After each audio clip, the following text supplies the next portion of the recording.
All right. I think we're ready to go. You guys want to start this off? Maybe Sure. our commentator here can give us a countdown. All right, I'm gonna count down and on go. We're gonna go, all right? Yep. All right, 5, 4, 3, 2, 1, go.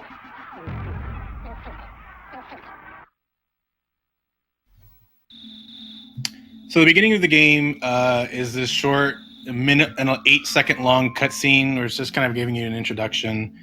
You'll notice that every single one of these runners named their characters one character of text and a bunch of random symbols and stuff for their favorite food and their favorite thing.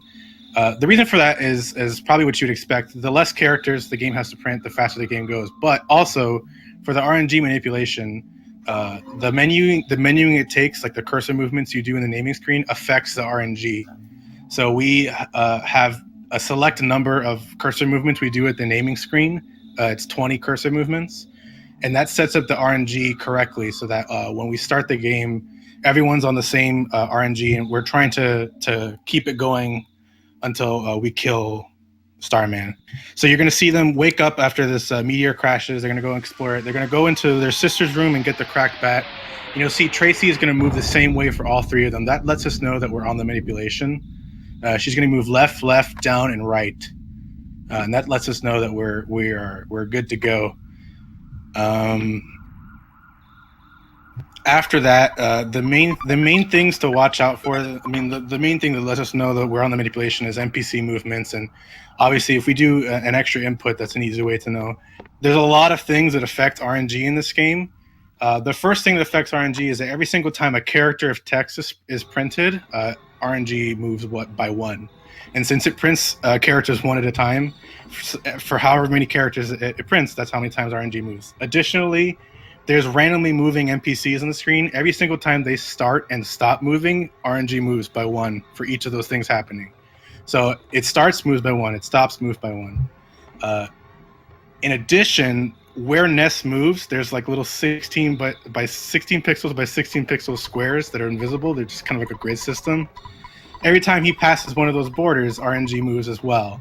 And so you have to think, you have to kind of juggle all of these to manipulate the RNG. All these factors come together. In addition, every time you move the cursor, every time you open the menu, there's a whole bunch of stuff. But you're juggling like all of these. Someone creates a route based on all of those, trying to juggle all those to make sure they all go together. And you're seeing it right now. You're going to see them move by this cop. That'll let us know if they're on the manipulation. He's going to move up and then down if they're on the manipulation.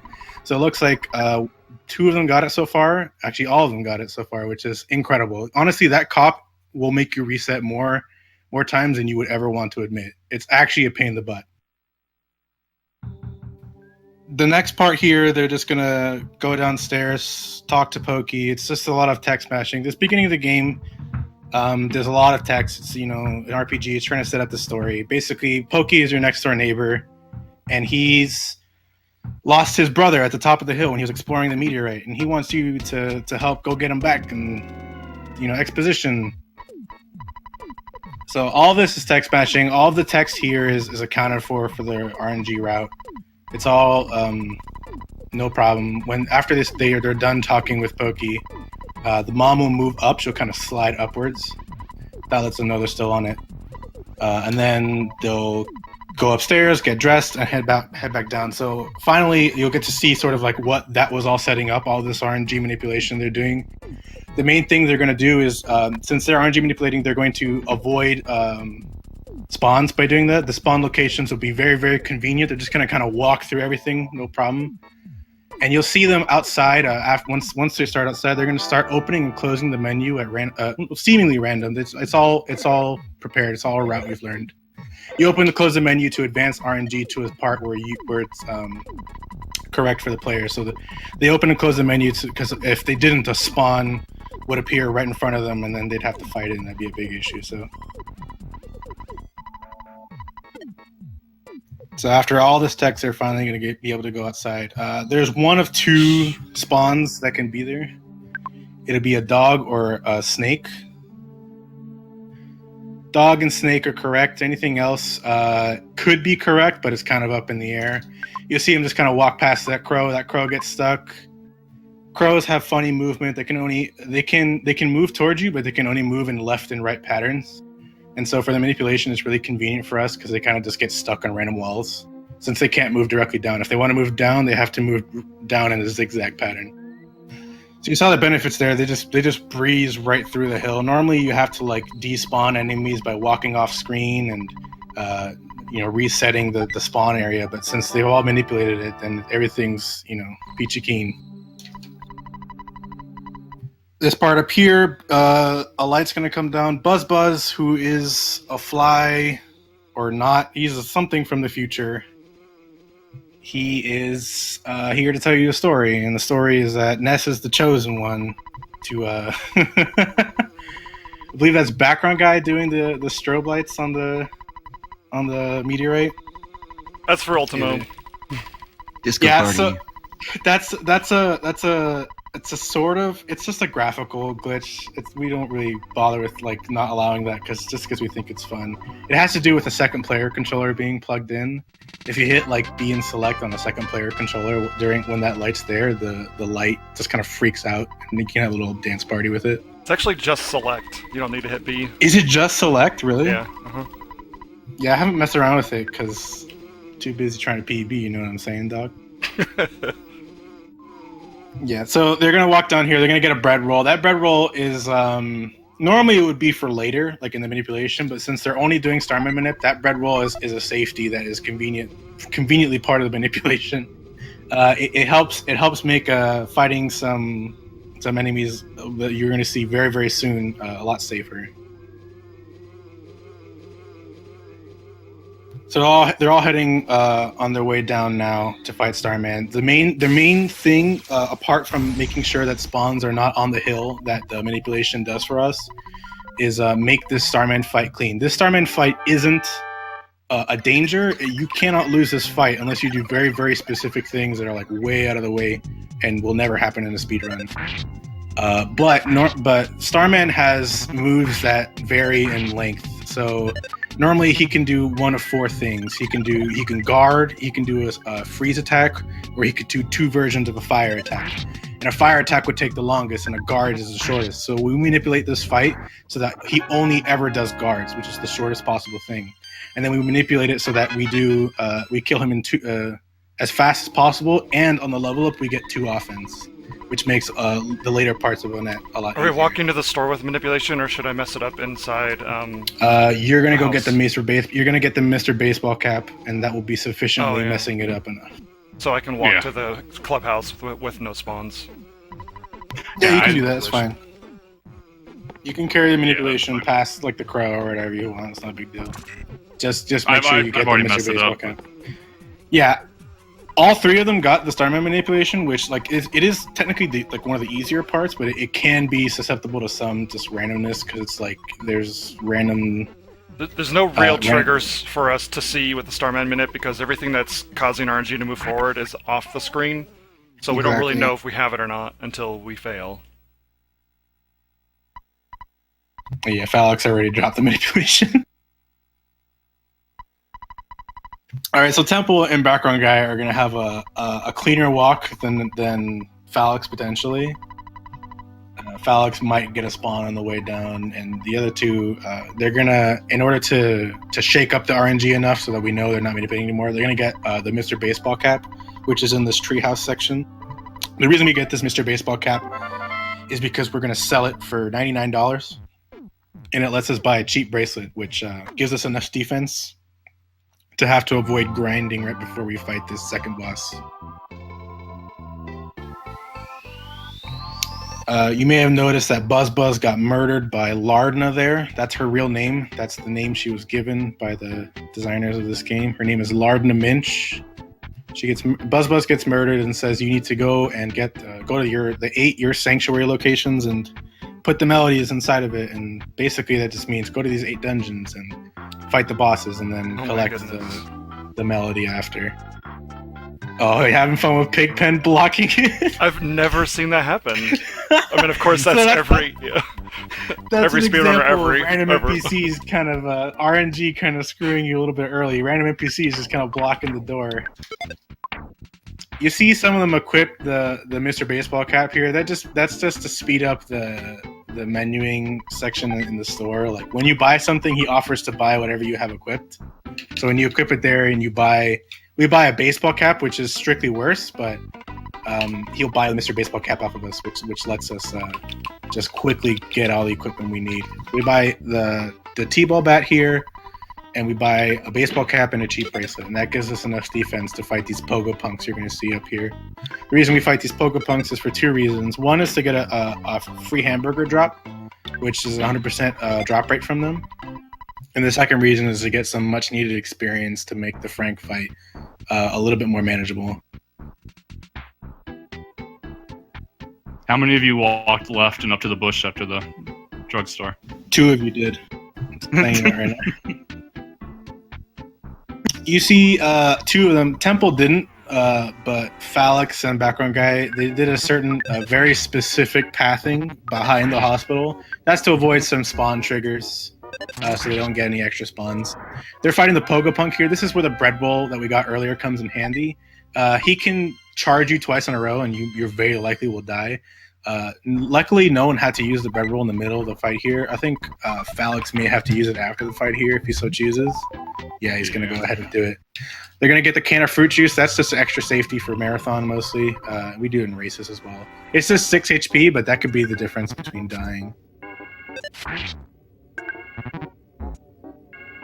The Pogo Punk has 1 of 3 attacks. He has a charge forward move, which is his strongest attack, which will do between 11 to 13 points of damage. He has a regular attack, which does like 3 to 4, and then he has an empty move where he just falls over. And you want him to fall over, obviously, because you don't take any damage, and it's just essentially a free hit. But if he does attack, you want him to do the weak one. Basically, with the bread roll, you want to hold off using the bread roll as long as possible. That's the ideal situation.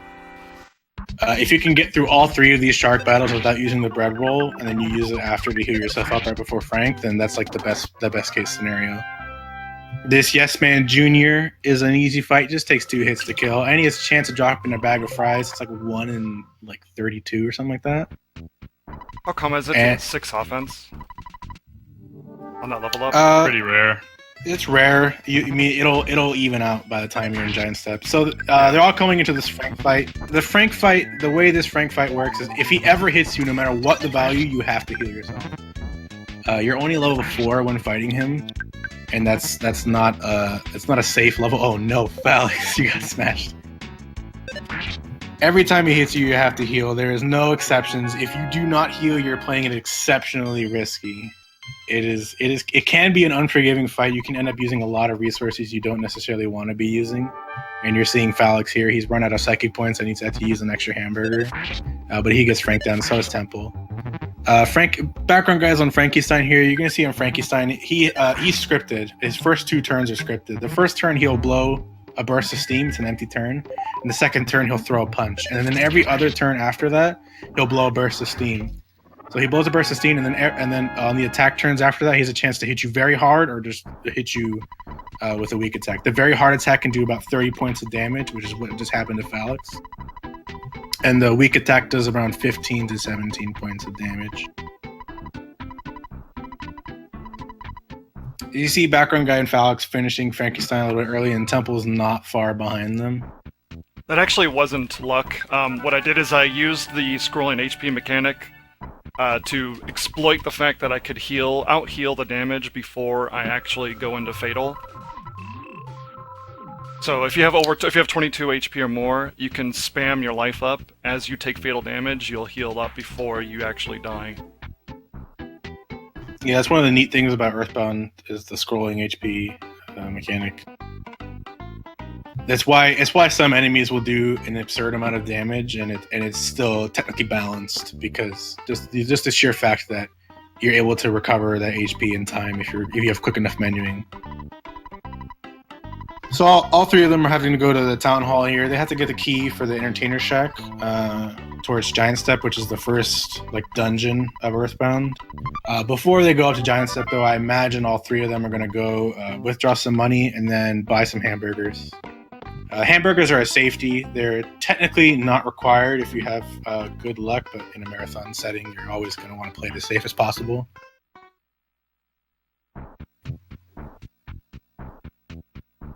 Ideally, you want to fill up your inventory as much as possible with hamburgers. You want to fill it to the brim.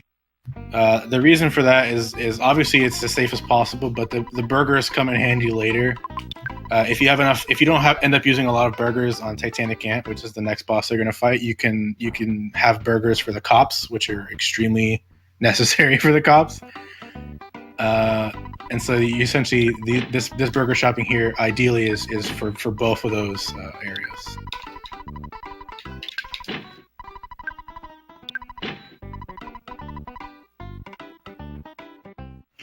And I don't know about them, but I had to use a lot of burgers, so I had to buy a couple of extra here. Yeah, Falexxx definitely had to use more burgers than the other two. I think Temple had to use a fair amount as well. BackgroundGuy actually did a decent job of not having to use too many burgers on his Frank fight. Well, I got a smash on Frankenstein, so I ended up having to use 0 actually.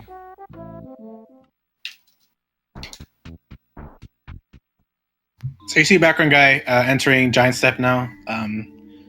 The other thing the manipulation does is it cuts out this grinding section we have to do here. Normally, what you're going to see here is you're going to see them grind on these slugs for approximately 22. Well, it's exactly 22 slugs. If they want to grind for more, they can. 22 slugs gets you to level 8. And Falexxx gets what looks like 1.5 packs right out the gate, or is that 2 packs? 1.5. All right, so he's got 6 out of the 22 he needs. BackgroundGuy is not having nearly as good luck. This is where having a lead after Frankenstein can melt away. In the manipulation, it's actually super cool, this part, because each of these the slugs have a 1 out of a 128 chance to drop a bomb, which is an extremely useful item to have for this next boss. In the manipulation route, we manipulate the slugs to drop 2 bombs, and then we just use them on Titanic Ant without having to grind. And that's the big time save with manipulation, is the fact that we cut out this like 5 to 6 minute grinding section. Falexxx actually got 2 packs. He lied to me, so he's already got 8 out of 22 slugs. Normally what happens is the first, second, and third floor can all have slugs, but the third floor can have a 6-pack of slugs. It can have the largest amount of slugs you can have in one battle. So what you'll see, runners who are confident in their better runners, you're going to see them do 16 slugs on the first floor, and then once they get the 16 slugs, they're going to just start heading up top. It looks like Falexxx is completely ignoring what I'm saying. He's just going straight to the top. No, okay, he's moving back and forth. Let's see, I did want to mention that I had 8 there, because if you're going to screen watch, you better be accurate. I mean, I'm commentating. Listen, I am doing the screen watching for them, all right? I'm informants for all these people. So hoping you guys know. You'll notice, I have to mention this. So there are certain ways enemy moves, specifically in this dungeon and some dungeons later in the game as well. These enemies only move when Ness moves, but they only move on like the second or third frame of movement. So what they're doing is called stutter stepping. It's where they tap a direction like very lightly in quick succession. And so they're moving, they get to move past the enemies without having them move towards them. And it's an extremely useful skill to have. Like if you're the better you are at stuttering, the more you can play around RNG and stuff like that, because you can get bad spawns, but then just stutter past these particular enemies and stuff like that. Of the 3 runners, there's without a doubt, and I don't think they would disagree either, the best stutterer is Falexxx. Hands I think down. he's the best stutterer in the entire EarthBound community. It's not even It's not even an argument. Yeah, it's impossible to argue. He's the best at stuttering. He's phenomenal at it.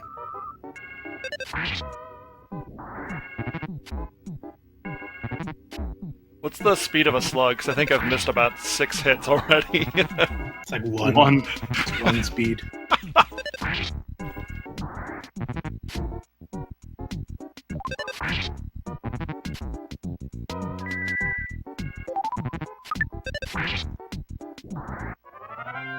So you see Falexxx heading to the top. Falexxx actually has a kind of rough fight here. This fight can escalate pretty fast. The Antoid attacking him is actually preferable to calling for help, which is one of its moves. Calling for help can escalate pretty quickly. You can get Black Antoid F for back to A. It scrolls back to A at that point. If you get any more, it can be really bad. But luckily for him, he got through the fight pretty cleanly. Yeah, you can generally tell what these are going to be, even though they have the same model. I couldn't tell specifically because they were on top of the staircase or the rope. But if you see 6 dots in the top floor, that's going to be slugs.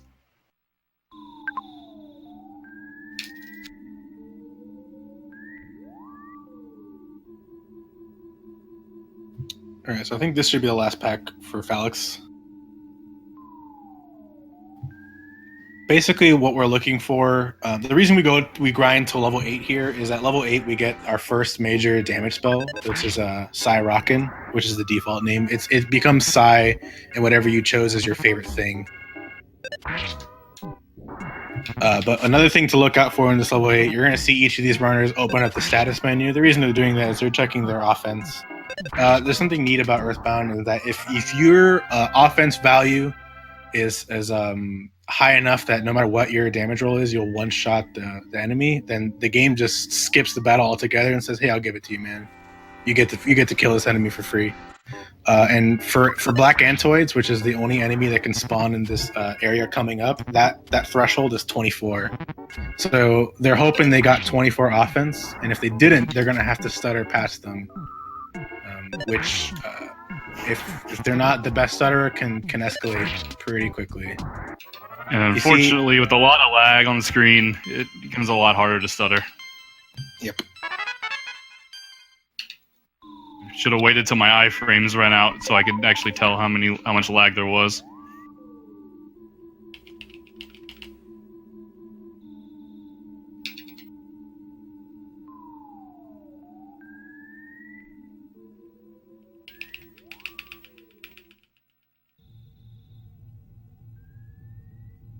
You see BackgroundGuy trying to get to the top, but unfortunately, spawns aren't really letting him. And he could technically stutter all that stuff, but it's definitely risky. If he gets into those fights, he'll probably live, but it wastes time. He's obviously trying to win the race. This 6 slug fight, even though it's really good experience for Falexxx, is kind of he already hit level 8. So it's definitely not ideal. It doesn't really help him in any way because he's not grinding to level 9. Falexxx unfortunately has 23 offense, so he's gonna have to stutter past the Black Antoids. It doesn't mean it's just mostly inconvenient. It doesn't necessarily mean that he's gonna die or anything like that. It's a lot easier to just kind of walk into single Antoid fights and auto kill them. You see him move back and forth there that's a guaranteed butterfly spawn pretty much. It's like a 90-something% butterfly spawn. So he's just filling up. The butterflies, when you touch them, give you refill 20 psychic points. And so he gets 2 of them just to refill back to max. Because this next fight, you need all the resources you have. Especially psychic points. The first thing they're going to do in this next fight is open up with a Psy Rockin'. It's extremely important. Titanic Ant starts with 2 cohorts, 2 Black Antoids, and the Psy Rockin' gets rid of them instantly. You see both BackgroundGuy and Temple got 24 offense, so they're just kind of casually walking through, just killing single Antoids as they go. And unfortunately, Falexxx has to despawn until he gets something either he can stutter or it's empty. So both BackgroundGuy and Temple started the fight at exactly the same time. They both open with the same thing, and Ant opens with the same thing, which is to hit them for a weak attack. Ant has a number of moves he can do. As far as damaging you is concerned, he has a weak attack and a strong attack. The weak attack does around 25 points of damage, and the strong attack does around 42-ish. Any of those moves he can also crit, and if he crits on the strong attack, you're dead. You're hella dead. Except for when you already have a hamburger queued. Yeah, you see, BackgroundGuy did get crit, but he already had a healing move queued up, which is the burger. Temple is getting some magnets, which is really good because he's already out of psychic points, so magnets are pretty useless. Magnet drains your psychic points. Magnet on like the first turn would be unideal. Oh my god, BackgroundGuy, can you tell him to calm down? He's only attacked and he smashed twice. So Temple got a really good fight. I didn't get to comment on it as much, but Temple got a really good fight. He got both Rockins off, and he just kind of kept bashing, and Ant didn't really do much to him. So he didn't even have to use that many burgers. On the complete opposite side, BackgroundGuy got through the fight. He didn't die, which is definitely a preferred outcome, but he had to use a lot of burgers. I've never and seen it's such an definitely a rough aggressive fight. hand before. He smashed BackgroundGuy twice, and luckily he healed on both turns, but he has to heal immediately right after. Falexx's opening ant turn is a 67 damage Rockin'. Rockin' has a damage range of 40 to 120. 67 is on the lower end of that, which is That was pretty fun, unfortunate. actually. Did he magnet right after Falexx so that you can't even get the second Rockin'? I don't want to talk about it. I want to get out of here. All right, so Falexx is kind of in a bad spot right now. The best thing that Titanic Ant can do is do defense down on you. It seems counterintuitive because if he does defense down on you, he's going to hit harder. But it is a waste to turn, and so any free attacks we can get on him are something we're going to take. And unfortunately, Falexx could not get the second Rockin' because the ant did a magnet immediately after his first one, and the magnet was rolled high enough to make sure he didn't have the 10 psychic points to do the second Rockin'. And the first Rockin' damage was really low. Oh, and now he put up a shield. A shield halves the damage you do to him. So instead of 20-something damage, you're doing around 10 to 11. Falexx is hoping for a smash here on his end, like to smash the ant. Smash is get rid of shields no matter what. Otherwise, you have to hit him 3 times to get rid of the shield.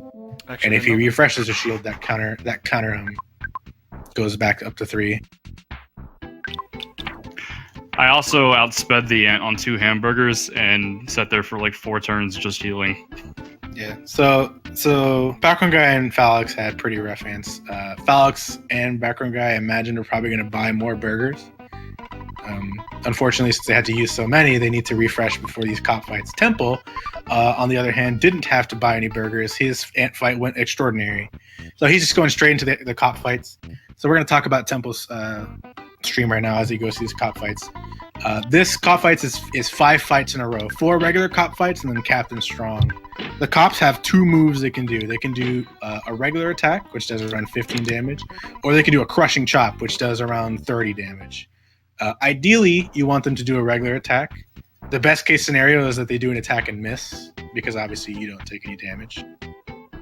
You really don't want them to spam crushing chop. It can add up pretty quickly, and you can spend a lot more time than you would like to having to heal instead. This is why the burgers are so necessary.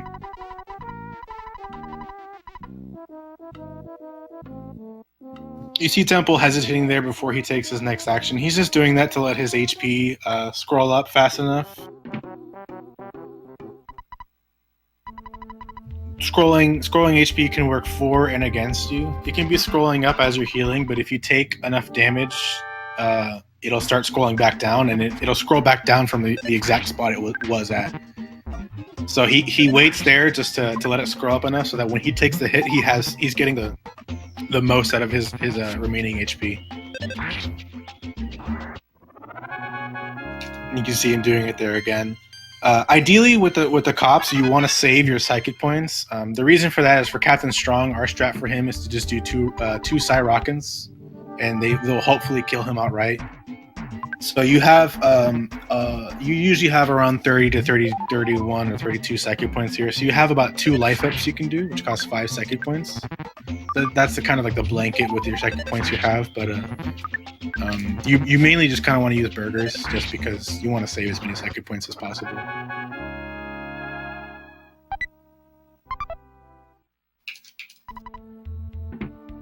You see BackgroundGuy there got a 1 in 16 drop from one of the cops there. They have a 1 in 16 chance to drop a hamburger. So it can be kind of like you never used a hamburger at all, which is really convenient.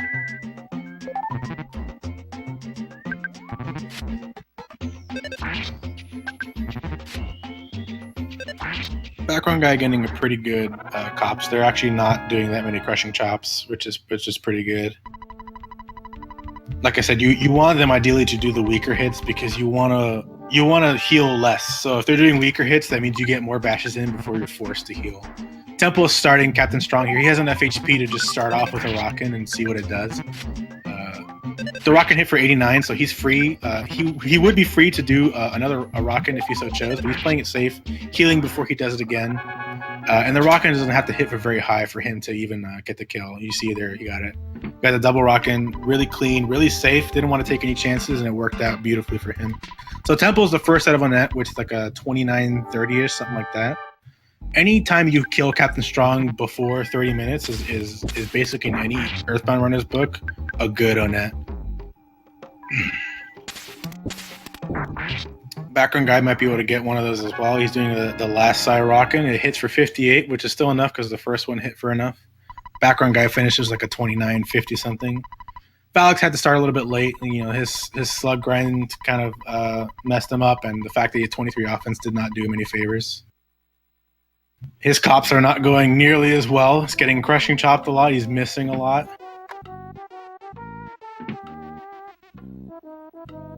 You see Temple stop into this house with the exit mice. He's going to grab an exit mouse here. What an exit mouse does, when you use it, it warps you back to the entrance of the dungeon. We use that to get out of, once we complete a dungeon, we use it to get out of it really quickly. Because it would waste time having to walk back through it. That was 3 life ups and I think 2 burgers on 1 cop. Was that the first cop? Second. Oh, wow. So Temple here is avoiding these mushrooms that are spawning. Mushrooms have a pretty low aggro radius. Like, you can actually get surprisingly close to them and they won't aggro on you.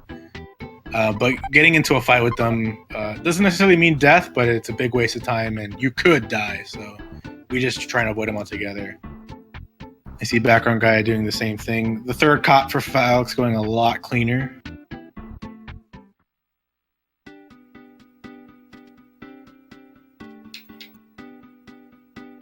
And I keep outspeeding them too. It's happened on Ant. I mentioned that earlier. Like, especially in situations like this where you're low on resources, you'd rather them hit you or go first. And if they're going to hit you, heal through the damage that they do instead of healing to full and then getting hit again and just losing that progress. So you're seeing Background Guy and Temple both here. They're withdrawing a bunch of money from the ATM. That's for Apple Kid coming up next. We have to give him $200 to fund his invention. But you're also seeing them save here by calling your father. The reason we saved there, apart from it just being general safety, it sets up a death warp later for us. So in EarthBound, when you die, anything you did while you were alive, technically it's saved as progress. Like, it doesn't negate any progress you have done. You just revive with half your money and full HP and no psychic points. So what we do is we go through this next section of the game, we complete it, and then we get into a fight where we purposely choose to die, and then we warp back to Tucson. So that's really useful for a lot of reasons, but also just because death warps are kind of cool, I'm not gonna lie. The main reason is that this next area called Peaceful Rest Valley is full of spawns and is a horrible place and everyone hates it, and having to deal with it as little as possible is definitely the ideal situation. You saw Temple here make a rookie mistake by walking too close to those trees. He didn't notice that there was a mushroom there. He got into a mushroom fight. Starts off with a life up just to be safe. He should be okay, assuming he doesn't keep missing. He's going to go for the run here. Mushrooms aren't particularly fast, so he should be okay. He smashes it, so he just kills it. Mushrooms have the tendency to spawn like in the tree line so that they're kind of hidden. It's definitely like you want to be careful about just kind of walking in front of trees because you don't know what's hiding behind them. You basically want to make sure that you're walking in areas where you can see everything around you. And Temple got into a mushroom fight as a result of not paying those trees too much mind.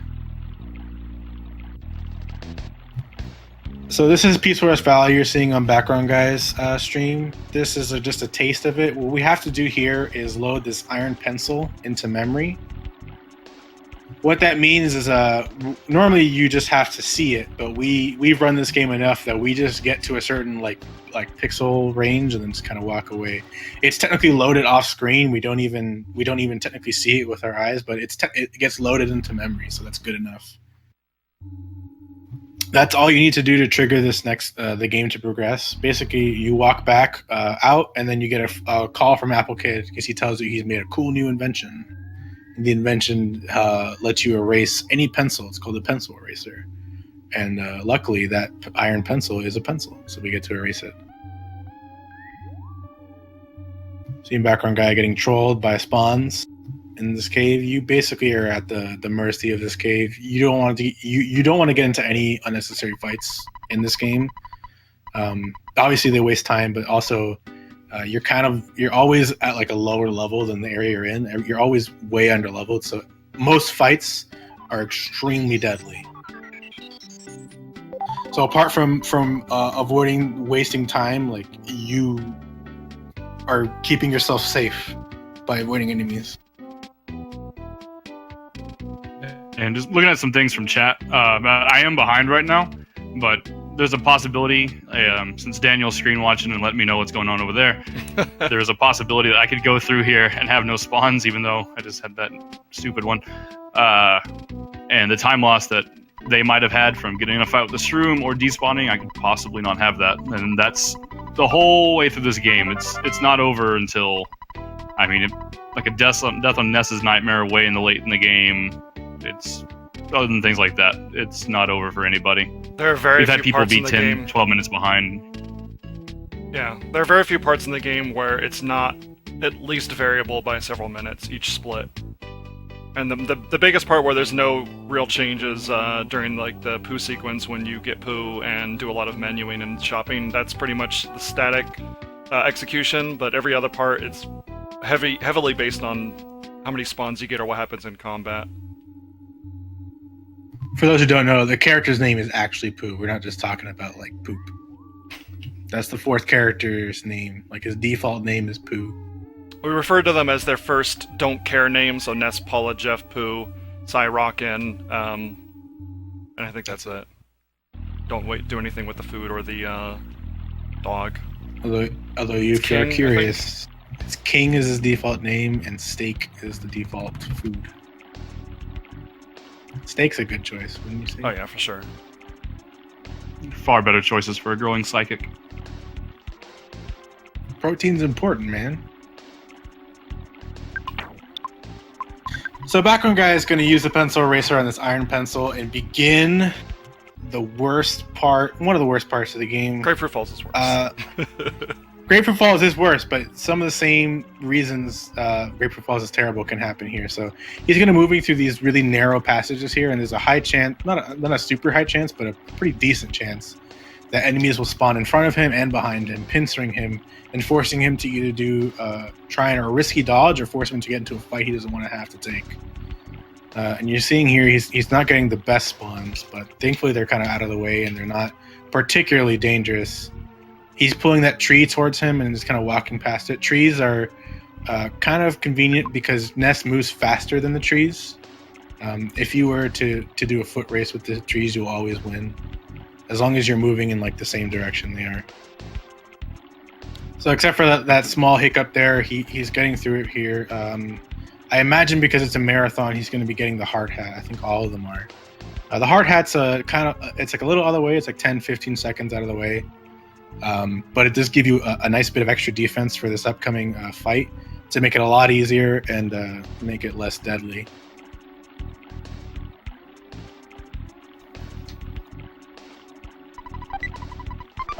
You see the runners pick up butterflies on their way back. Instead of having to stay at like a hotel or anything like that, we just pick up butterflies and then heal ourselves up to full with the psychic points we get with the butterflies. And that saves on having to like go to a hotel and heal all the way to full and stuff like that.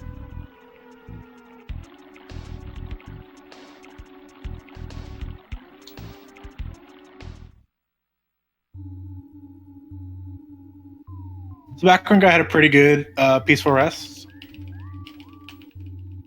These snakes in this cave have a chance to be aggressive. It's like a really small chance, but the more you run this game, the higher that percent seems to be, no matter what.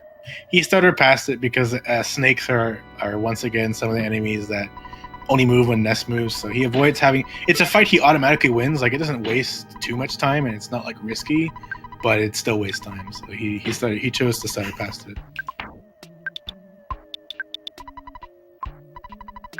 We do some light shopping here to pick up refreshing herb, which is going to be used later. It's a safety we pick up to heal like some poison status effects we will get later on. And we already have to do the shopping for the Sandlot bat here. There's a bunch of other places we could technically buy that, but it's really convenient to buy it there. It's the fastest, and you could technically not buy it and potentially complete the run, but it is needlessly risky, and so there's no point. So here he's going to talk to both Temple and BackgroundGuy are going to talk to Paula here, who's trapped in this jail. She's going to give you something called the Franklin badge. Franklin badge deflects lightning back at the enemy, which is really convenient because this next boss's primary form of attacking you is lightning. You can't even start the fight without the Franklin badge because as part of like a scripted thing, he uses lightning on you, and if you don't have the Franklin badge, you just die. So this fight you see Temple and BackgroundGuy in, we call this the Cultist Shack fight because it's right in front of this shack. It can be a dangerous fight, but they have the hard hat, so it's not that dangerous. Although BackgroundGuy got unlucky and the Rockin missed 2 of the enemies, which is pretty unlucky. Rockin is one of the only spell in the game that has a miss chance, which is based on Ness's speed and the speed of the enemy. The formula is math. It's complicated. It's not super complicated, but basically you compare Ness's speed to the enemy's speed and then divide that by a number, and that gives you your percent chance to miss. And so he had it miss both the cultist and the crow, and it's actually like you actually have like a 30% chance to miss the crow. It's actually pretty common because the crow is one of the fastest enemies in the game, even though it's like a basic enemy just at the beginning of the game. But having it miss the cultist is not only rare, but very bad. I mean, it's not so bad because I have the hard hat, but in a normal run, I'd be dead. Yeah, so in a normal run, since we manipulate it, we're even lower level than they are now, and we don't get the hard hat. So they deal, instead of like 10 damage as what they're dealing into them there, they deal like 20, 23, 25 if you're unlucky. So it's real bad. If that were to miss in a PB attempt, you basically would be resetting. You die there a lot in PB attempts, like a lot. And you're cool with it because you expect it. Falexxx is in a pickle here. He is pincered by trees. He could potentially get past this tree in the bottom if it wasn't being a complete douchebag. I'm not gonna lie. The tree is definitely moving erratically, and he gets a really nice skip.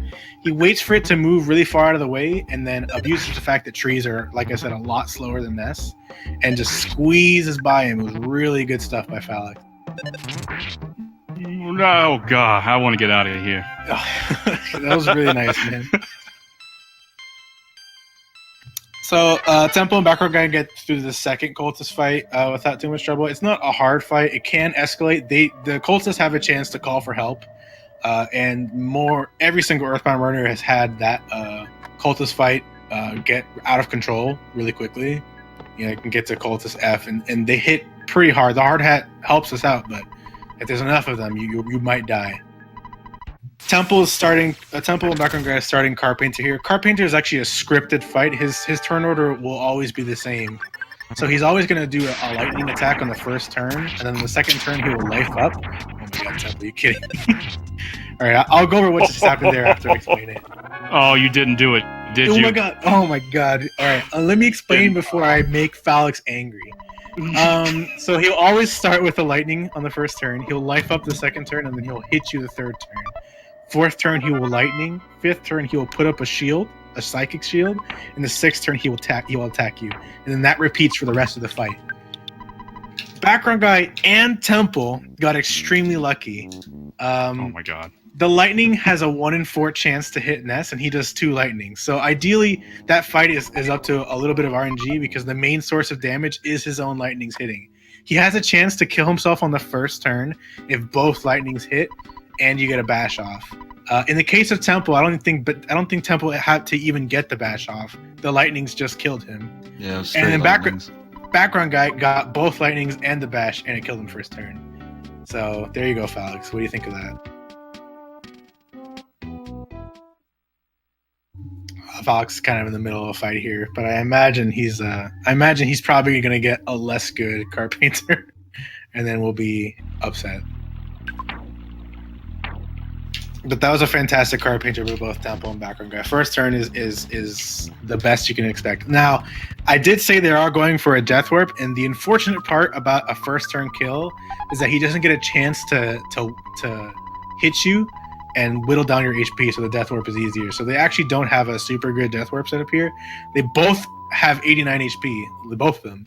If you didn't think that the first turn card painters were weird, they both have 89 HP.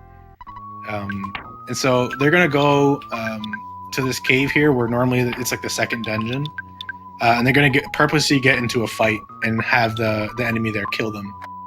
And the lower your HP, the faster it could potentially kill you.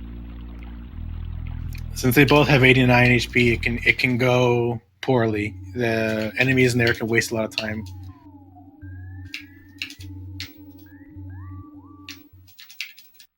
You see them doing some menuing. They're giving the equipment to Paula and dropping the teddy bear. The teddy bear acts as like a way to avoid damage. Enemies have a 75% chance to hit the teddy bear. And so we drop it to make sure that the Death Warp goes okay. You see them stuttering over here past these moles. Moles are normally the way we would Death Warp. We would normally just get into a fight with the mole and have the mole kill us. But since they both have 89 HP, they're going to get... BackgroundGuy is going to take a 2-bat and mole fight. Since, the second bat didn't join, but he's still got a bat and a mole. And he's going to hope that they kill him quickly. Both moles and bats have a chance to make themselves confused because they're excellent enemies. And both of them did that first turn, so it can still go rough. Temple, however, got to the bear. The bear is extremely aggressive and does a lot of damage, but has a high chance to miss. And the bear gave him a perfect Death Warp. He killed Paula and then smashed Ness. So Temple is going to pull ahead with this. Meanwhile, Falexxx is on Card Painter. Actually gets a really good Card Painter and gets a really nice Death Warp setup.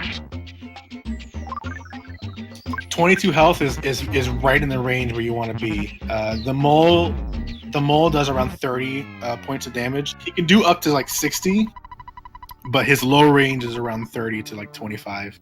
And so 22 is like the perfect amount. So you're going to see Falexxx go for just a single mole Death Warp. And he can gain some time here on BackgroundGuy with that.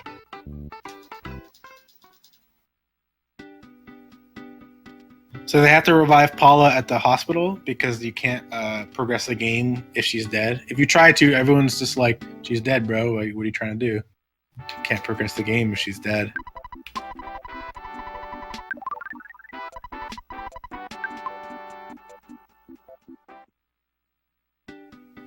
So at least something good happened there.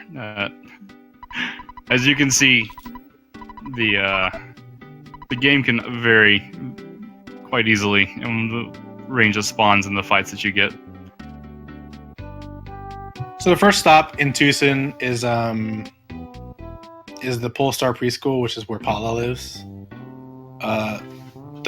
We go there to return her to her dad, and then her dad says, "Hey, go on an adventure." But the main reason we do this is for there's a teddy bear upstairs, which is very useful. Like I said, teddy bears have a 75% chance for enemies to attack it, which is really useful since we're very low level, and we would prefer the enemies to attack that than us. The second stop is Berglund Park. Normally there's a man named Everdread standing atop a house, and if you get too close to him, he'll jump down and fight you. But since we don't ever actually have to get close to him except for now to progress the story, he'll just jump down and give us $10,000. Don't ask him any questions about it either. He'll just do it. There he goes.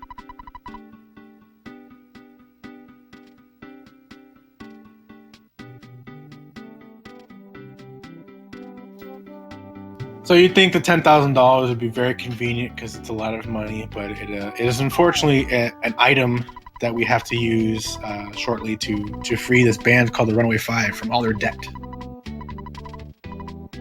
And that's where Temple is headed now. So he's gonna do the first photo skip of this game.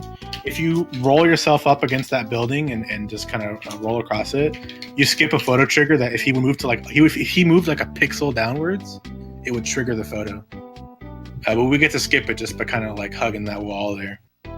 Falexxx gets a pretty good Death Warp. Nothing superb, but it was pretty quick. you saw an example of the mole being nice. The mole can waste a lot of time. You kind of saw it with BackgroundGuy. He had both a mole and a bat wasting his time. The mole has 3 moves. It can attack you, it can make itself confused, and it can just have an empty turn. And the problem is that if it makes itself confused, then if it decides to attack, it has a chance to hit itself on top of having a high chance to miss.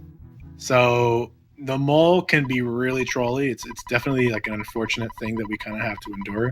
But sometimes he can be really nice. And in the case of Falexxx, he was pretty nice.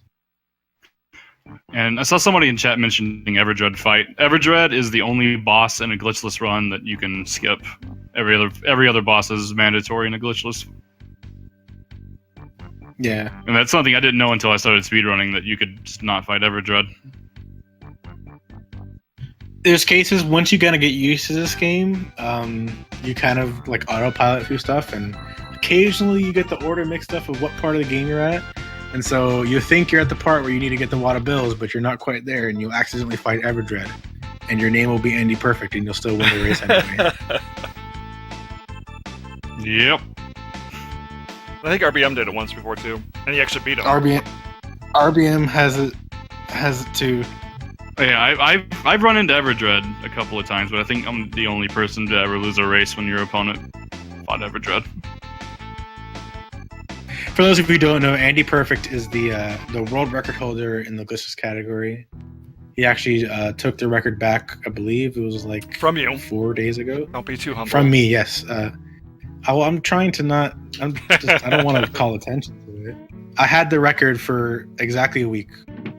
I got the record, everything was dope, and then Andy told me before the run, "I'm going to beat your record," and he did. But it was a ridiculous run. He absolutely deserves it. But he's a fantastic runner, so fantastic that he can fight Everdread, a boss we skip entirely, and still win races. It's actually pretty phenomenal how Andy like got his record bopped and just came back, did a couple runs, and got it back with a commanding lead.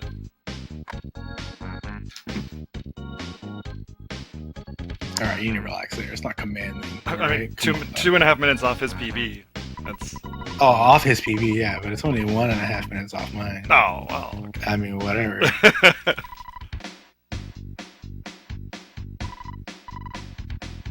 For those of you curious about the standings of these current runners, you have 3rd, 4th, and 5th all running here today. Falexxx is 3rd, BackgroundGuy is 4th, and Iltemple is 5th. So these are the higher echelon of runners you're watching here. These are some of the best runners we have.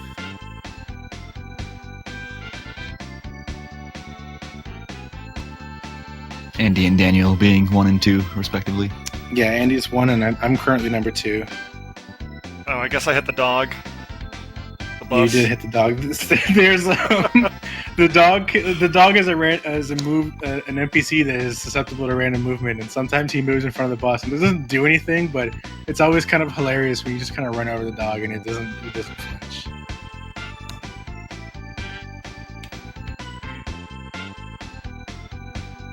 So Temple gets off the bus here. He has a small lead against BackgroundGuy. We're in Threed now. Threed is the spooky town of the game. There's zombies and ghosts, and it's definitely for the speed run. It's definitely not a fun place. Pretty susceptible to some crazy bad RNG. Like you're kind of at the mercy of this town. So the first part is we have to go through this graveyard here and trigger these zombies to like look at you and stuff like that. It's just a flag to trigger. And the main thing we're avoiding here are these flies and ghosts and stuff like that. Temple gets a pretty good graveyard. BackgroundGuy is looking like he's getting a good one too. Yeah, everything's going clean. So they go up there, they trigger the event, and they walk back down. And then the next thing they're going to do is they're going to go to the hotel because there's a hooker in front of this hotel, and Ness likes hookers. So we follow her into the hotel blindly, even though it's a bad idea. It's very clearly a bad idea. Like his mom probably warned him about this. And as you follow her into the room, you are bombarded by zombies and ghosts, and you get captured. Despite the fact that you were at their mercy, all they do is lock you in a room. Like, the game could have been over right here. They could just like, oh, these kids are dead. But no, they just lock you in a room. You go up to the door, realize it's locked, and then the next part of the game happens, which is you psychically call to your third party member named Jeff. And you start the winter section. I was trying to keep my bias out of it. Dude. You're gonna bring it into it. I'm gonna. All right. I'm sorry. I'm gonna let people know my. I retract my right? former statement.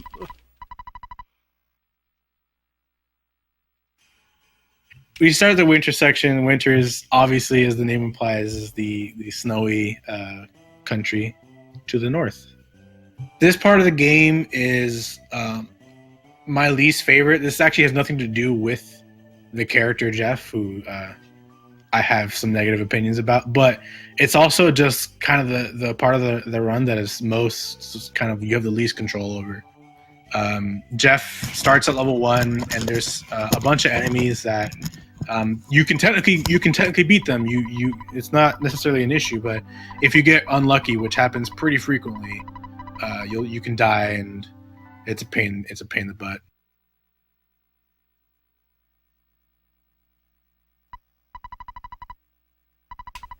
Also, at this part of the game, we haven't quite got him yet, but there's a character named Bubble Monkey who is a monkey who eats bubblegum. And he is the worst because the way Bubble Monkey works is as you move, you see like they have Tony right now and he's moving behind them. Bubble Monkey does the same thing, but Bubble Monkey will randomly stop in his tracks and then wait a couple seconds and then like rapidly come back to catch up to Jeff. And this is like a kind of a cute, like endearing character trait he has normally in a casual run, but in a speed run it can cause us some trouble because we're trying to run past an enemy and it might be like a tight skip, and then he just stops and then the enemy hits him and you have to fight them. And this is especially prevalent in this area called Brick Road, which is coming up in like a couple minutes. There's some certain enemy skips that you could do very easily if it wasn't for Bubble Monkey, and they're still technically possible even with him, but he'll mess it up about 95% of the time. So this first part in the Winter's boarding school, they have to get the bad key machine, which all it does is it opens up any lock that if you had a bad key, you couldn't open it. This machine will open it up for you. They get some equipment to make sure they have some extra offense and defense, and then they're gonna hop the gate to get over and officially start the winter section, like for real. They enter the shop here to buy a pack of bubblegum to get Bubble Monkey, who I was talking about just now. That's him by the door there. He's got his little chubby cheeks because he's chewing on some bubblegum.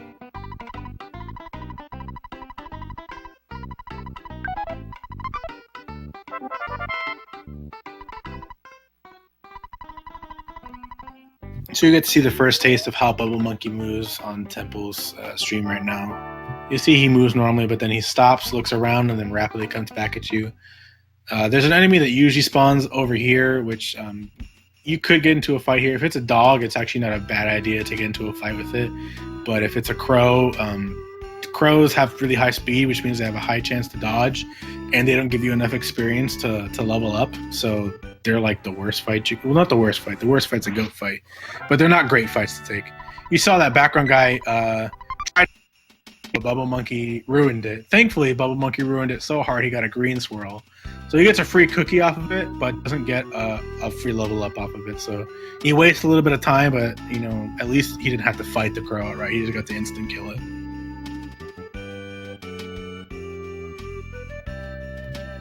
Here they sleep in this tent, and then as they exit the tent, you're going to see some leaves blow by. That's just a trigger they have to go through to cross the lake. In the lake, there's this mythical sea monster named Tessie, who is very much like Nessie, the Loch Ness monster, except that Tessie has a much more dopey face and is more hilarious than Nessie. Bubble Monkey summons Tessie, and you get on the back of Tessie, and you get to ride across the lake, which is super awesome.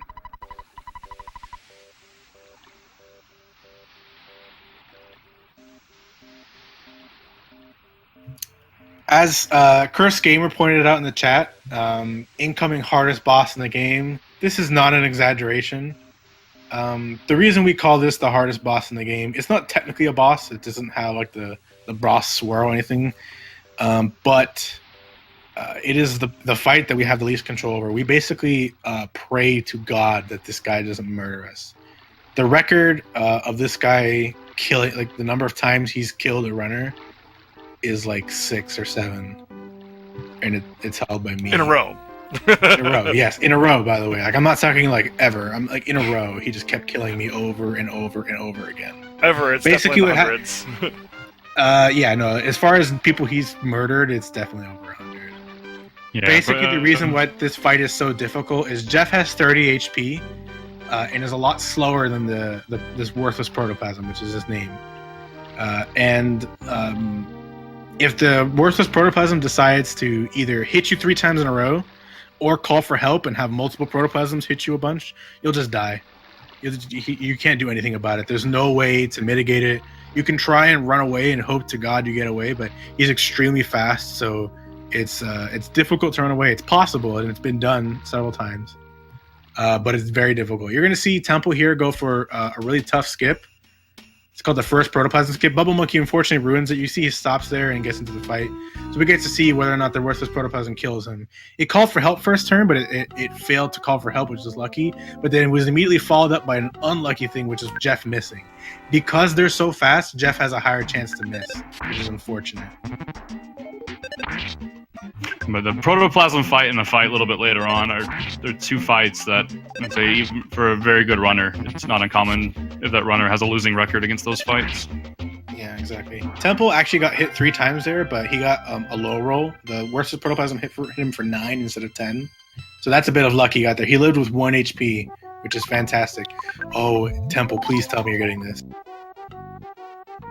No! Okay, so he tried to set up the duck there. The duck was actually in a pretty nice spot to potentially get what we call duck skip. The name's self-explanatory.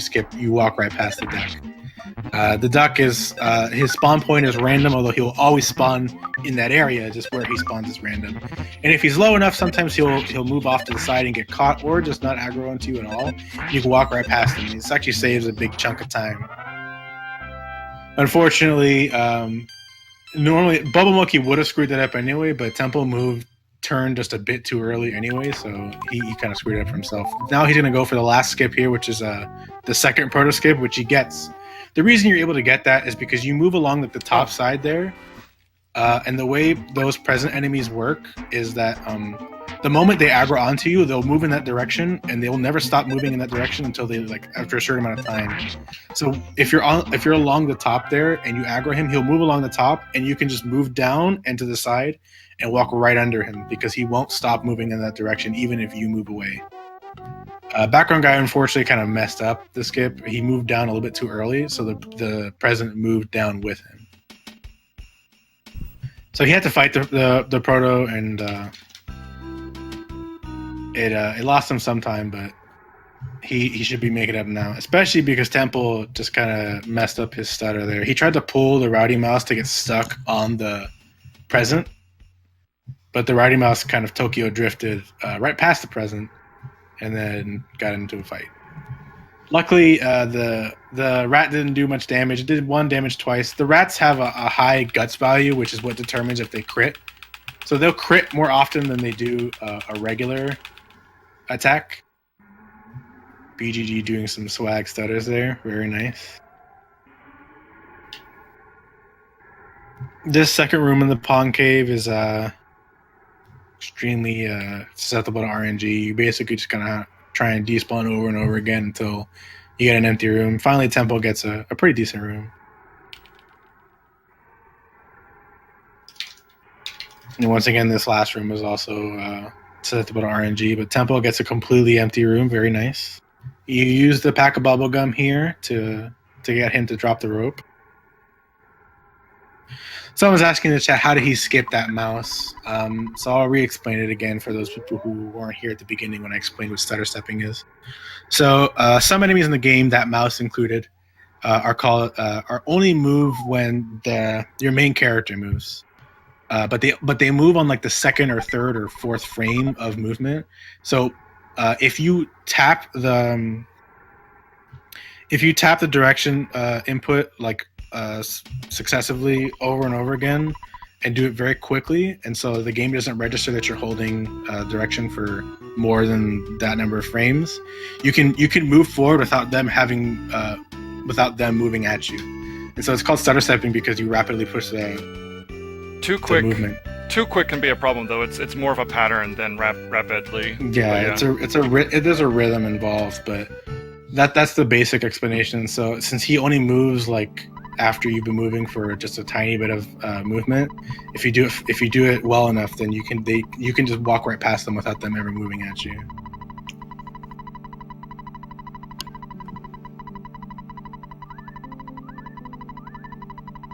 Falexxx got through the first protoplasm without dying. Forgot to mention that he's getting past this duck. We'll see if he gets the second proto skip. The second proto skip is completely up to RNG. It's basically where the Bubble Monkey wants you to have it, and he did want to have it, so it worked out. Very nice job by Falexxx there. This part for BackgroundGuy and Temple is the Skywriter sequence. This is the first big bathroom break of the run. It's like a 2 minute and 45-second cutscene. This is where people usually go get a drink or take a quick pee break, get up and stretch, the likes.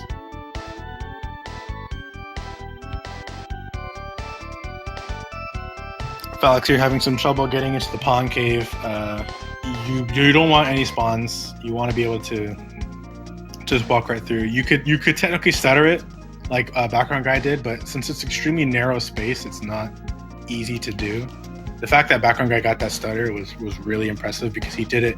If that mouse had moved even once, it would have gotten him. So he did a perfect stutter through there. You see Falexxx stuttering through here. He has a bit of leeway with that, but it's still a very nice stutter nonetheless. See him get through the second room. So he's getting to the beginning of it, which is very good, and gets pretty far into it before he has to despawn. Very nice. And then this last room, which didn't give Temple or BackgroundGuy that much trouble, but can take a while. You see, he immediately has to despawn it. He has to exit the room and come back in, and keep repeating this. This can add up for a while. You see, it's still happening to Falexxx. This is the unfortunate part of Pond Cave. It's just you have no control over it. You just need to wait for it to be empty. You could try and take the fights, but it's extremely risky and wastes more time.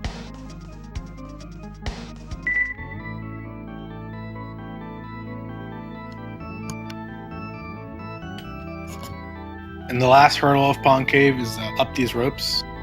Mushrooms can spawn at the top here, and you obviously don't want that. So he's going to go up here and see if he can get past it, and nope, he cannot. So he's going to go back down, despawn it, and go right back up. And he's going to do this over and over again until he gets a clear path to the exit. And you see he's wasting a lot of time, unfortunately, having to despawn these mushrooms. And he has no control over it. He just has to hope that he gets it. And this time he's good. That mushroom off to the side there isn't a problem because they have a low aggro radius, and the one on the bottom there got stuck against the wall, and it's not smart enough to move around the wall or anything like that. So it's just going to keep running into the wall. So the Skyrunner crashes. Jeff comes out, and you get him. So now they're on their way to the first, this is like the milestone for a quarter of the way through the run, called Boogie Tent.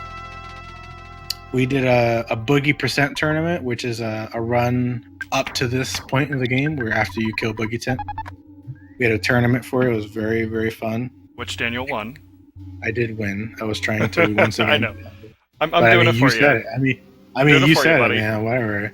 Do it for you, buddy. But yeah, so that's not important though. So what's important in this fight is Jeff starts off with what's called a big bottle rocket.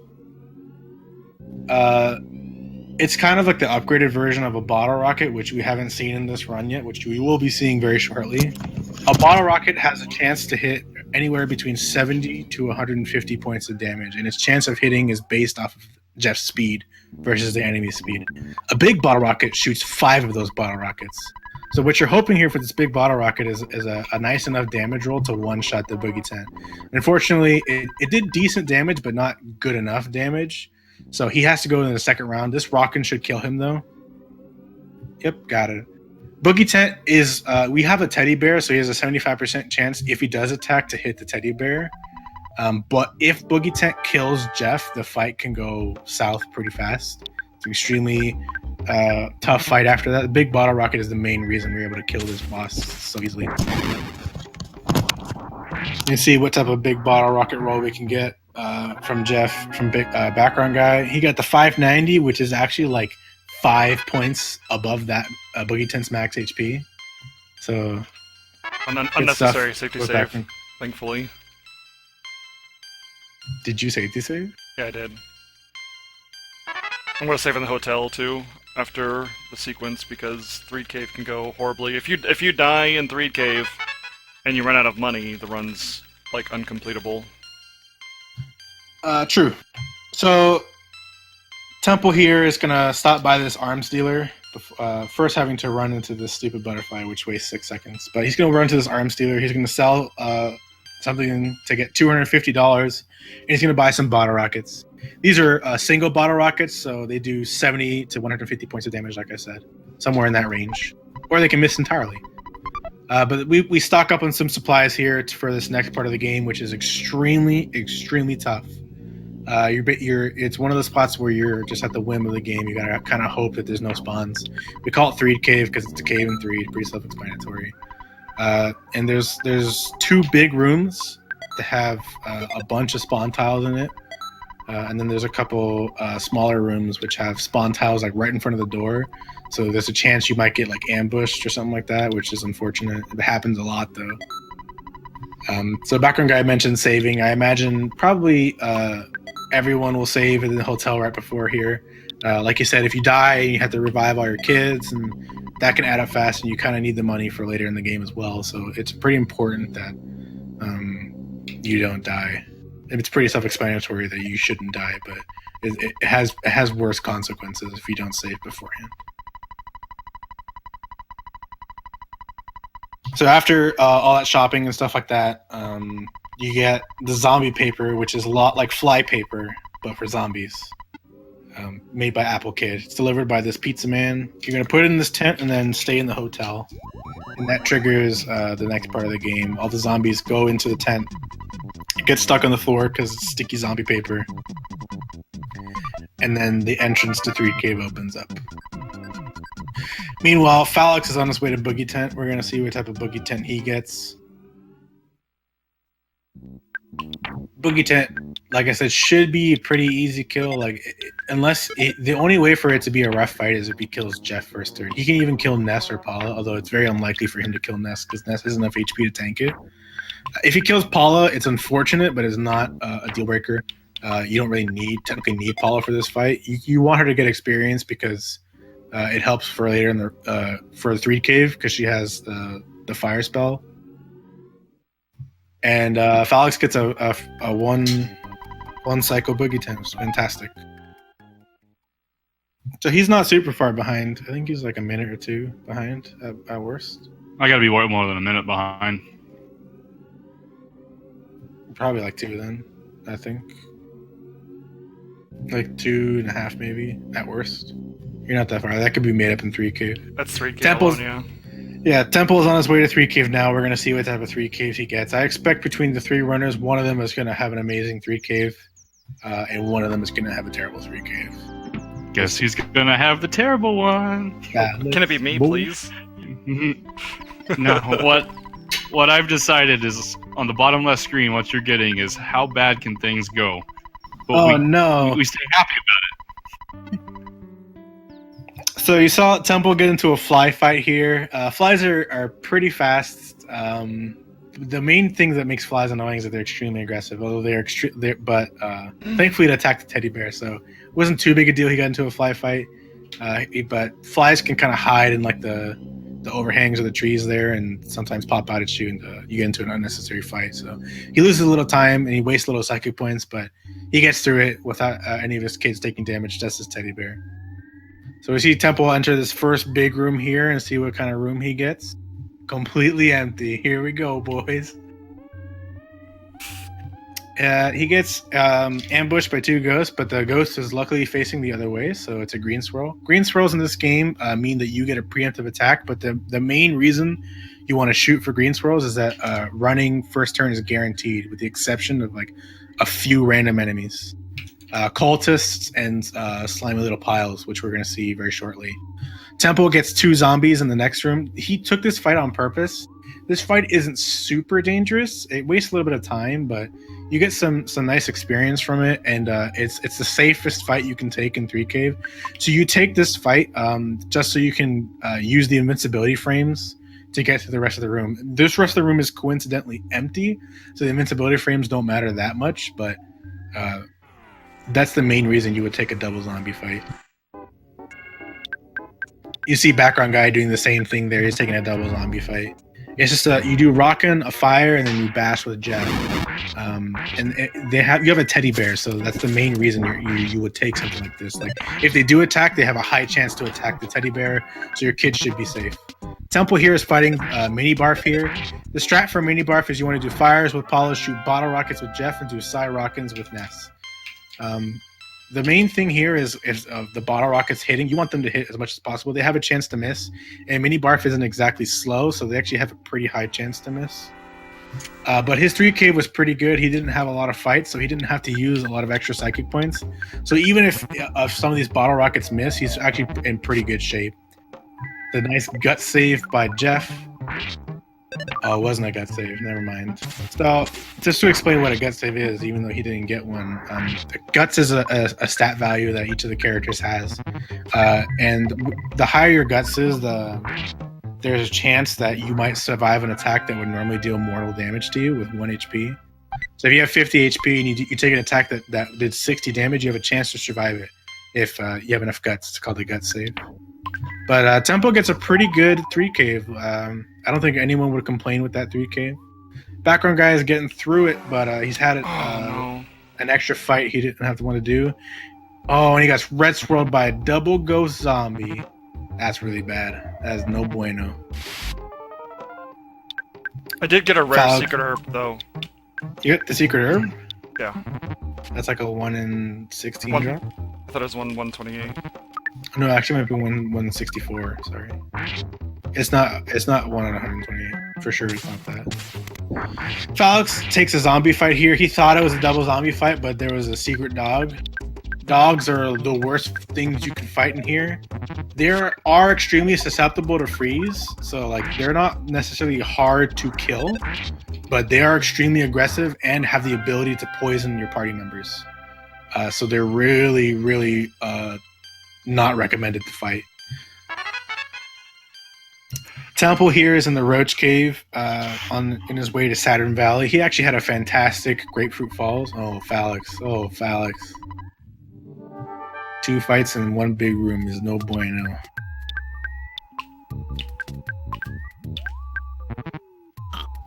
So in Saturn Valley here, he's going to talk to this NPC over here to get the password to go into Belch's base, which is the next area. I won't quite tell you what the password is here. I want it to be a surprise. It's going to be a fun surprise. And then the next thing he's going to do is he's going to stay in this hotel. It's a very quick stay. Not a lot of text with this guy. He just asks, "Do you want slumber?" And you say yes. And he goes, "KO." That's it.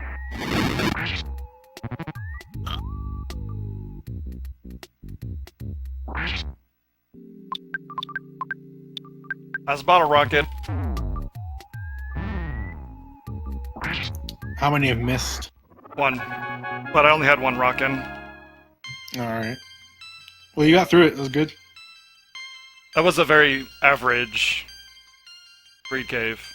The red Yeah, swirl made I it a mean- little bit more on the negative side, but overall 3 Cave is going to have a lot of negativity in it. Yeah, I mean that 3K for BackgroundGuy wasn't great. It actually let Falexxx kind of catch up. BackgroundGuy just finished the fight, and Falexxx just started the fight, and there was definitely more time between them than just this one fight. So it's definitely helping Falexxx catch up. Temple's kind of got a sizable lead against him, although he's having trouble with these roaches. So there's roaches in this cave. They're you can stutter past them, but of the 3 runners, I'd probably, and I don't want to offend Temple here, I'd probably rate Temple stuttering the weakest of the 3. And so Definitely. since Temple doesn't necessarily want to risk a stutter, he just kind of is hoping that he can despawn it instead. And since he was having so much trouble with it, he decided to just take the fight and cut his losses at that point. 2 for 3 on the whiffs on the bottle rockets. Good job, Jeff. The second cockroach wasn't there, and now he gets to walk up to the waterfall. Grapefruit Falls is a horrible, horrible place that just gave Temple the nicest thing ever, which is no spawns on the way to the waterfall. That looked like it was just easy, just walk up to the waterfall, but it was extremely easy for Grapefruit Falls to pincer you and just destroy your day. It's an extremely narrow area, and if there's two enemies, and they create a lot of lag, so it's just basically really terrible place where runs go to die, and your frustrations go to cap out. So Temple's here at the waterfall where he has to say the password, and the password to get into Belch's space is to wait for 3 minutes without doing anything. So he triggers the text box that says say the password, and then puts his controller down, and he's going to wait for 3 minutes. This is the second official bathroom break of the run. We don't have auto scrollers, but we do have 3 minutes of nothing. Yep. Best auto-scroller ever. Arguably worse than auto scrollers. Falexxx kind of having a tough time on Grapefruit Falls. You're kind of seeing what I was saying here. He's getting a lot of spawns up top, getting spawns down low, and he has to deal with all that. We get to see if BackgroundGuy can get to the waterfall without incident. Immediately, he has to get rid of some spawns, so we'll see. We'll see what happens there. He finally gets through, and what's up top? A crocodile. So he's got to go back down, despawn it. Crocodile's still there. Got to go down again. Goes farther this time just to make sure. And he gets a pretty clean walk, too. That was pretty good. Couple of despawns there. If you don't get into a fight, pretty much chalk it up to a win. You can very there's a very high spawn area right there. It's very easy to just get completely trapped by spawns with absolutely nothing to do but to take an encounter, which can completely kill your run or, put a very big dent in your time. Exactly. Or the worst thing they can do is they might not kill your entire party, but if they kill Paula, it's pretty much Paula specifically, yeah. Yeah, Paula's the most important character in the game at this point, specifically for Belch's base, because she's crucial to killing Belch. She's the only person who can deal real damage to him, because Belch is extremely susceptible to cold damage, and she's the only character in the game currently that we don't have the other one yet who can do freeze damage. So you see Temple and BackgroundGuy waiting patiently at this waterfall. So we're going to focus on Falexxx, who's making his way up there now. We're going to see what kind of spawns he gets. Pretty bad. So he immediately despawns it. Alright, this one's empty, so he gets to see. I just put Albert back on top of my computer tower, and he's watching the screen for me. Alright, so Falexxx is referring to his stuffed tiny little alligator toy, which gives him good luck. He's the crocodile whisperer, even though he's an alligator. He speaks to his EarthBound game and says, "No spawns, please." So all three of them got exceptional walks up to this waterfall. So that's like a marathon for you, where I say something is like a horrible, horrible place, and then nothing eventful happens there. So the Temple gets in before all of them, so that actually solidifies the fact that he has almost an exact 3-minute lead against Falexxx, because Falexxx just started the waterfall sequence. These foppies here are extremely easy to kill, and they give a lot of experience, but because of that, they actually waste a good chunk of time. It is nice to get free experience and stuff like that, but the fight itself wastes time, and the fact that you get so much experience and have to master all this leveling text also wastes a lot of time. So ideally you would want to not fight any foppies, but they are very, very easy to kill, so you'll see sometimes runners just will take a foppy fight on purpose, just because they're so easy to kill, and you can use the invincibility frames coming out of combat to skip some enemies that might be up ahead. Yeah, and to say again, for people who've come in recently, even though there is an exact 3-minute deficit between me and Temple, that's really not that much, particularly in the last hour of the run. They were saying earlier, there's been times someone might have been 10 minutes behind, and they shoot up ahead and end up winning. I'm not stressing about it. I'm pretty happy if a race ends within a 5-minute difference, honestly, with this game. Yeah. It's actually quite close. But so far, the entire race has been very, very close all the way through so far. That was redundant, sorry. Don't know if I can forgive you.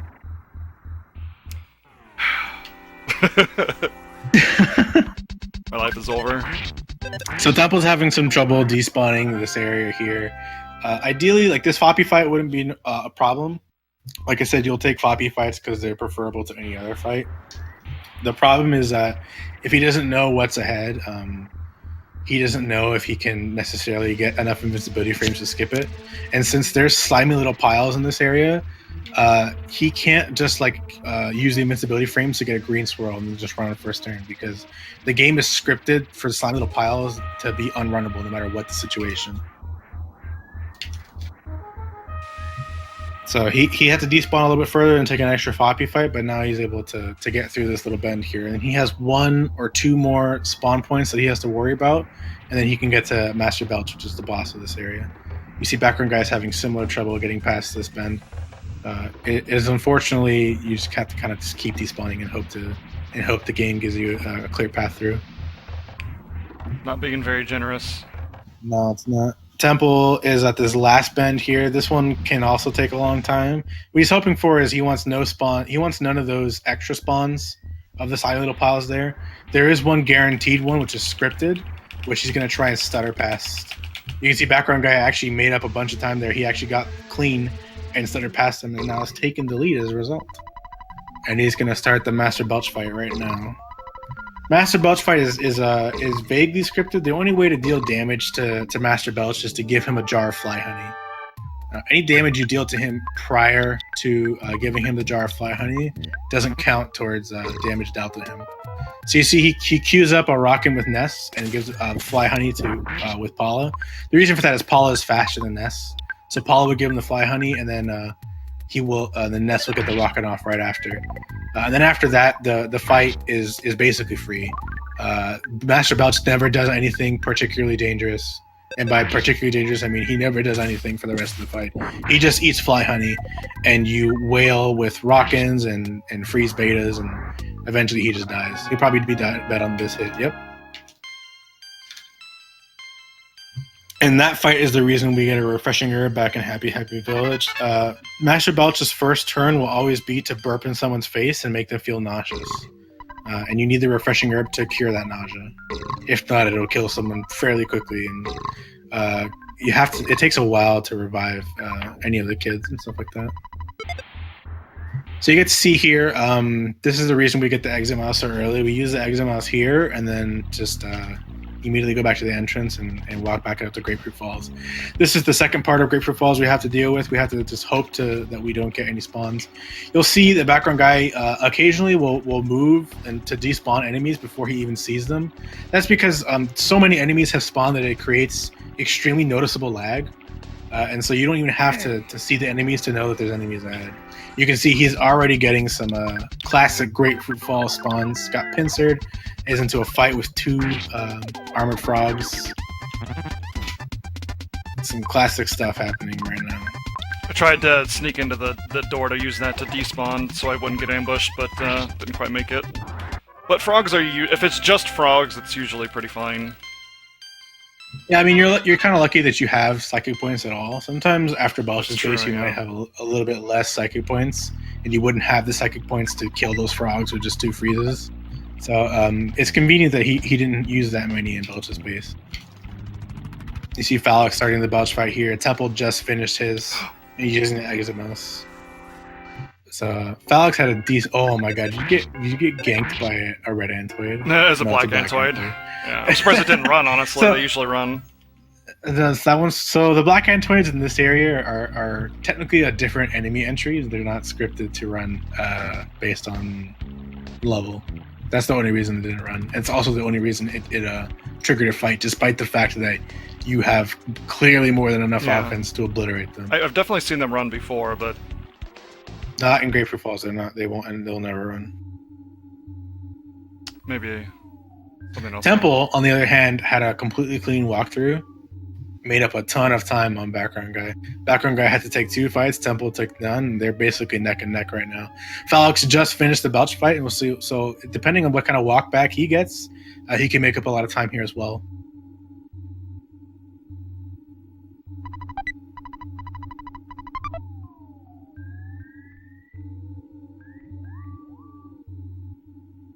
You see Falexxx here not using the exit mouse. Instead, you see him walking through here. He's doing this as a big safety. He's going to walk down here and through the ladder, and he's going to go talk to the Saturn. And the Saturn's going to give him a couple life noodles. This is an extremely safe marathon strat, essentially. A couple life noodles revives dead kids and heals any substantial status effects and stuff like that. So it's extremely... I was actually really considering getting it, but then I got that secret herb from the ghost, so I think I'll just go with that. Yeah, if I had gotten the exit mouse, I wouldn't have done this, but probably actually I might have well, because I mean I'm behind, but I'm not catastrophically behind. No, so I mean, this run has been going, I'll take the safety. Yeah, this will put him a little bit behind, but this safety might end up saving him in the end. And since the other 2 runners don't have a couple life noodles, and he sort of has an advantage in that respect. It just depends on whether or not it comes into play. Oh, it'll come into play. Yeah, probably. So Temple and Background Guy are on the bus here. They're on their way to the desert. The bus would normally go past the desert and straight to Forestside, which is the next city. But there's a big traffic jam. I forget the main reason of the traffic jam. I think it's something like stupid, like there's a girl in the middle of the road or something like that. But there's a traffic jam, so you're forced to get off the bus and then walk around the long way. Fun fact, there's only like 2 or 3 cars in front of us, and then there's nothing, so that's the traffic jam. Just enough so you can't see, yeah. So the desert isn't like a super dangerous place, but it can be. Some enemies can spawn like just off screen and then like rush at you out of nowhere, and there's not a lot of terrain to get them stuck on. There's these occasional cacti that you see, which are useful, but for the most part, if something runs at you like quickly off screen, you might get into a fight. It's usually a dog, but you see Background Guy gets a pretty clean walkthrough, and Temple does as well. You pick up this big bottle rocket because big bottle rockets are our main damage source. For a bit, and any free ones we can get, we're always gonna pick up. There's 2 that we get. We get this one, and there's one in Mole Cave. Then after Mole Cave, we go on a big shopping spree and buy quite a bit. So they stay in the shack here to rest and get their health points up. They talk to this dude, give him some food. That's just like an event trigger that they do. Next, they're going to do some more event triggers. They're going to go to the city. They're going to talk to one of the managers at the theater, and then they're going to make their way back. And then Mole Cave will begin. Mole Cave can be a pretty rough part of the run. That's one of the spots of the run where your ability to stutter step definitely makes it easier. Every single enemy except for like 2 can be stutter stepped in that cave, and so if you get like pincered by some enemies, your ability to stutter step determines whether or not you're able to get out of tight situations like that. So in that respect, Falexxx and Background Guy have a big advantage over Temple, who is a little bit weaker at stutter stepping, but good RNG can make up for that. Like if he doesn't have any spawns in his way, it doesn't matter if he can't stutter step as well. And he can still stutter step. It's not like he can't do it at all. It's just if he's in like a really tight situation, it's definitely a lot more difficult. Stutter stepping is definitely one of those things that makes Mole Cave turn in from an RNG nightmare to a little bit more execution heavy part of the game. So a lot of beginner runners will have a lot of trouble with Mole Cave, but once they start stepping, it's like a big turnaround. Exactly.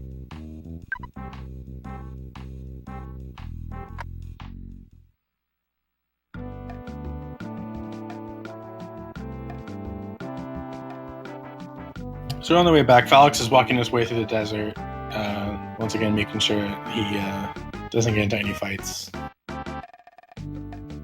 We walk along the bottom there because that is where the most frequent cacti are. Just in case an enemy does spawn, we can use the cactus to block their path and then maybe get around them or try and despawn them. It hasn't been an issue though. Like it is rare for enemies to spawn in the desert. It just happens occasionally, and you have to kind of think on your feet as a result. You see Temple saving the hotel there. That's a safety for Mole Cave in case he dies. And gets revived at the hotel. Instead of like reloading his save, he's just gonna start from the hotel, go to the hospital, revive his kids, and then walk back. Because in order to complete Mole Cave, you have to kill 5 bosses. They're all these big, humongous moles that all claim that they're the third strongest mole in that cave. All 5 of them do. And so if he's like on the 3rd or 4th mole, like he's killed 3 or 4, and he dies, he doesn't want to reload his save because then he has to kill all those moles again. So he saves at the hotel in Foresight so that he can potentially, if he dies, revive his kids and then walk back and then kill that last mole or kill the last 2 moles, something like that. Background Guy chose to save in the shack, which is a little bit riskier and doesn't really do much for him except just give him an initial safety of the fact that he did save and could reload a save. The 2 enemies that you can't stutter step in Mole Cave are Noosemen and Ducks. Noosemen are probably the worst fight you can take in this cave just based on how aggressive they are. They will attack almost every single turn. And the turns they won't attack, they'll like solidify a character, which means they can't move. You see a little bit of stutter stepping from Background Guy. Snake is extremely stutterable, so that's one of 2 enemies that you stutter in here. The strat for these moles, these first 2 moles, is to use a freeze beta with Paula and a big bottle rocket with Jeff. And you can see immediately the Background Guy, he got the worst possible luck on that first mole. On the first mole, Paula has pretty low HP to begin with. And so if the mole hits her, you're trying to like mash out the text fast enough so that Jeff gets his big bottle rocket before she dies. But unfortunately for him, Paula died before Jeff got his big bottle rocket off, so he didn't get to use the scrolling HP bar to his advantage. And the secret herb he had as safety didn't work because the secret herb only has a 75% chance to revive a fallen party member.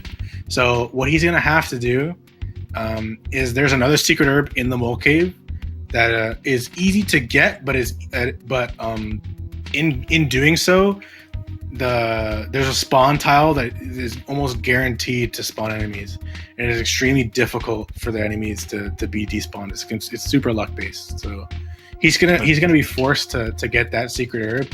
Hope that secret herb works, because if it doesn't, then he has to leave Mole Cave and revive Paula at the hospital, because unfortunately Mole Cave cannot be completed without Paula because she is the main damage dealer here. You should try to stutter to that box, and even if you have to spam L and miss it a couple of times, if you can get it in the exact like outer rim of that box, you should skip most of the spawn chances. Yeah, that's what I usually try to do, but man, I can't despawn anything. The other strat is to get an exit mouse, which is coming up in this area if Background Guy wasn't getting infinite snake spawns. You get an exit mouse and you get the secret herb and try and see if you can despawn it. And if you see that you're not going to be able to despawn it, you use the exit mouse. It brings you back to the entrance, and then you just kind of start over from there. BGG kind of getting fed up with that snake spawning over and over again, so he decides to stutter past it with a very nice stutter. Meanwhile, Temple is already on the second mole. All his kids are still alive, so he has a distinct advantage here. We use a freeze beta and a big bottle rocket with Jeff. This is the last big bottle rocket we have for Mole Cave, so from here on out, the strat for the moles is going to be 2 freeze betas with Paula, and you queue up a life up on the first turn just in case she gets hit by the mole. And now we're seeing Background Guy deal with these spawns. It's definitely a rough situation. He's going to keep trying to despawn. It's a very high chance. It's not impossible, but he might be here for a while. I don't know if he picked up the exit mouse, so he might just be just hoping that he gets the despawn.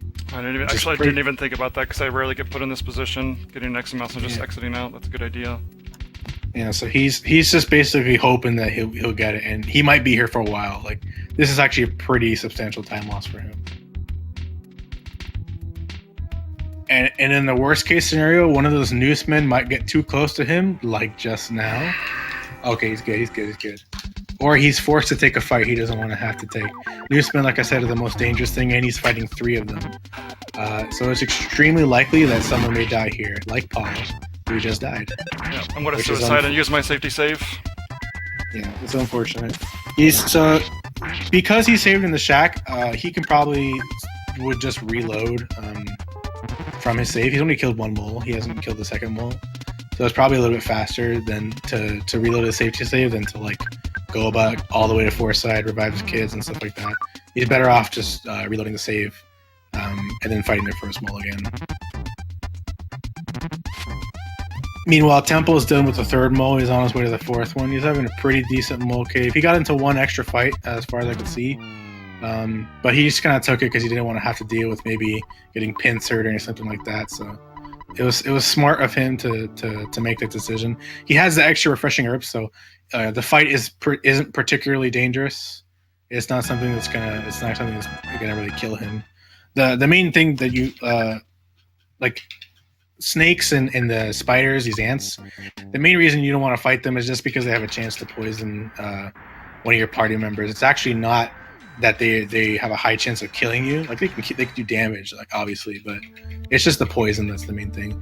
You see Temple stuttering this ant. That's probably the best strat to use against it in this particular bend, just because it's a pretty high spawn rate, and stuttering just gets rid of the RNG there. And the nice part is on the way back, that ant will not be there because the spawn trigger is above it. It's not gonna spawn from walking there. He is now. So with BackgroundGuy's pretty big mishap, Falexxx has pulled ahead into 2nd place. Go ahead, Falexxx. Sorry for interrupting. Something we didn't mention earlier. I saw it a couple of times. People saying just a reset. We do glitchless single segment. So even though you can reload your save, we don't reset the console.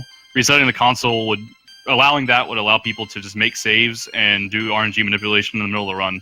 So while you can reload a save, you have to die to actually be able to reload that save.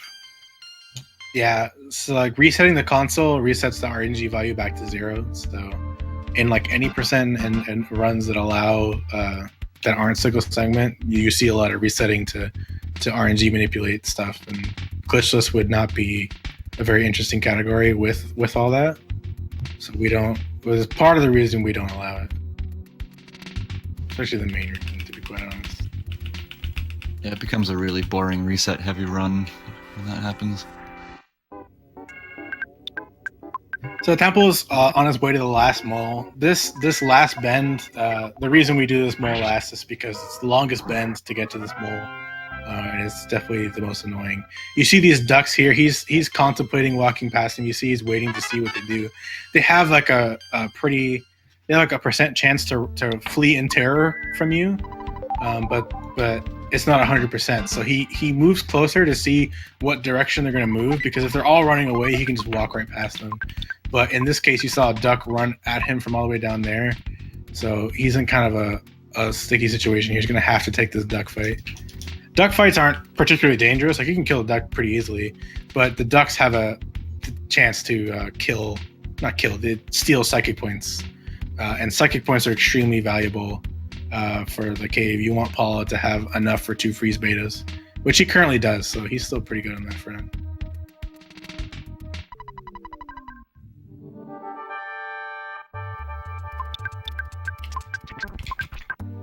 He's getting trolled by ducks here, which is unfortunate, and now he has a snake that is definitely trolling the crap out of him. He's forced to take yet another duck fight.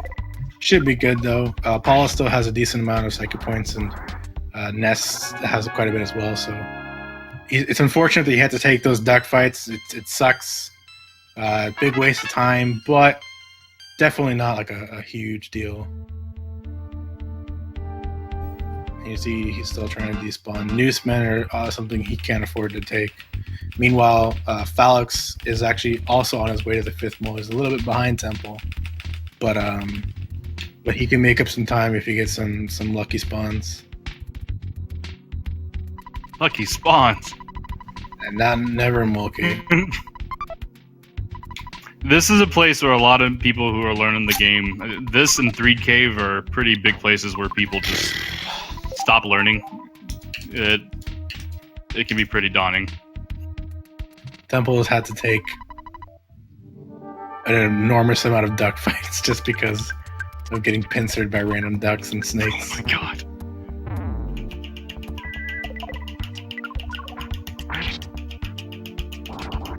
Yeah. I didn't want to risk getting a red swirl there. So, after an infinite number of ducks, Temple finally gets to the 5th mole. It's the same strat for this mole as every other mole. He's going to heal Apollo with Ness. He's going to do freeze Beta, and then defend with Jeff. The mole hits Ness, so that's definitely ideal. Didn't kill anyone. It's going to defend with Ness and do a freeze Beta to clean him off. And Temple is officially done with Mole Cave. Kind of rough. Not the best Mole Cave just because all duck fights, but got through it without any deaths or anything like that, so it's definitely pretty good. Falexxx still trying to get to the 5th mole. He's on the last spawn tile. Last spawn tile can be fairly trolly sometimes, especially because you don't know what the ducks are going to do. Meanwhile, BackgroundGuy is at the 4th mole. He's actually, despite having died and having been pretty far behind, he's actually raced through this mole cave the second time over pretty quickly. We'll see how his trek to the 5th mole goes, but he's not super far behind. Depending on how well it goes, he can still just be within reasonable distance between them time-wise. And that's empty immediately, which is a good start. Yep. And as we were saying, I was over 3 minutes behind for a while, and then BackgroundGuy went down to 3rd, and now he's right back on my tail at 2nd. Without Yeah, that And I death, caught up to Temple by probably a minute. He had an extremely clean walkthrough. He had one despawn and then a bunch of ducks running for him. He just walked right through. That was fantastic. yeah, without the dying, that would have been a gold split Mole Cave for sure.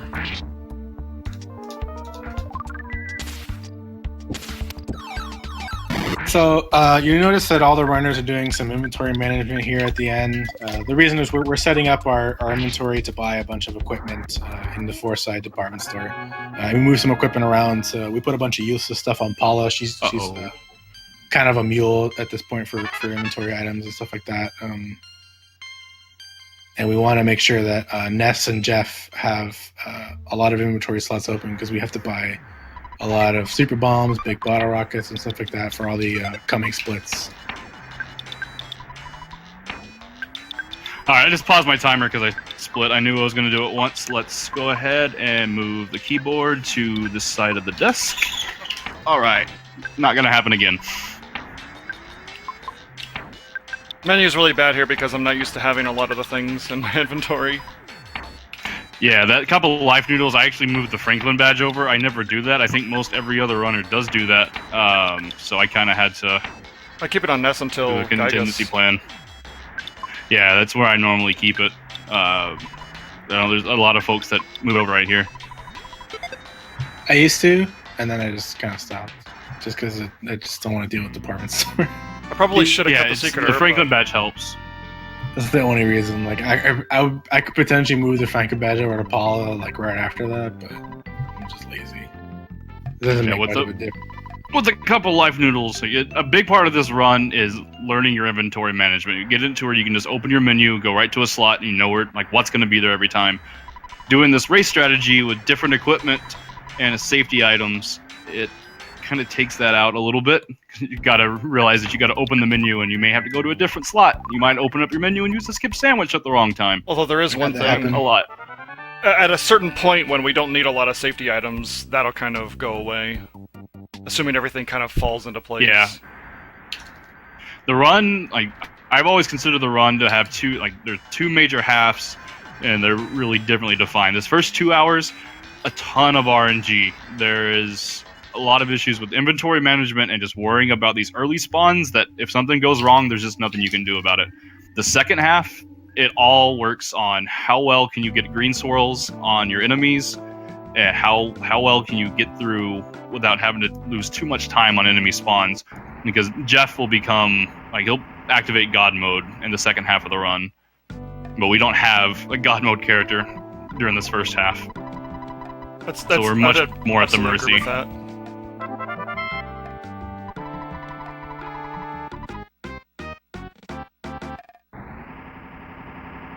So we get a diamond from the miner at the mole cave, and the diamond is used to pay off the Runaway Five's debt yet again, because they're super good at signing contracts without reading them. And then we watch the show, which will be the last Runaway Five show we see. There'll be one more show, but it's not a Runaway Five show. This is like a pretty small bathroom break. Like, you can take a quick tinkle and that's it. Just short. It's not a super long show. I've definitely seen runners. Thank you for saying tinkle. Yeah, no problem. I've definitely seen runners try and take a bathroom break at this part and then like come back too late and waste some time. So it's definitely one of those things where it's like maybe you get a drink from the fridge and run back. Like you don't have much time. Yeah, there's also a big thing that the new runners I've seen happen to a lot is this place actually has dialogue on the stage. So you need to wait before you leave. And I am going to have to get up since my dog is on skunk smell exile. Just make sure she's doing all right. You better run. So this next part, like I said, we're going to do a bunch of shopping. We're going to buy a lot of super bombs. We're going to buy a lot of big bottle rockets. Only Jeff can use bottle rockets. So we buy, like, all the runners are going to do a different amount of shopping as far as like the number of things they're buying. But we buy a bunch of super bombs, a bunch of big bottle rockets, and they're crucial to these next couple parts of the game in Foreside. The first being, like, as soon as you're done with the shopping, we have to we go to the bottom of the department store, the lights turn off, and then Paula gets kidnapped. And then we have to go back to the top of the department store and fight the department store spook, who is at the top. He's like this alien with tentacles. Pretty spooky looking. And the department store is probably like one of the worst parts of the game, like hands down. It's just so susceptible to RNG. The enemies in this place are just ridiculous. I'm hoping for that to bring me back up. One of the enemies is called a Musica. He's a guitar with a face, and he puts you to sleep, and then he just murders you. And he sucks. It's the worst place ever. So many runs that have been on an incredible pace have died here, and there's nothing you can do about it. You have no control over it. You just have to hope that you don't fight a Musica, and he doesn't put. And then if you do fight a Musica, that he doesn't put you to sleep and murder your entire party. It's the worst.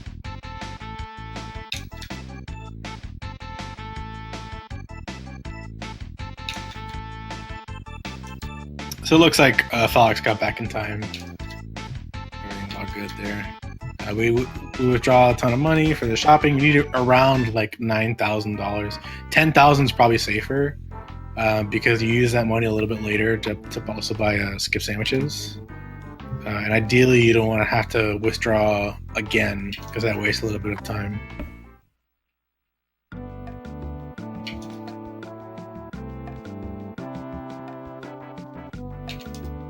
So there's not a lot to say about. You'll see both Temple and Falexxx bought the Hyper Beam on Jeff. That's completely unnecessary, but it's a safety that they do.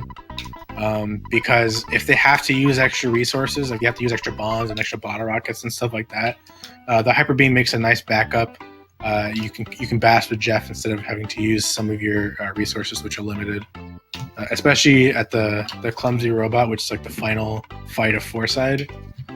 If you don't have enough super bombs, which are the only real main ways to damage him, you're forced to use paralysis on him and just kind of bash it out and hope you can kill him. And the Hyper Beam kind of makes that a lot easier just because your Ness and Jeff won't be dealing just one damage to him, which is what they would normally be dealing if they didn't have like the Hyper Beam or the minor league bat, which I think you could also get as a safety here. See that chicken in my inventory? You got the chicken? I do. Oh my god. And Well, audio is not on you, so we don't hear. Congrats, Yeah, no one can hear it. congrats to Temple for So the it's- win now. The chicken in the inventory, occasionally, I forget how often it does it, but it'll make a clucking noise. The clucking noise sounds super derpy, but it's hilarious. And just all throughout the run, you'll just randomly hear it cluck, and it's the best. Everyone, and I can say this with certainty, everyone is going to be saving before they trigger this event. Like I said, department store is the worst place ever. It is so garbage. There's nothing you can do to make it nicer or easier. You just have to Too hope far they don't behind. kill you. You're not going to save? Not saving before the event. Too far behind. I mean, you're ahead of me. Yep. I'm going to save after it. Technically riskier.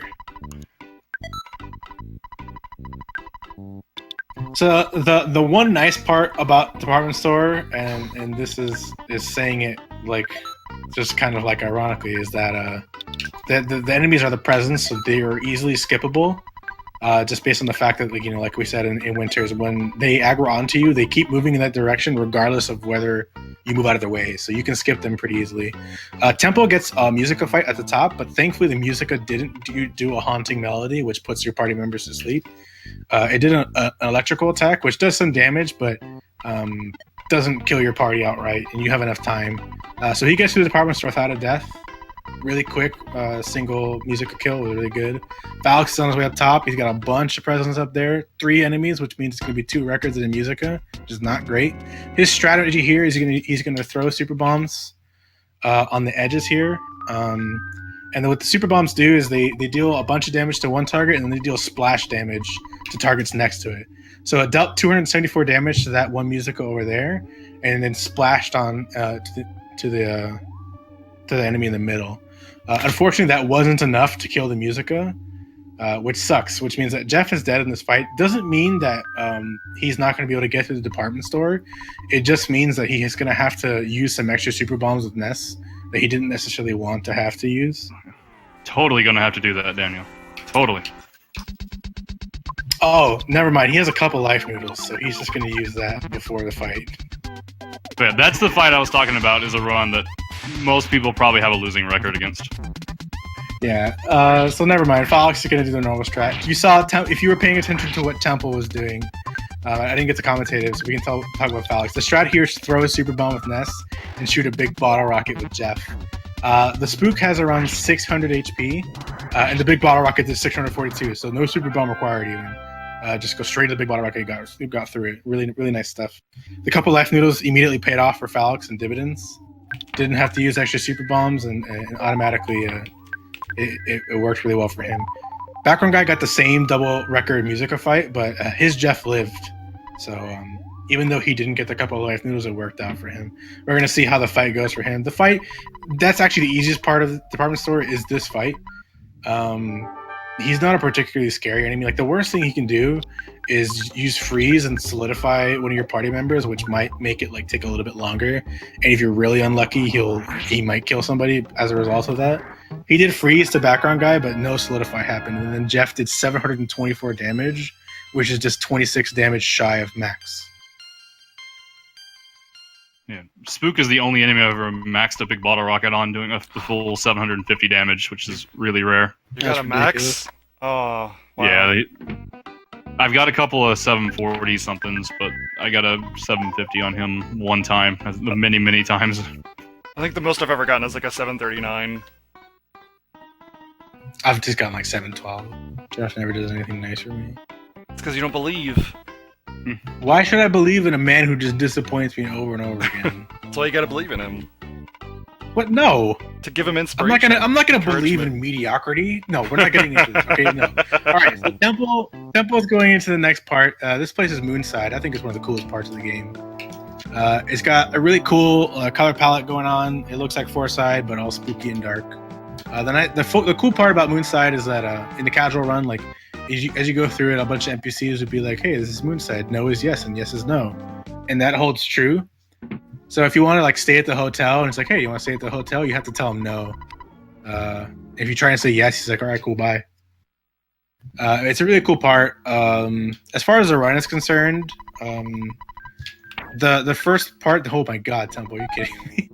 The first part there, there's an enemy that always spawns in the cafe, and there's a chance that he might not aggro onto you. You can just walk right past him. It's called pump skip. Unfortunately, Temple did not get it. And so the strat there is to just shoot a big bottle rocket at him, or try and run. The things you're aiming to do in Moonside, you have to hit a couple triggers. First, you have to talk to this sailor who says to get past him, you need to be with a man who has a unibrow and 1 gold tooth. So once you talk to him, you can talk to these guys, and they teleport you around Moonside. We pick up a bunch of crucial not a bunch of. We pick up one crucial thing here, which is the Night Pendant. The Night Pendant is a piece of equipment that you can put on somebody. What it does is it gives you immunity to flash attacks, and flash attacks have a chance to inflict status effects on your party members. So it's really important that we have that for really late into the game. For the Gygas fight, which is the last fight in the game, we pick it up here because it's crucial. Temple is not going for it because it's a marathon, but he could have done a text skip there. If you walk to the bottom of the room there, you skip all this text that the invisible guy is saying to you right now.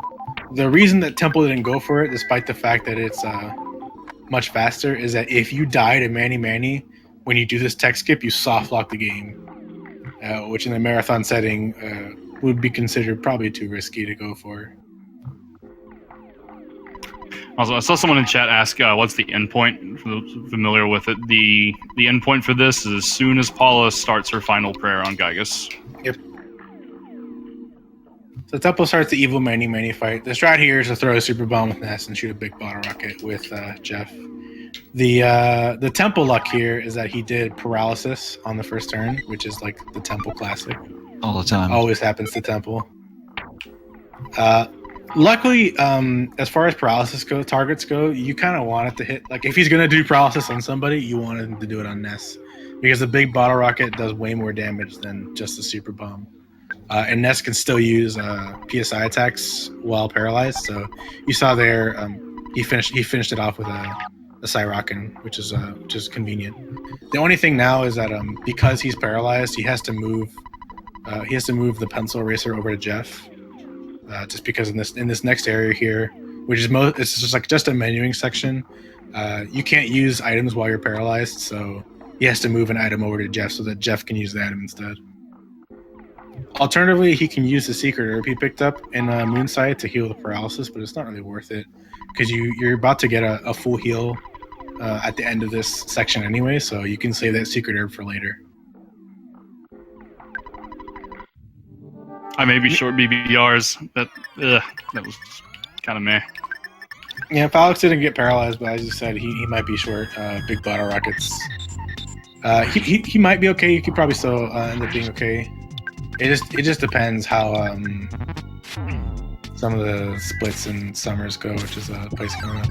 Meanwhile, BackgroundGuy is also fighting Evil Manny. The big bottle rocket by Jeff didn't do much damage, so he kind of needs this one to do a decent amount of damage, and it did, so he gets to the Manny fight without being paralyzed. Once again, Temple is the only person to be paralyzed by Manny. Figures. Yeah. I think in the past, we've done weekly races for the past 8 weeks, 8-9 weeks, something like that. About that. I think Temple has been paralyzed for 8 of those. So we just had an interesting little 2-hour mechanic here. Daniel wants to explain that. Yeah, so every 2 hours of playtime, actually the only person unaffected by this would be BackgroundGuy. But every 2 hours of concurrent playtime, your dad will call you and be like, "Hey man, you've been playing for a while. Do you want to take a break?" This is like Nintendo's way to try and remind kids that they shouldn't be playing games all day and should do productive things. So every 2 hours of game, your dad will call you. And the main thing we use that for is because it's unavoidable as long as you haven't died and had to reload a save. The main thing we use that for is kind of like a measure of our pace through the run. So it's like, I got the dad phone call at this part of the run, so that means I'm on a good pace. The reason that it doesn't affect background guy is since he died in Mole Cave and had to reload his save, the timer for that 2 hours resets as soon as he loads the new save. So he's gonna get the dad phone call at some completely random place, probably like an hour or something like that from now.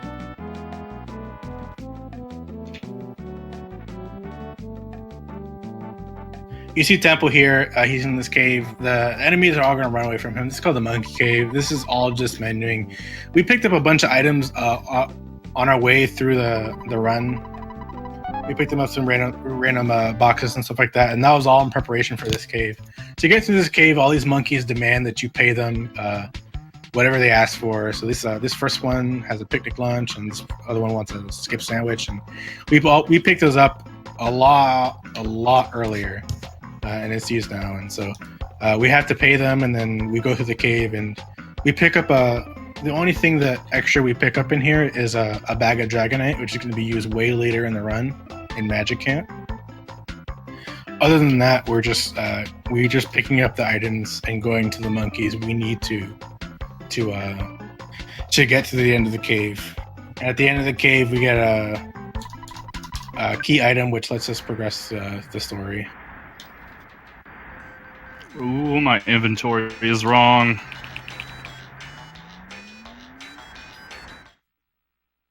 I don't know why I despawned that. You didn't want an Andy situation. I mean, I had clear room. I just I don't know. These things all have a 100% chance to run away, so.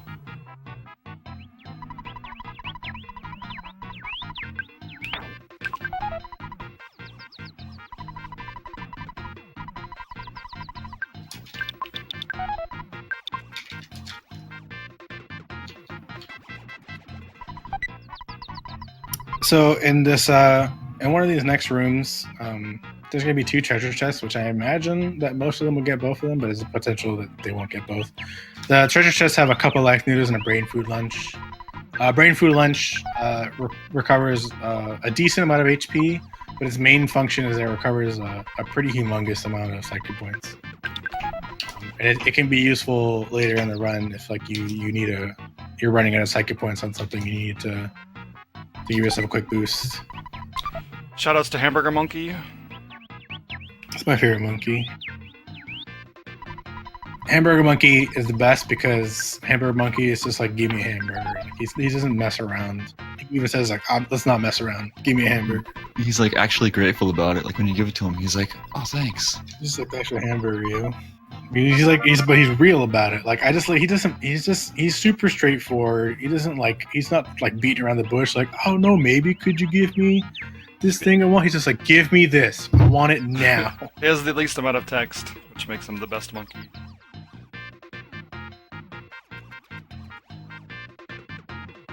So the other purpose of going through the Monkey Cave, despite getting the key item, is that we learn the teleport spell on the way out. This monkey is going to teach us how to teleport. Teleport is actually a super, super cool spell for the speedrun. It's convenient, obviously, because it lets us teleport from 2 major cities, but the main thing we use it for in a speedrun, which doesn't happen until a little bit later, but you'll see it every now and then. While you're teleporting, enemies don't move towards you, but Ness still moves, like your party still moves. So you'll see us use teleports to skip certain enemies very quickly and stuff like that. So it's actually a super, super cool feature of the speedrun.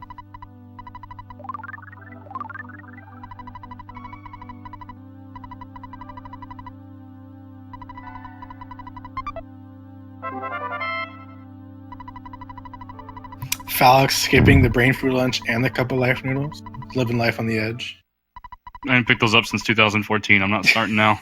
It's not super necessary. Like you can definitely get by without both of them.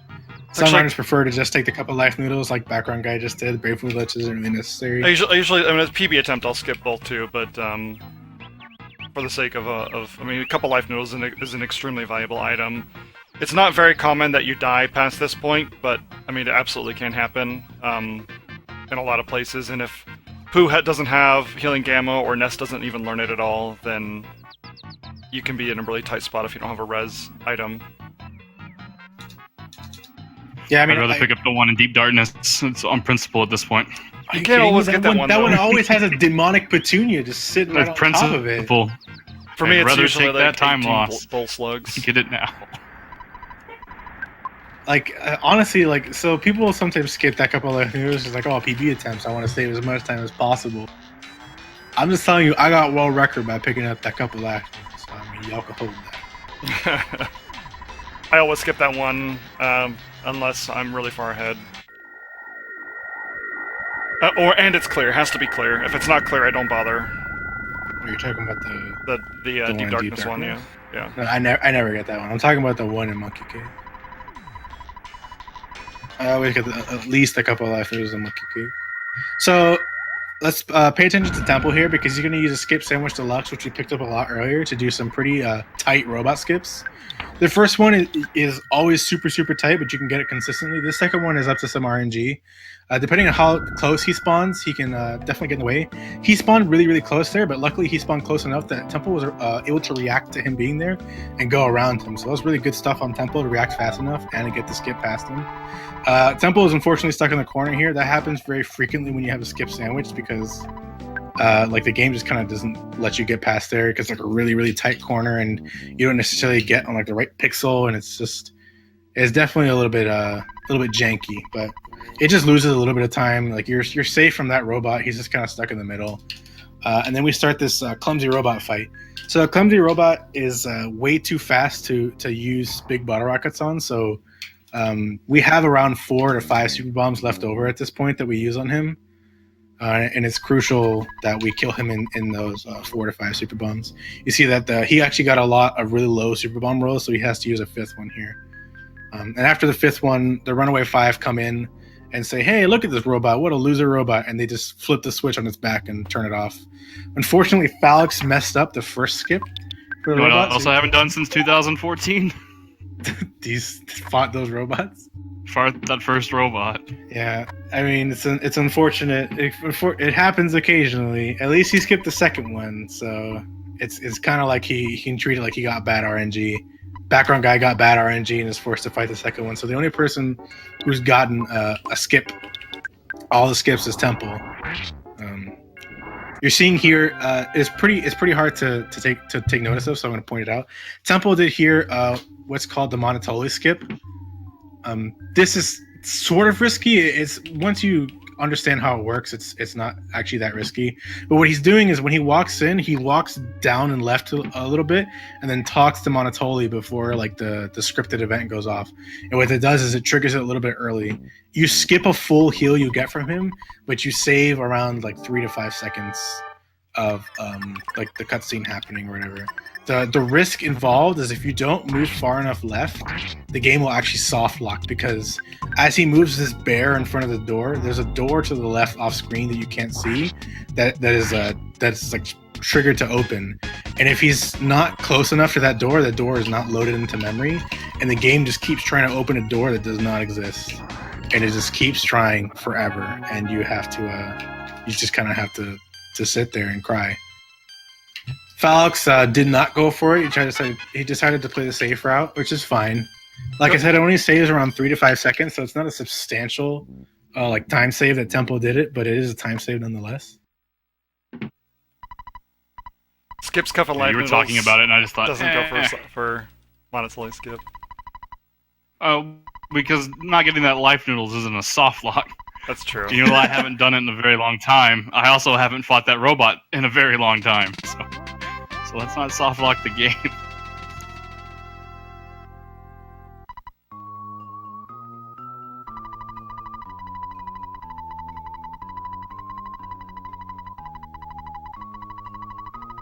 So Monotoli offers to give you this helicopter to fly to Scaraba, which is like the place they're telling you to go next, like the pyramid. But you can't take it because Pokey already took it because he's a jerk. So instead, Paula has some visions. Excuse me. She has some visions. She says, we need to go back to Threed. And so you're going to get a ride with the Runaway 5 back to Threed. Overmeshing has been real this run. Did you make him repeat? No. Overmeshing, like I keep overmashing dialogue and opening my menu like an idiot. Okay. It's just like a Yeah, fraction of a second, but it's just nerves. Yeah, the reason I asked him if he accidentally had that guy repeat his thing is because that guy he asked like, "Hey, do you want me to say it again?" And you have to say no. But if you're matching A and L, which is usually what you're matching to advanced text, you'll say yes, and he'll start his whole speech over again. So there's a couple like speeches like that where you have to mash no because they keep asking, "Hey, do you want me to repeat this?" And if you're not paying attention, you can just be there and be like, "Why isn't this cutscene over? Like, why does it just keep on going forever?"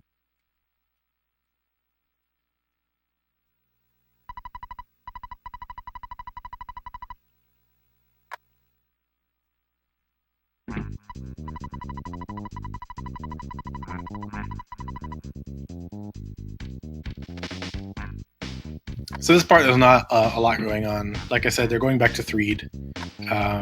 There's some like storyline here. Apple Kid calls them and says, "Hey, I figured out that the enemy of all humanity, Gygus, is gonna murder us all. So I'm gonna work on something super great with Dr. Andonuts, who's Jeff's dad, and some of the Mr. Saturn people."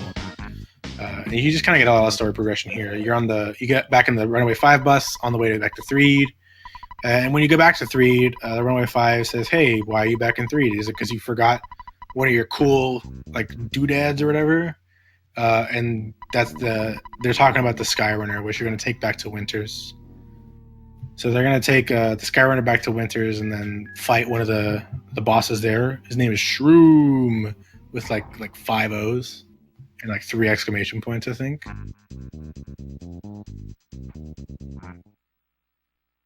But until then, they have this bus ride, and then they have around a 2-minute Skyrunner sequence. So it's just a lot of just like traveling this part here. There isn't much to talk about. Yeah, this is the section that I was talking about earlier with like the first half of the game has a lot of spots where bad stuff can happen and you can't do anything about it. And then the second half where you get a lot more stocked up and are more prepared. And this is kind of the beginning of that section. Unfortunately, you've got 2 long cutscenes and then the entire Summers section. And the Summers section is just one long cutscene and then a run-ending fight right at the end of it. Yeah. Like, Summers primarily, the main thing involved is you get your 4th party member there. Who we've mentioned before, his name is Pooh. And then after that, you do some storyline, and then you get to a fight with the Kraken, which is the run-ending fight he's referring to.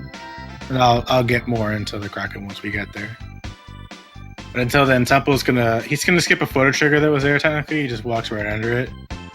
Some newer runners will accidentally trigger that, and then they'll never trigger it again because they'll feel dumb after triggering it.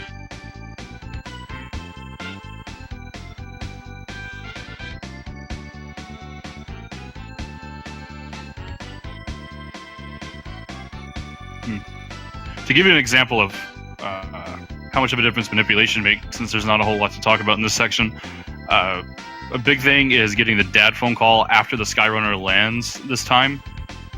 Sometimes, I mean, if you get it right before it, it's still okay. You want to try to get onto the Skyrunner before 2:01:50. That's generally when the phone call is going to happen. So if you get on the Skyrunner before you have that happen, you know that you're on pretty decent pace. You had a good early game. Maybe not the best, but it's possible to get it very late in the game, or very late even after Shroom, and only a couple of us have gotten that. And that's a real good pace of a run, but unfortunately, those runs tend to die at Kraken. Yeah. Or Dungeon Man. Yep. Or you get a world record. I mean, you know. Where did Andy get his phone call, though? It had to have been Winters. Andy got his Right after Shroom, like directly after Shroom ended. Yeah, as soon as Shroom finished. That was the latest he had ever gotten it.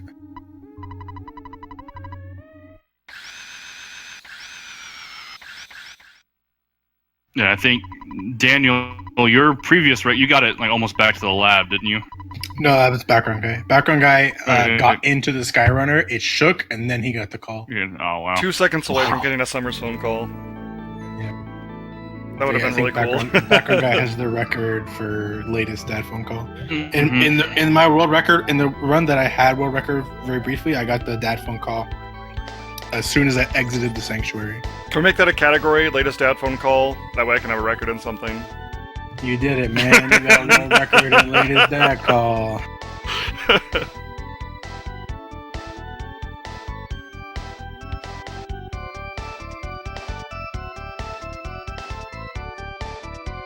So Temple finally gets to land. We get to finally end this traveling sequence before we have to do more traveling.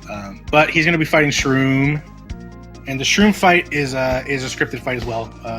His first turn, he's always going to drop some spores, and what that does is it mushroomizes mushroomizes is the technical term, but it puts a mushroom on their head, which gives them a chance to attack their own party members, attack the wrong target with whatever attack they do. So if Temple is playing this safe, and I imagine he will be, he's going to be defending with Ness and probably with Paula as well. You don't have to. You can actually probably play that a little bit riskier, but he'll probably defend with Ness and Paula and then shoot a big bottle rocket with Jeff. The reason we defend with Ness, first and foremost, is because the attack we would be doing with Ness here is Rock and Beta. And if Ness gets mushroomized, then he has a chance to use Rock and Beta on your entire party, which will kill everyone. Jeff is the one who got mushroomized, and it's not worth it to just stop using Jeff's bottle rockets because it's one of the main sources of damage on this fight. So he just risks using big bottle rockets. Worst case scenario, it hits one of his party members and one person dies, which is preferable to multiple people dying. He's gotten some pretty terrible big bottle rocket rolls. The first one was around 300, and so is the second one. But he had everyone hit without any issues. No one started to feel funky, so he got through it pretty cleanly. He defended with both Ness and Paula like I said he would. So that was a good fight. It was pretty quick. The bottle rockets could have hit for more, but he still got through it pretty quick. Meanwhile, Falexxx got the same setup, except that I think Jeff probably hit Paula, as it looks like. And so he's going to have to recover with that. He only has one big bottle rocket left. And thankfully, Jeff did not feel funky and didn't hit himself or Paula or Ness. He only has Rock and Betas to use now, and Jeff's Hyper Beam. So he's going to probably kill on this Rock and Beta or the next one. Every single person got Jeff mushroomized. At least I was able to fire off my last rocket. Yeah. So I mean, Paula dies, which sucks in the sense that she doesn't get much experience. And experience is pretty useful, obviously, no matter what. But it does give more experience to Ness and Jeff. And to Ness is primarily what getting more experience can be useful because it gives him a higher chance of learning Healing Gamma at the end of the run, which is useful for like at the end of the game. Meanwhile, Background Guy had Jeff kill himself, it looked like. Yep. I was able to fire off my last bottle rocket before he scrolled to 0. Paula almost died because I missed 2 rockets and she got punched, but got saved. Wouldn't have mattered. But she lived to get the XP. Yeah, she'll die on the way, which doesn't matter. Actually, she lived now. She's 14. She has enough. Okay, I thought it was 20 for poison ticks. On the overworld, it is 10. Okay. Like it wouldn't have mattered anyway, but yeah. If Paula dies, it is actually okay. She doesn't get the extra experience for the Kraken coming up, but Shroom gives an extremely large amount of experience, and if we get into an extra little fight later on in the game, Ness can be 1 extra level, and he can have a revive skill, and a kid being dead in that fight actually kind of helps for the chances of getting Healing Gamma in the late game. If you want a kid dead, you want it to be Jeff. Once he does his job, he can die, and his experience doesn't matter at all. Yeah, Jeff's level is kind of irrelevant. The only thing you get out of Jeff's level is some HP and potentially some speed. And speed only affects the chance of a bottle rocket hitting. It doesn't affect the damage the bottle rockets do. As opposed to like Paula, where you want her to have more HP and more psychic points, and in some cases had to have learned like specific spells and stuff like that. So that's where experience with Paula kind of matters. But at this point of the game, it doesn't matter too much. The main thing is just like getting through it with the strats in mind, and sometimes like Falexxx said, if Ness gets extra experience, that's sometimes preferable, just because it makes the end of the game having a rest spell on Ness as opposed to Pooh. Ness has like almost 4 times the amount of psychic points that Pooh does. Pooh's side points are really limited. You really want to save them for the second phase of Gygus if you can. Yeah, I mean that's getting ahead of ourselves, but here we see this nice part of the game in Summers. Tony calls you and asks you, the player holding the controller, what your name would like to be. And what is the and consensus Temple on in that? good form. Well, Temple just put the full butts. So, All right, good. I mean, you gotta decide. Do you want to catch up or do you want to be a hero? I'm gonna be a hero. Winning is less important than that. So Temple inputted the correct name, which is the full butt.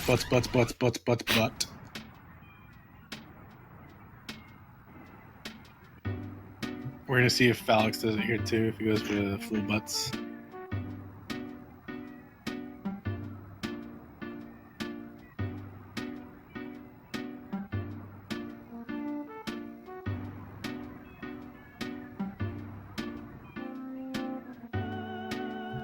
Oh, what is he? He's putting a better farmer. Does that fit? Please say it fits. A better what? He's putting a better farmer than Daniel. He's referring to the fact that we've both been playing a lot of Stardew Valley and have been talking about farming. And he is asserting his dominance as a farmer over me right now. And I have to concede. I can't do anything about it. I've been thinking about what I was going to do there. It was going to be something Stardew Valley related. Meanwhile, BackgroundGuy puts the full butts. Honestly, I kind of approve of the Falexxx name. It was pretty good. It was really, really strong. We got 2 butts, and a better farmer than Daniel, which I can't contest. He's a pretty good farmer, man. So Temple, you missed it, but he just did some storyline stuff. He goes into the Stoic Club, which is where we got the phone number from that Rastafarian guy or whatever. You get the phone number, you go to Stoic Club, and you convince a girl to give you some magic cake, which sounds as sketchy as it is. And then after you eat the magic cake, Ness has a dream, which is what Temple is on right now. And that's the Dalam sequence, and you get to see the Palace of D, which is the name he gave Pooh. It would normally say the Palace of Pooh if he gave the default name. It's the Palace of D. And so this is just some more storyline stuff. This is what Falexxx was referring to. It's just like this is essentially like this is more storyline and traveling and stuff like this. Like there's no RNG in this section. There's just going through it is some storyline stuff. You get to see like a really spooky ghost later on, and he's gonna tear off some of your limbs, but that's coming up pretty shortly. Yeah, this is by far my least favorite section of the run. Even the sections that actually kill the runs. There's not much to talk about. There's nothing going on.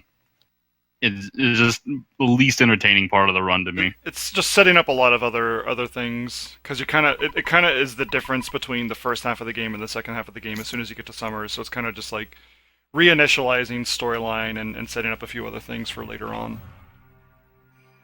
Yeah, it's essentially like this little buffer period between the two. Like it kind of it's just this little part where you're just like, okay, this is the calm before the storm, so to speak, before the run kind of changes its gears. And so this part's all story, and then you get to Kraken, and the Kraken could kill your run if it's unkind, which it frequently has been to some runners.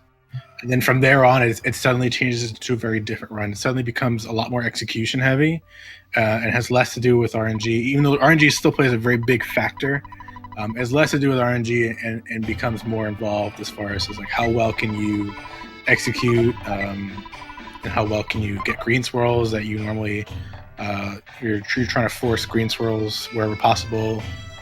And there's a lot of teleporting execution as well and stuff like that. Like it suddenly. It becomes really every part of this run is cool, but it just suddenly picks up into this a lot different part, and some people are better at it than others. It's definitely a rough part of the game for some people. It requires some practice.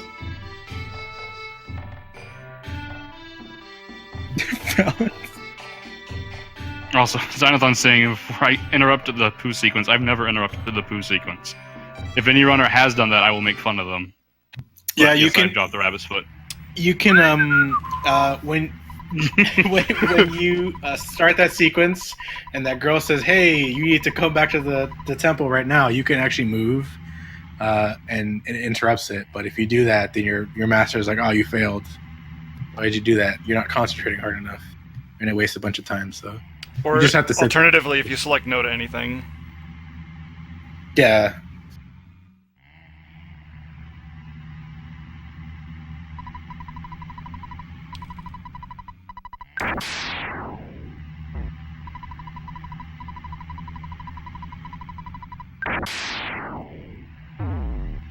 So you see in Falexxx and BackgroundGuy stream, you see the spooky ghost is ripping off their limbs and their eyes and their senses.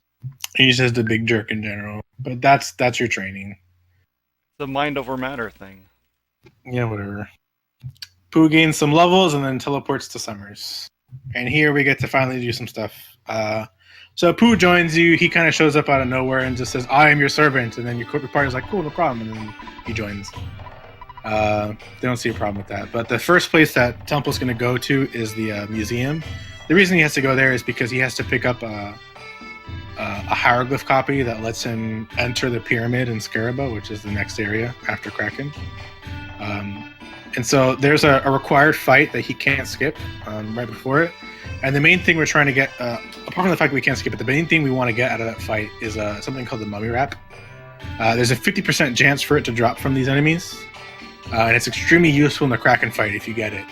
If you don't get it, it's not a deal breaker. Like you can still beat the Kraken; it's not a problem. But it does potentially make the Kraken fight super guaranteed, pretty much, because the mummy wrap is an item that deals about as much damage as a super bomb, and if it hits, has an 100% chance to solidify the enemy, which is its main purpose. So he uses freeze here, a big bottle rocket, and the big bottle rocket should kill it if it does enough damage, which it didn't, of course, because Jeff is terrible. And so he kills the Shadow Man. We're going to see if he gets the mummy wrap here. He obviously wants it, and he gets it, which is nice. It's a 50% chance, so you'd think it would happen more often than it does. But for some runners who just keep getting unlucky, like you often don't get it, which is just it's just disappointing because it is nice to have that extra safety involved. So he fights that fight. He's going to wait for this thing to kind of disappear, and then he's going to read this sign.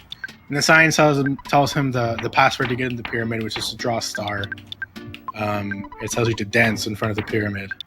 And so doing that's the correct trigger to be able to actually enter the pyramid. Even though we know the password because we speedrun this game, the password actually can't be inputted until you read that sign.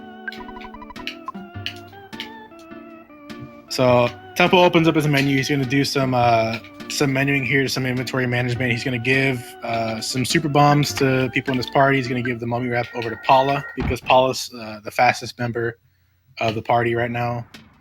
So ideally, in best case scenario, Paula outspeeds the Kraken, which means that she gets the mummy wrap off before he does anything, and then he's solidified, and then he just dies immediately. He doesn't ever get his turn off. Doesn't always play out that way, but that's the goal. Before we go and fight Kraken, we stock up on a lot of skip sandwiches. Meanwhile, Falexxx also gets the mummy wrap, which is great. We buy a lot of skip sandwich deluxes. So we didn't. You saw it earlier with the robot skips, but the skip sandwiches. When you use a skip sandwich, your characters move a lot faster, like extremely fast. And so the reason we buy all these skip sandwich deluxes is because it helps us skip enemies a lot later on, and it's also used just in general. It's just faster, and it helps us get green swirls in some areas as well. Just because of how fast we're moving, we can wrap around the enemy and potentially hit them from behind. But this is just a pretty. It's kind of lengthy. Just a lot of menuing involved. Buying a bunch of skips. You buy a bunch of skip sandwiches on Pooh to basically fill it up to the brim. And then you buy 6 on Paula, and then 2 on Ness. And the 2 on Ness are used later in Magic Camp for some enemy skips.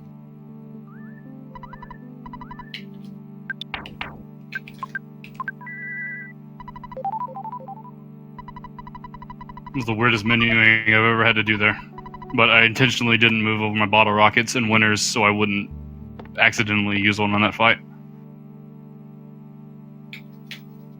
Because I would rather not use a big bottle rocket in that fight than the general. Yeah, big bottle rocket is definitely more useful on the Guardian General, which is a boss fight in the pyramid.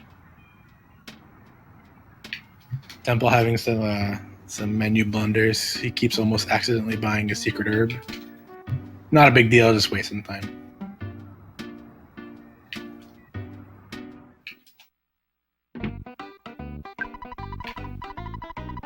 So all three runners are buying skip sandwiches right now, so they're not that far apart from each other. These splits after Kraken can vary pretty significantly. So even though Temple is in the lead right now, he by no means has an unbeatable lead. He can definitely lose it if he gets some bad luck and he's not careful. See him saving right before Kraken. That's a smart move, just in case Kraken kills him. He doesn't have to do a bunch of crap all over again. He just gets to reload the save and try again.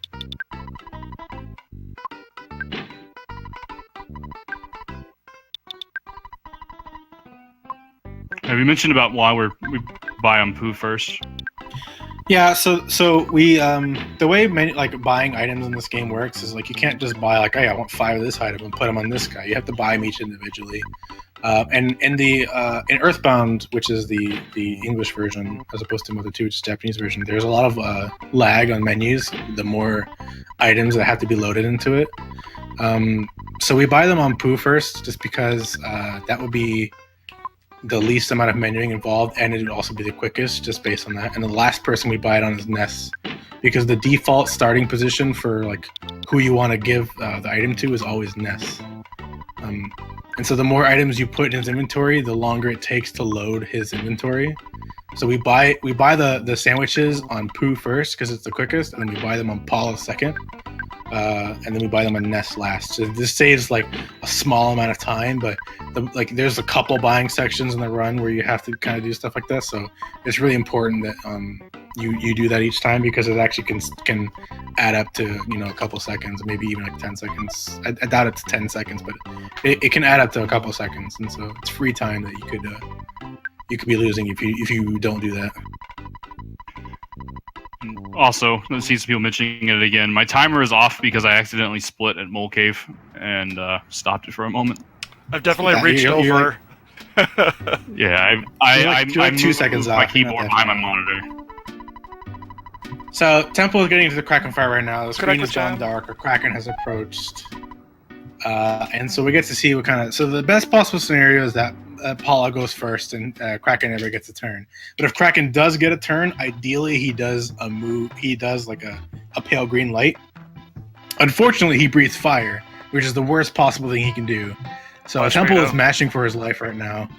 No, this is definitely worse. He's mashing for his life right now. He got a terrible big bottle rocket, and Kraken's not dead, so he's just gonna have to go ham and hope that this Rocket Beta kills him, which it should, but it has to hit. So all of his kids died there. It was not an ideal situation. He's gonna have to revive them all, or revive some of them if he so chooses. I would probably revive them all, but it's up to him.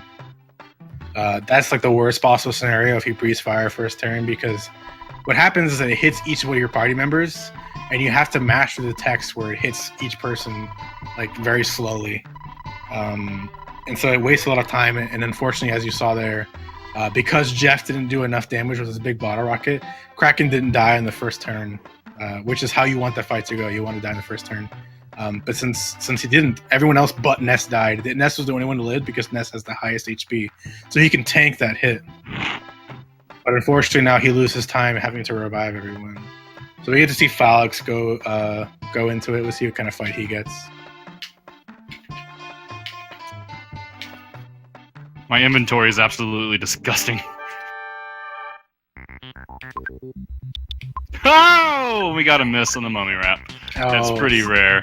So the mummy wrap has a chance to miss. It is not common. It sucks. I also forgot to do something. You did not heal Jeff. Oh boy.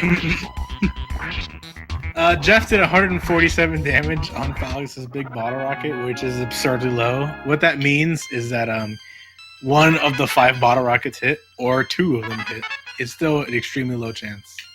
Jeff is dead, which is fine because he didn't do anything with him. Background guy got through Kraken okay, so he pulls ahead of Falexxx here just by like a couple seconds. Not by much, but just barely he pulls ahead of him.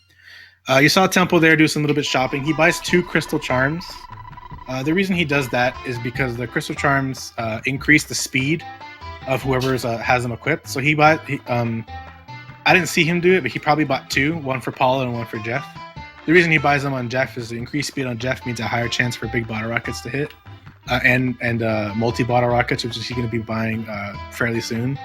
And the reason we buy it on Paula is because the higher your speed is, the higher chance you have to run away from enemies. And so we want Paula to have a little bit of higher speed just so that certain enemies we may encounter in the future, we have a higher chance to run away from.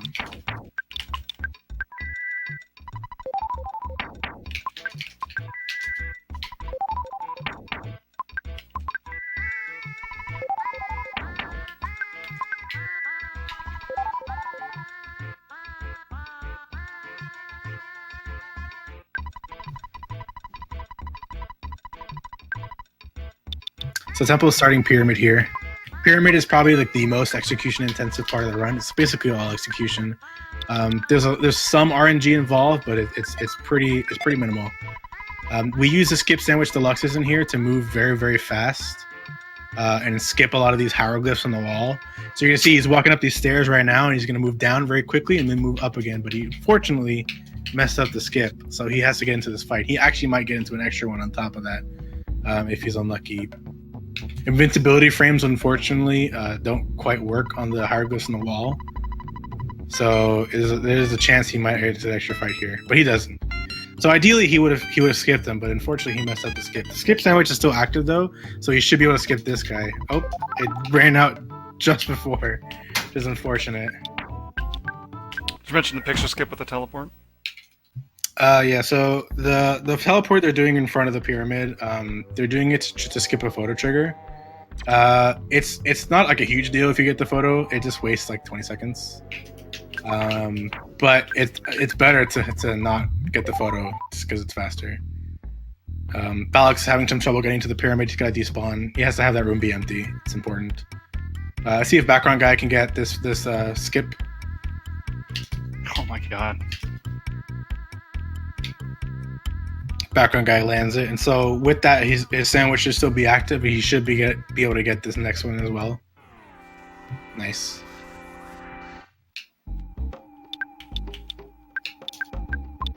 Nice. So Temple, this room he just entered is susceptible to some RNG. Some spawns can be in there, and that's like some of the RNG involved in a pyramid. But since it was empty, he didn't have to fight anything. He could just run right through, pick up a couple life noodles, and keep running. That's one of the rooms you can just hold right, and it's completely, you can just get right through it. So now he's fighting the boss of the pyramid, which is the Guardian General. Guardian General is like this statue guy with humongous feet. He's not honestly not that big a deal. Like we have big bottle rockets. If Jeff rolls well in this big bottle rocket, he'll be dead in the first turn. But yeah, 544 is a good roll. He might be dead this turn. Now he's got a little bit of HP left, so he's gonna do one more freeze beta. With both Pooh and Paula, but Paula's just going to kill him. You'll notice that anytime the runners get into a fight with any of the hieroglyphs, you see they're just doing hypnosis or paralysis, and then they're immediately running away. That's because anytime an enemy is asleep or paralyzed, you have a 100% chance to run away from them. So we put them to sleep and then immediately run away from them. Fortunately, Falexxx is having a rough time. He just kind of tried to YOLO run instead of using paralysis, which both of these enemies are susceptible to. YOLO running is definitely a lot riskier. You're just kind of hoping to God that you get the run chance as opposed to the guaranteed run. And unfortunately, everyone is dying, and he got away with just SNES alive. Which is not an ideal situation. He has a couple life noodles here, which he can use. He's probably gonna have to revive Jeff. Unless he's got another couple of life noodles he can use. And he chooses to run. I was really short on resources, so I didn't want to use Ness's paralysis, and I got really unlucky right there. Yeah. And it really screwed me over. Yeah, so he chose not to revive Pooh. I mean, you saw that the strat is to use freeze with Paula, big bottle rocket with Jeff, and a freeze with Pooh. Now he doesn't have Pooh, so he probably is gonna have to. He's probably gonna kill him in like 2 to 3 turns. He might even choose to do a rock and beta with Ness and risk using his psychic points, which you don't normally want to do, but you know is something you could do. He wants a big bottle rocket roll here, and he gets 666. He wants to get 666, which is no bueno. It's a very good roll, but it's the sign of the devil. So I mean, there's that. Otherwise, that was actually a pretty clean fight considering he didn't have Pooh. The fact that Jeff hit for so high on the big bottle rocket was crucial there. The main point of the pyramid you see on Temple Stream is picking up this Hawkeye.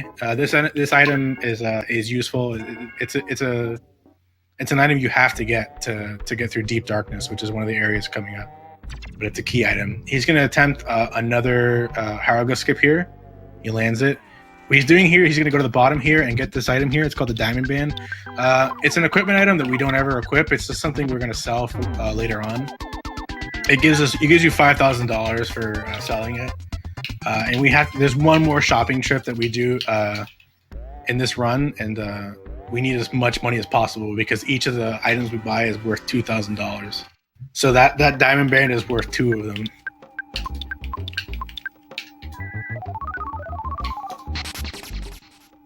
Alright, so Temple's eating the last skip sandwich of the pyramid. He's going to run past all these enemies using invincibility, run up these stairs, and then he's just going to keep holding right and then walk up right into this door. And he's going to get through the pyramid. Kind of a rough pyramid for Temple considering the beginning didn't go as well, but he recovered pretty well. Got some pretty crucial skips later on, and it was an okay pyramid. It wasn't amazing, but he got through it, and that's what mattered.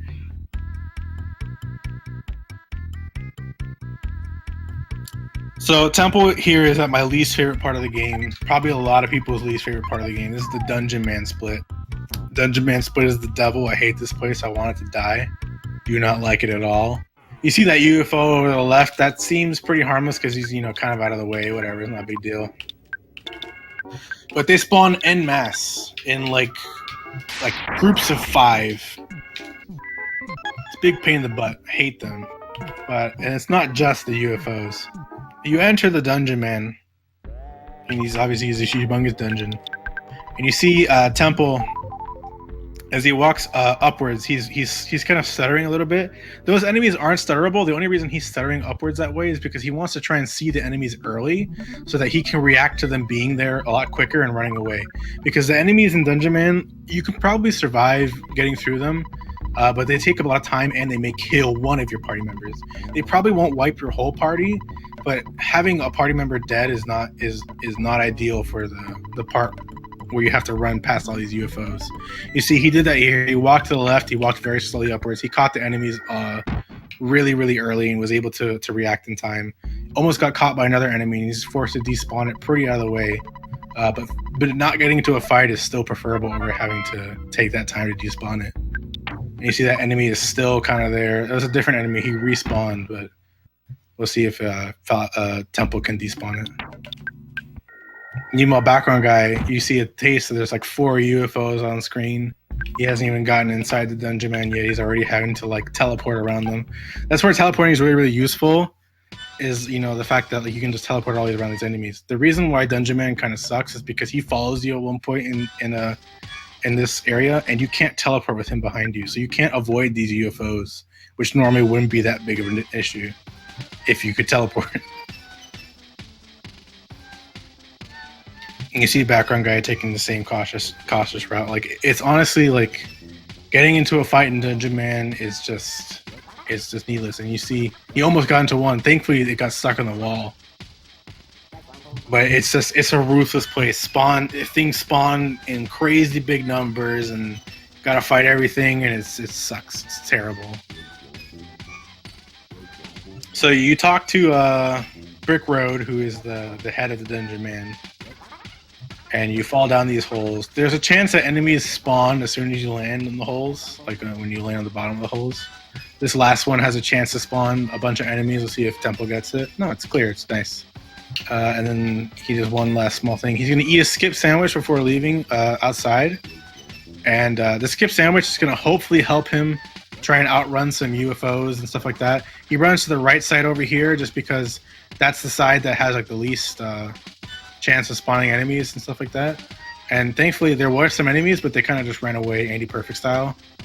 And he gets through pretty clean, really clean. Like once you get past these trees, the UFOs aren't too big of an issue anymore. You see that UFO is kind of stuck on the tree, so it doesn't matter.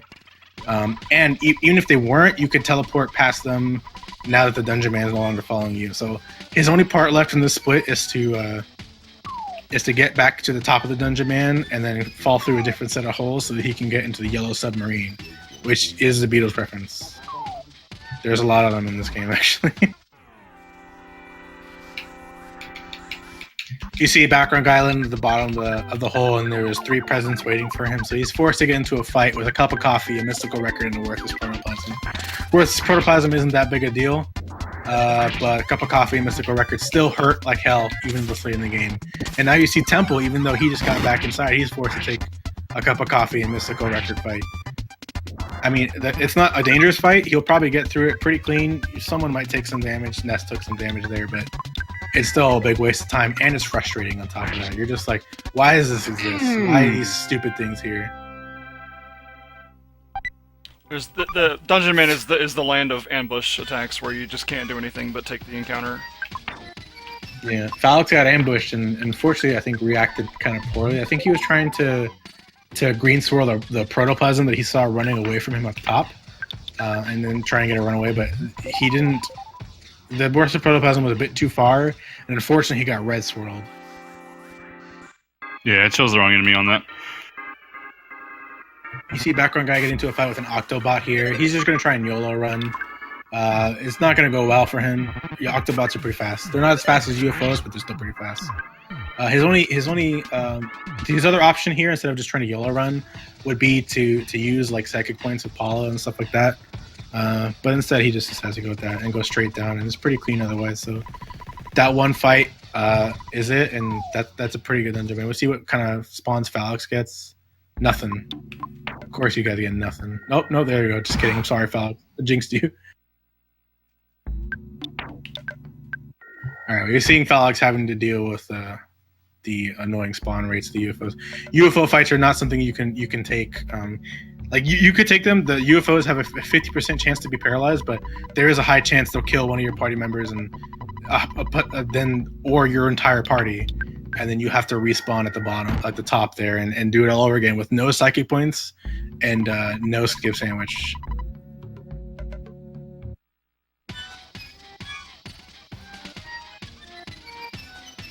So they kill Paula there, which sucks, but is not a huge deal.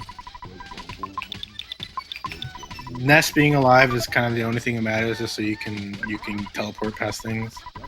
He's gonna basically, with Paula dead, he's just hoping he doesn't get into any fights on the way back up to the top of Dungeon Man. Just because she's useful for killing like cups of coffee with freeze and stuff like that.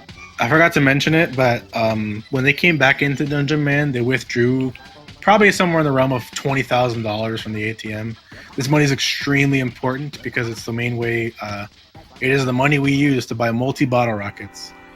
What multi-bottle rockets are, if you remember bottle rockets, they have a chance to do 70 to 150 points of damage. Big bottle rockets shoot 5 regular bottle rockets, so they have a range of it's technically 70 to 750.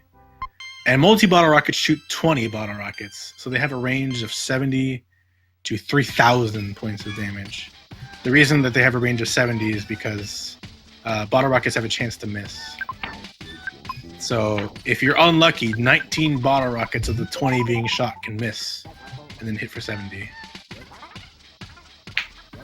But if you're really lucky, all 20 can hit for max damage and deal 3,000 damage to the enemy.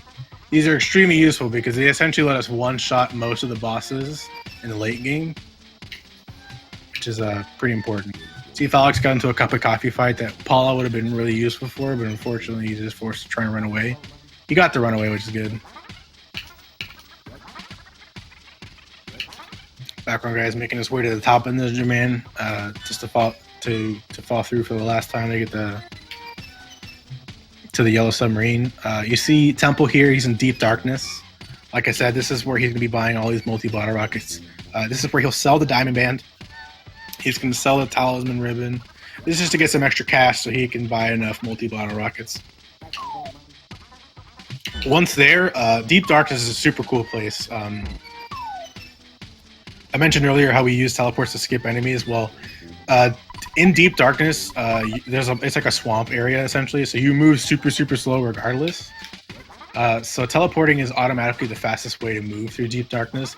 But on top of that, there's a lot of enemy spawns in Deep Darkness that are like really rough fights. Like they're pretty tough to take. You don't want to take any fights in Deep Darkness if you can avoid it. And we can't avoid it because of teleporting. Because enemies don't move while you're teleporting. So you're essentially killing two birds with one stone. You'll see me sometimes I'll open the B menu. I'm sure the other guys probably do this every now and then too. But 90% of the time, that's not an input mistake. I'm doing that to kind of assess the situation. Check side points, hit and points, going things downstairs. like that. Yep. Well, it's Yeah, also see how that nothing moves while the menu's open. Like he can do that, and then the game is paused while it happens. So he can be like, okay, well, this is the situation. This is how many enemies are happening.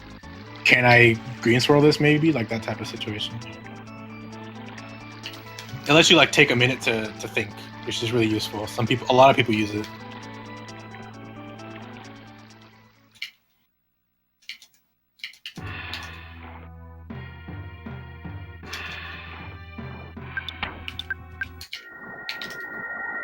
No!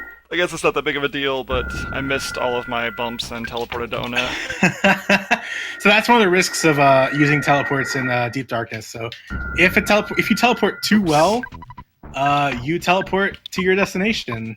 So you saw BackgroundGuy accidentally teleport to Onet there, which happens. It's happened to every runner. At least I wasn't deep into Deep Darkness. I was at the beginning of my first teleport. I got really skeptical about my position, and I thought it was bad, and I made some up and down movements that I don't normally do. So Temple's making his way now. He's bought all the multi-bottle rockets. He's going through. He see an enemy right there. He's going to open the menu as soon as he can, and he's going to teleport. And he crashes into stuff on purpose because, like BackgroundGuy accidentally did. If he didn't, he would accidentally teleport to his destination. He doesn't want that because then he has to redo all this stuff.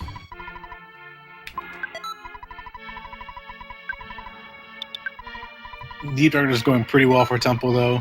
That part he just walked past can be kind of tricky, just because if enemies are spawned right in front of it, it's a really narrow passage, so you kind of have to. You'd be forced to despawn it. But that was a really good Deep Darkness by Temple. Some teleports could have been done a little bit more optimally, but otherwise no fights and got through pretty cleanly. It was really good. So he's gonna fight Master Barf here, which is Master Belch, like revived essentially, and he's a lot more disgusting. Look at him. But he's jump changed because we have multi-bottle rockets and we can deal 1,500 damage to him in one attack. And then Pooh comes in and uses Star Storm, which is the new ability he learned, and he immediately dies.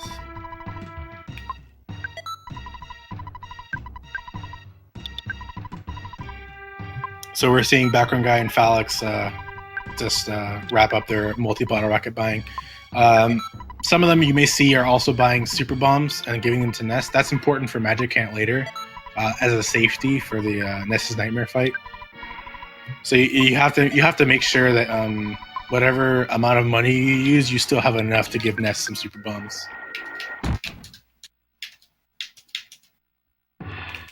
Oh wow. Okay.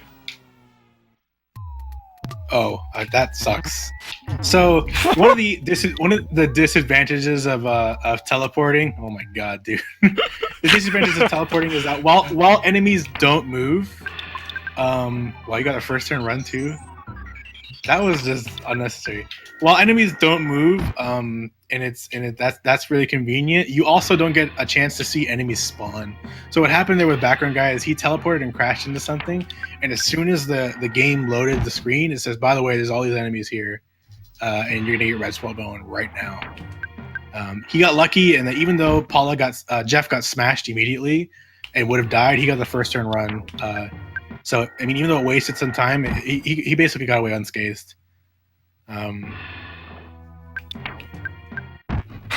Please, tree.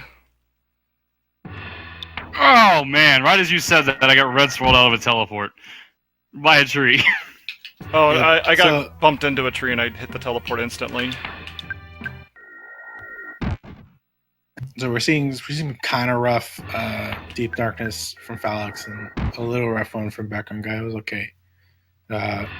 He got red swirled by that barf enemy, and he's done some inoptimal teleports, but otherwise okay. Falexxx is picking up a couple life noodles here, which is a nice safety he's gonna do because he ran out.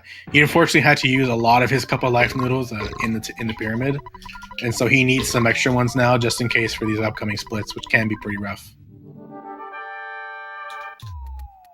Falexxx is going to attempt to teleport past his demonic petunia and does so with ease. Wait, you can stutter past... No, he teleported. Oh, I'm sorry, I heard you wrong. Yeah, go ahead. Try to stutter past it. Yeah. Let's make it happen. New strats. Right here. So Temple's back in Winners. In case you don't know what happens is as soon as you enter Tenda Village, which is like the village at the end of Deep Darkness, we immediately just leave it because that triggers a phone call from Applecade who says, "Hey, I made a new invention. It's the..." And then he gets kidnapped. He gets kidnapped by some Starman, and then Orange Kid calls and says, "Hey, there's a book that cures shyness that I wanted to borrow from Applecade. And you need that book of shyness because all the Tenda are really shy, and you can't cure their shyness without that book. They need that self-help book." Since Applecade was in Winters with Dr. Andonuts, you had to go to Winters to investigate why he was kidnapped, and that's where Temple's on his way right now. He's on his way to the Starman base. That place sucks, but it's not the worst. It's just it's like a... there is RNG involved, but there's also a decent amount of execution as well, and I'll get more into it as soon as Temple gets inside. But it can be kind of a rough spot, just depending on what type of spawns you get.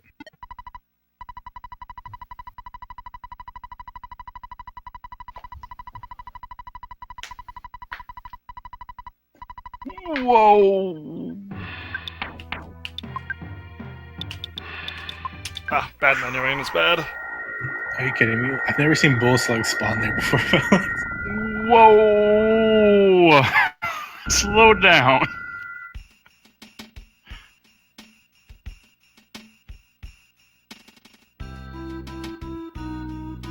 How about that Starman base? He's on his way to it.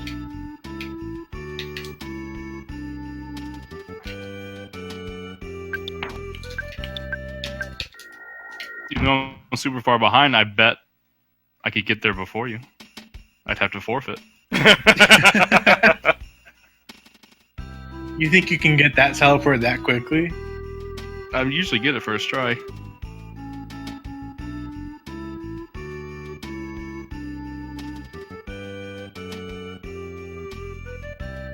But there's a really easy visual marker that I can use.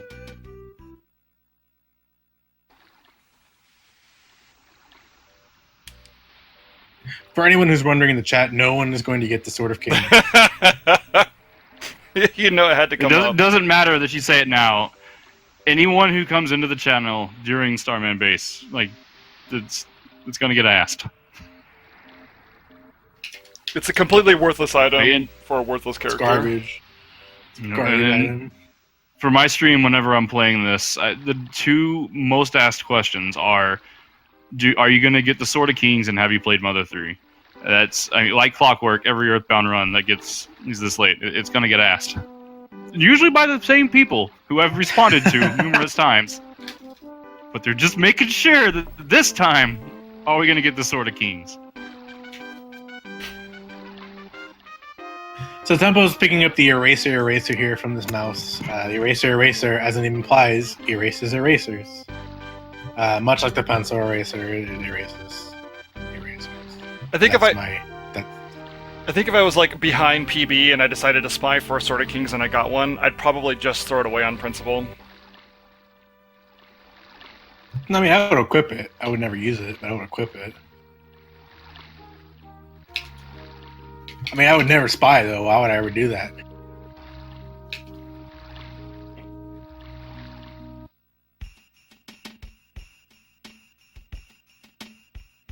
So you saw Temple there. As soon as he entered that room, he waited for like 4 to 5 seconds. The reason he does that is because there's an 100% enemy spawn that spawns below him, and he kind of moves like erratically when he's not aggroed onto Ness, and he moves so erratically that he despawns himself. So we're just waiting for him to despawn himself there. Background guy gets into a really unfortunate fight in front of the pond cave there. He's going to probably try and YOLO run, I would imagine. I'm really kind of frustrated that occurred. He I gets away usually with him 2 don't- turns, though. So. I usually don't, as a red swirl, but I usually don't bump that tree, and it should be a free teleport. My teleports have been pretty poor so far today. But that's alright. So you see Temple having some trouble getting into this room. He ideally does not want any enemies there. He could potentially like green swirl some of the starmen that he's there that are in front of him, because starmen have really wonky hitboxes, so they're kind of counterintuitive to green swirl. So normally, like you would hit like the back of an enemy to green swirl them, and the way their sprite is, the way their sprite looks, you'd think you just go from the bottom or the top, because that's their front and their back. But actually, the way to green swirl starmen is to come at them from directly to the side, the left or the right. You'll see all the runners do that pretty frequently. It's the main way to do. You get a green swirl on a starman, and then immediately run away from it. You saw Temple do it right there. He walks immediately from the side of it, and he gets a green swirl because they have a really wonky hitbox that you wouldn't think it would work that way, but it does. And you see Temple just trying to despawn. Ideally, you never want to get into a fight with any of these diamond enemies, these octohedrons, as someone will probably correct me in like 2 seconds. These enemies in these first couple of rooms that are of that sprite are most likely these enemies called mooks. You may have saw them in the department store. The mooks in Starman base are the worst enemy you can fight because they have a chance to diamondize one of the people in your party, and diamondize is essentially like petrify in like Final Fantasy. Your character becomes a diamond and cannot move or do anything. They are useless. They're essentially dead. They're counted as dead. If everyone in your party gets diamondized, you lose. You see Temple having some trouble running away from the Starman. He got red swirled by it, which was unfortunate. This room he's in right now, we call the Hell Room. It's just because the reason it's called the Hell Room, apart from it being humongous and full of spawns, it's also like really narrow, and there's no real chance to like despawn anything. You kind of just gotta take what you can get, and so it can escalate pretty quickly as a result. And you can see it's escalating right now. Jeff is already dead. Temple probably has some cups of life noodles, so it's not a big deal that Jeff is dead right now because you can revive him later. Jeff is the most important character to be alive for Starman Base because he's the only way we can kill the boss at the end of this. But Temple, he just checked his inventory to make sure he had it, and he does. So he's been pincered here, which kind of sucks. He sees a Starman over to the right. He's trying to get that Starman's attention, but unfortunately gets a lucky blue swirl. I don't agree that was a blue swirl. I don't think he does either. But he can, to his advantage now, use this fight. He can run away from it, use a skip sandwich, and then immediately run to the right. And that's exactly what he's going to do.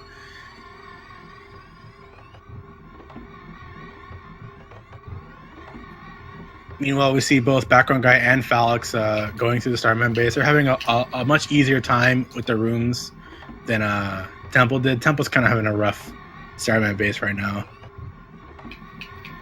I kind of did a dumb though, and I didn't save. I forgot I only have one couple life noodles. I believe in you, man.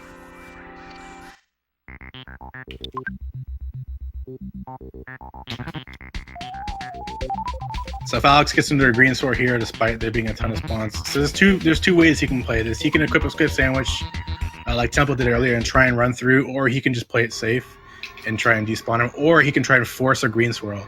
And he forces the green swirl pretty expertly. It was very well done. And boy, is he glad he did, because that's 2 mooks in that fight. That is a terrible fight to ever have to fight when it's not a green swirl.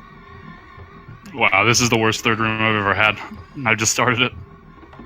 Meanwhile, Temple is in this sometimes called the strobe light room. just look at the way the lights are working. That's why we call it the strobe light room occasionally. It's actually going pretty well for him, even though Paula is there right now. Paula is completely useless for Starman base. The only people who matter are Nest for parts of it, for the beginning part, because sometimes if you get into a mook fight, you want to use hypnosis on them, and Jeff for the end of it, because he's the only way we kill the boss. So what Temple is doing here is he's going through all the Starman base, and then right before the boss, he's most likely going to use a couple of life moves on Jeff, just to make sure that he doesn't revive Jeff too early and then get into a bad fight, and then Jeff dies again, and he has no way of reviving him.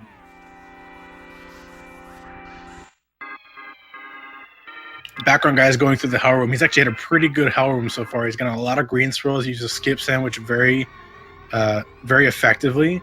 He's running through it very quickly. He's very good. He's got some good spawns. There's a Starman in the wall. He's grabbing a green scroll that too.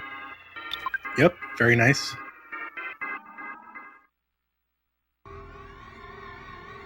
Temple having some rough spawns in this last room. This is the room right before the boss. Falexxx gets into a mook fight. You see him use hypnosis here. They're 100% susceptible to hypnosis. So that's the main strat. Luckily, the mook did not diamondize anyone in this party. My God.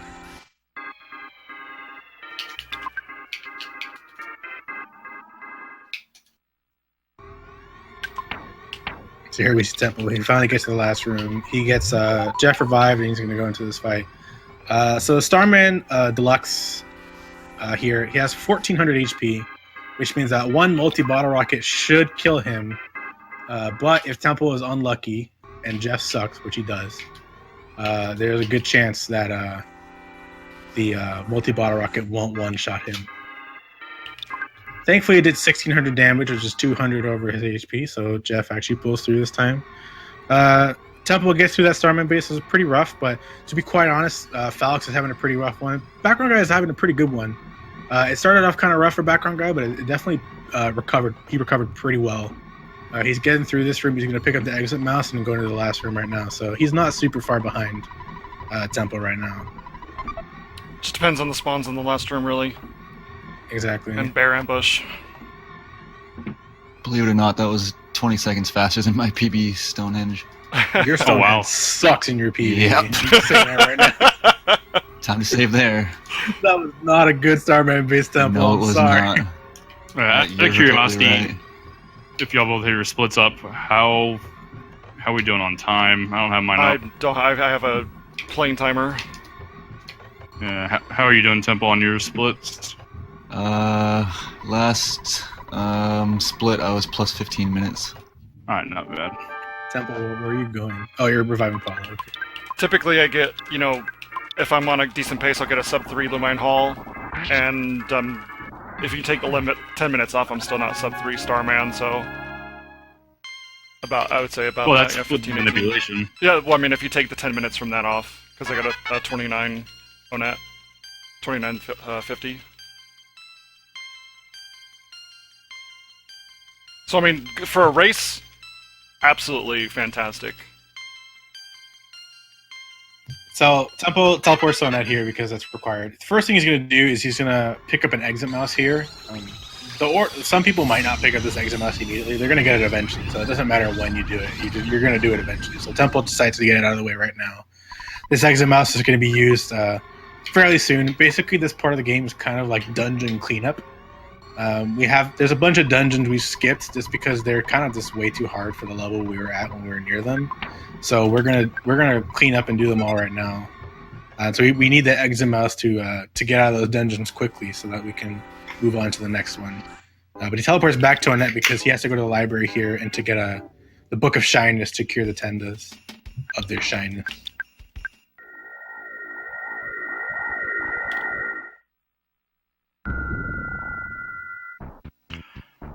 These two splits, I would say these are the two worst splits in the second half of the run.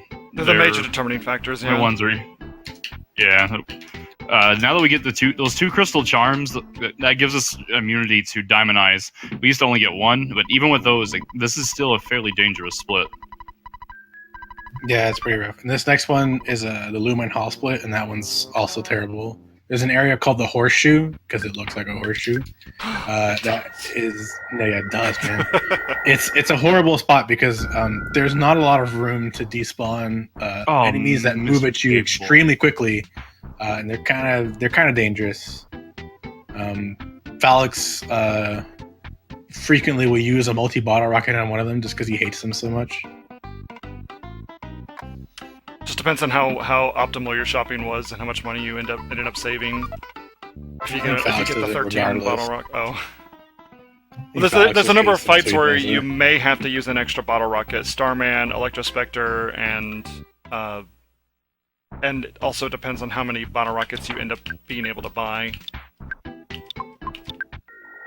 You need at least 11, but if you get 12 or 13 and you don't use any extra bottle rockets, you can use 1 or 2 sparingly. Alright, so Temple is starting it now. He's going to go talk to this Tenda, who's like a strong Tenda. He's next to this rock, and he's going to show you how strong he is. And he completely obliterates that rock. Yep. I love that Tenda. It's one of my favorite ones. He talks to this rock because otherwise the rock won't let him leave the room. It's a stupid rock. What he says is completely unimportant. You don't actually have to do what he says. He tells you to talk to a rock in the underworld and says it's important, but you don't have to do that at all. But I probably will. I was gonna ask. He's not talking about that rock though. He's talking about the rock like in the Tenda. Oh cage. right, it's true. Lucky Rock. Lucky Rock strats. Is garbage. I'm kind of falling out of favor with Lucky Rock, so I'll probably skip it too. Yeah, they haven't worked much for me lately. So Temple's going down this ladder, entering the horseshoe section. That's Lucky Rock. He says, "Thanks for talking to me." I don't think he's lucky, so I never talked to him. But it might work for Temple. He sees an enemy up there. He doesn't really want to fight. He's trying to despawn. He's hoping that the enemy will start moving around kind of crazy and despawn himself. That's why you see him pausing in corners like that. He's waiting for the enemy to de-aggro on him and start moving around, and hopefully he'll despawn himself. He unfortunately has an enemy up to the north of him and an enemy to the left, which doesn't seem to be leaving. Yeah, so he's going to be forced to take one of these fights, and it's up to him. Honestly, it's basically just the lesser of two evils. Which one does he want to take? Because they're both pretty bad fights. One has definitely an easier way. This orb here with the smiley face, you can hypnosis and then run away. But he does some fire spells that are pretty nasty and can escalate pretty quickly. So as far as it goes, he's going to take this conducting spirit fight, which is the fight I was referring to, where Falexxx will just sometimes just shoot a multi-bottle rocket at it because he hates it so much. And you can kind of see why here. He didn't actually do the flash beta, which has a chance to instant kill people in your party, but he did Thunder Gamma. And you can see he did flash beta there, and then 2 people got numb. And now Pooh is dead. Every enemy in here is extremely deadly. Even the Fobbies. Ask current world record holder. So normally, the normal strat for conducting spirits, Temple tried to YOLO run, which is not working well for him. And unfortunately, I don't really think he has a way to make Jeff unparalyzed again, as far as I know. Unless he has I something don't know on really what to do here, to be honest. You have an exit mouse? Yeah. But the strat for the conducting spirits, if you don't choose to shoot a multi-bottle rocket at it, is to do 2 freeze gammas on it.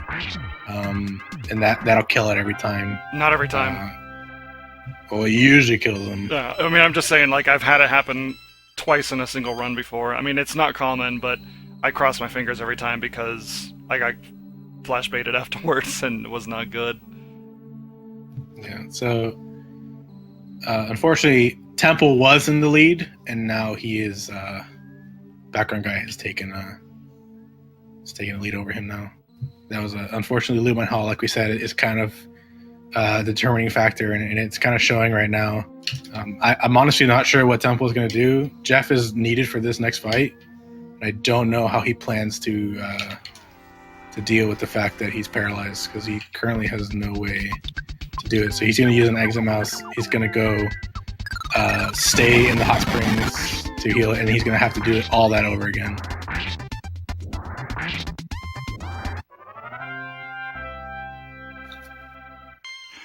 There at the end of the horseshoe, I kind of walked in a specific pattern. Unfortunately, it didn't pay off, but there are some sections where you can walk in certain places, and it'll skip some spawn zones.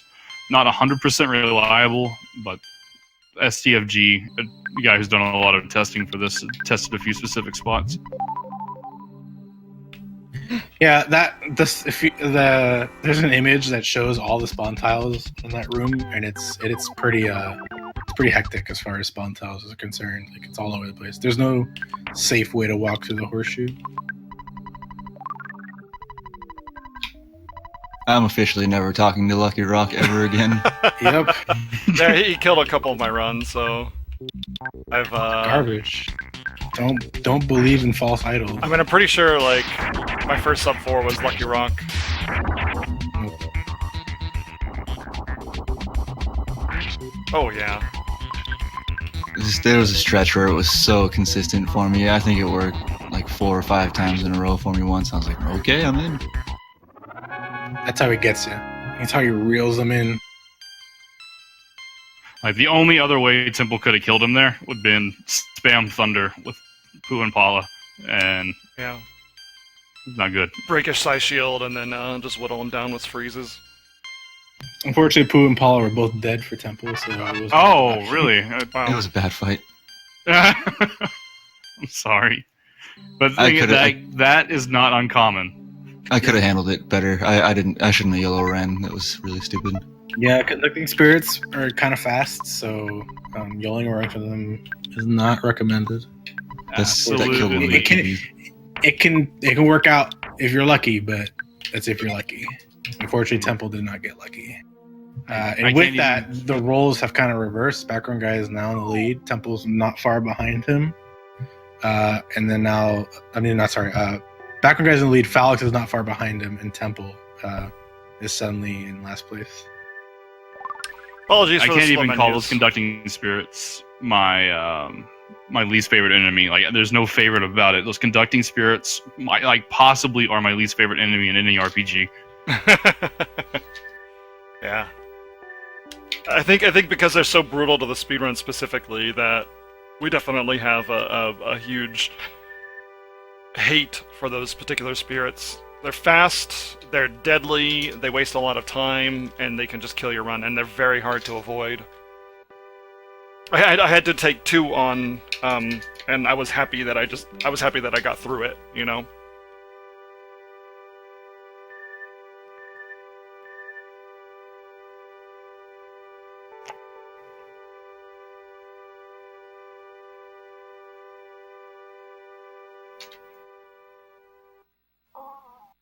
So this next part, apart from having to wait like a good 30 to 40 seconds for this Lumine Hall Sanctuary to go, they're gonna land and immediately go to Foresight, except for Temple, who has to go back to a net to get an exit mouse because he had to use his a bit earlier than he wanted to. They're gonna go to Foresight. They're gonna go to the museum. They're gonna talk to Mr. Spoon. And then they're going to go watch the Venus show, which takes a good 3 minutes. That's the last bathroom break of the run. But there's a nice input break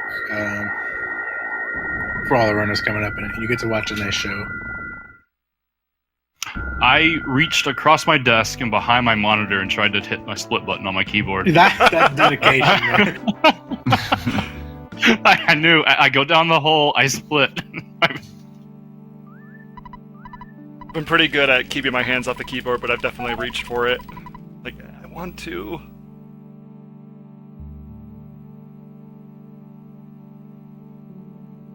I'm actually kind of relieved I'm not in first anymore, to be honest. Less pressure? Yeah, I was definitely feeling the pressure for sure. Like, I was actually close to throwing up for like the past hour. Oh. Well, I'm also sick, but it was a combination of those two things. Well, don't worry. Again, I had the less than 1,300 damage on Ness's Nightmare earlier, so...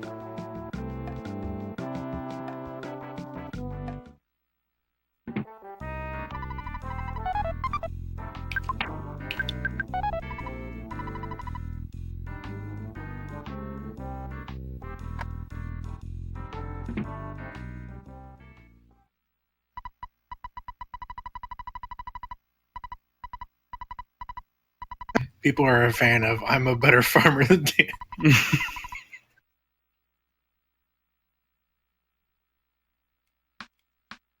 No, it's not. I'm a better farmer. It's a better farmer. I mean, I'm praying to the better farmer. A better farmer than Dan. It's you're taking it out of context. I never said I'm a better farmer than Daniel. That's where Daniel went with it. So basically, Falexxx. by that, he could be praying to anybody in the entire world. Thanks.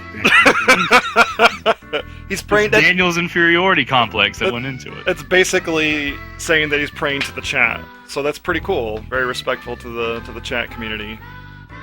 I challenge anyone in the chat to out-farm you. Bet you won't. I race bet you. you won't. I race you in farming. This plant's gonna grow faster for me.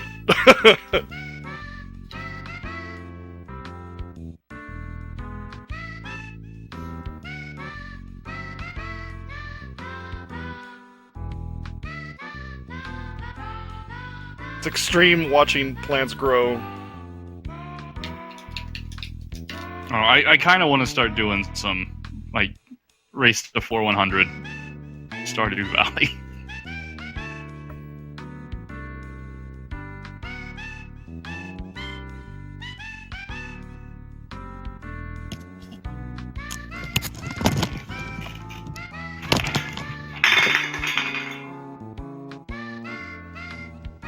Easy there, Tiger.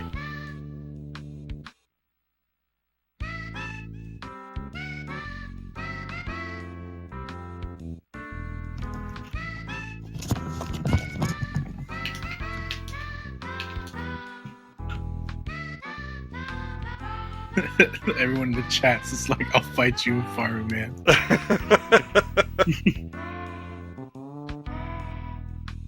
You guys are awesome. Alright, so the Venus show should be finishing up fairly soon. It's a long show. About 3 minutes, yeah. It's a really good break. Sorry, go ahead. Yeah, it's like the last big break of the run. And so the whole point of watching the Venus show is that you're supposed to get her autograph because Mr. Spoon is a big fan. And if you were paying attention, you saw Mr. Spoon try and rush the stage during that. So you know he's kind of a stalker and a creeper and just generally an all-around terrible human being. But you need to get an autograph from Venus to make it to get past him to go into the sewers, which is like the 6th dungeon in the game, like technically. But we do it kind of out of order.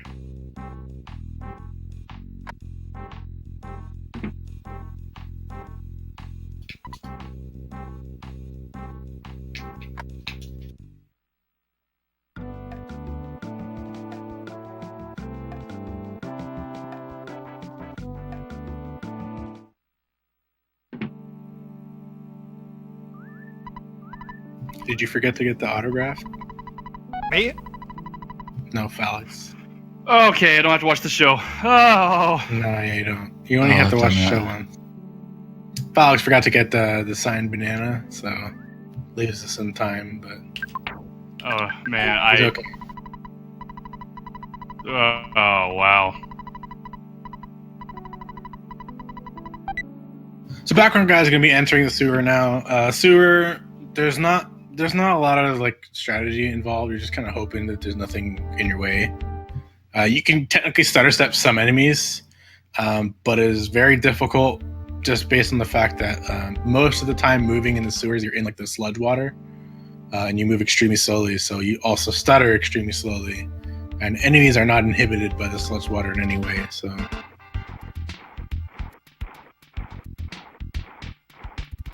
So you see him, he moves a little bit slower, but that's the only way to move through the sewers, so you just kind of have to deal with it. He's going to be watching out ahead of him for any enemies. He'll probably try and avoid the bottom part, or instead he'll just go along it. Sometimes enemies can spawn along the bottom part of there, so I personally don't like to go along it just because sometimes I want to be able to react to enemies appearing in front of me. But some runners do things differently, so it's not a big deal. But basically, you're just trying to trudge through this place as quickly as possible, hoping the thing spawns in your way. And if it does, you just despawn it like it's doing right now. Worst case, you're going to try and stutter something, which is very difficult, but definitely still possible. A Skip Sandwich Deluxe does not improve speed in sewer water. The only thing that would technically improve speed is being able to teleport, but you cannot teleport in this dungeon because you can't teleport inside like buildings, and this counts as being in a building.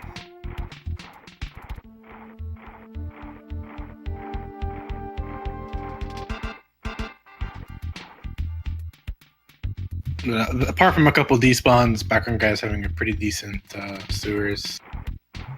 No, actually, basically, it's a decent sewers if you don't get into any extra fights. I mean, he has a despawn a couple times at the beginning, less than ideal, but other than that, it's not a big deal. So what he's going to be doing here, there's a roach spawning right in front of the boss, so he has to stutter past it, which is not too tough. It's actually pretty easy to stutter, and he gets a perfect stutter no less. He starts the fight, and he's going to shoot one multi-bottle rocket at this guy, and he's going to die immediately. Multi-bottle rockets kind of carry the boss fights from here on out. So the boss dies immediately. And that's the sewers. So he's going to go up the ladder and get the melody. He has to pick up the carrot key at the top, which thankfully RBM isn't in this race, or he would totally forget it. This would have been a gold sewers, except for the Forgetting the banana. banana RNG manipulation late in the game. Yeah, so he gets the melody. Falexxx is not super far behind. Like you said, it would have been a gold split for him, so that went really well for him. We pick up the carrot key. The carrot key is required to get into the next dungeon called Pink Cloud. That's where they're going to be teleporting to next. That's in Dalam.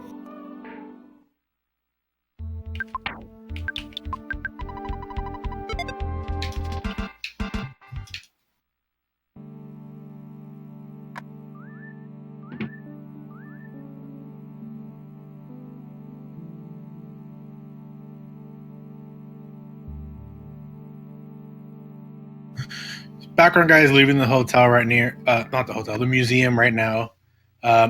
If he were to move at all after leaving the museum, he would trigger a photo. So what he does is as soon as he leaves, he opens up his menu and immediately teleports, which lets him skip the photo trigger there. If he were to mess up that teleport and like crash into the wall, he would trigger a photo. My PB has that. Are you serious? Yeah, my PB has crash into the wall, get the picture. It's so easy to. 356. It's such an easy skip, but I just was nervous because I was really far ahead.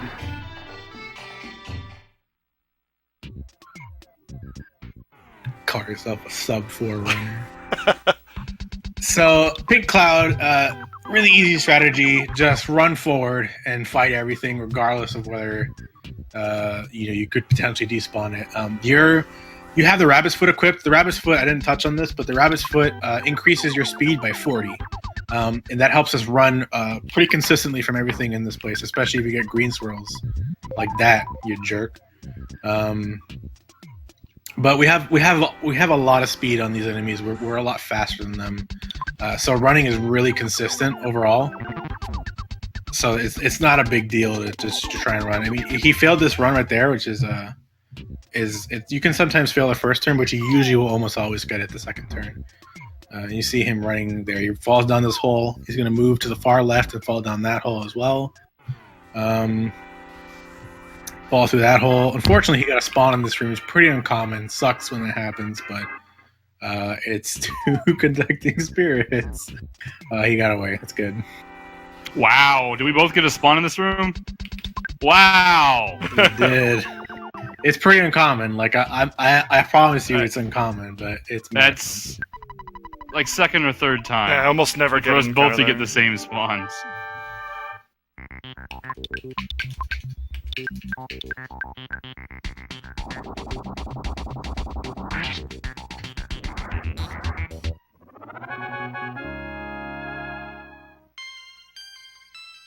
So Thunder and Storm is an easy fight. Ideally, Jeff will kill it in one multi-bottle rocket, but you'll see probably each runner queue up a Starstorm with Pooh.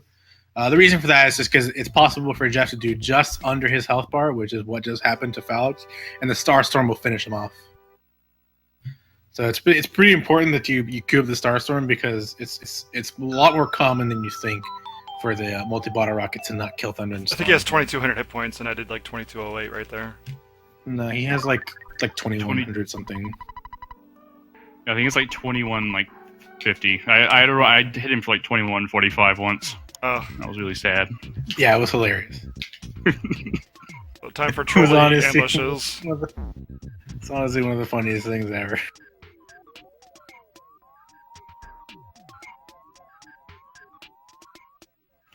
And there's, so we'll talk about like a sub 4 time. There are only 4 people that have sub 4, but with how the run is, especially pretty much anyone with a sub 410, like that's 410's very really, good. really good.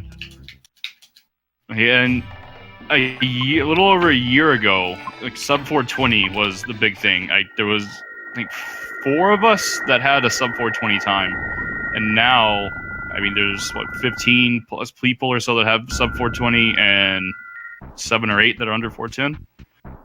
9 people have sub 410. Top 10. So the top 9 is all sub 410. The only person who the 10th place is Skate Man with a 413, and Skate Man I think is capable of sub 410, and so is Ori yeah. technically. So I think we could potentially have the top 11 be sub 410. Ari's got to take the NA% record back first. Could if he had the time.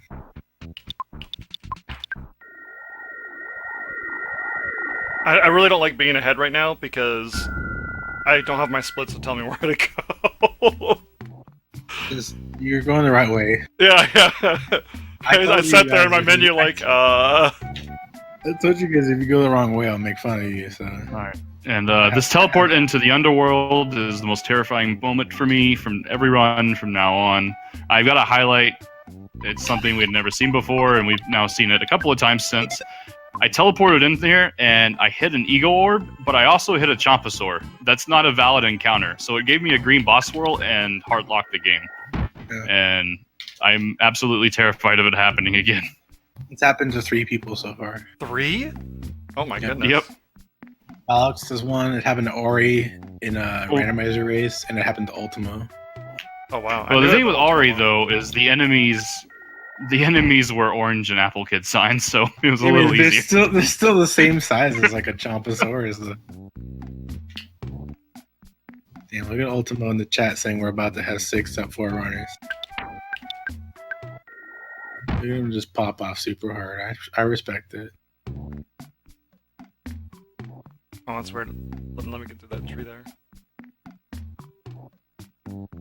So they're going through the underworld. You notice that they have really tiny sprites because it's a big dinosaur land and you're really tiny. So they wanted to show you how small you are in comparison. They're on their way to Fire Springs right now. Fire Springs is technically the last dungeon, like this, the one they intend for you to do last.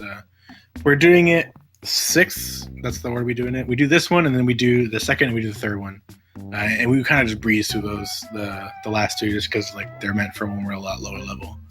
But they're going to Fire Springs now.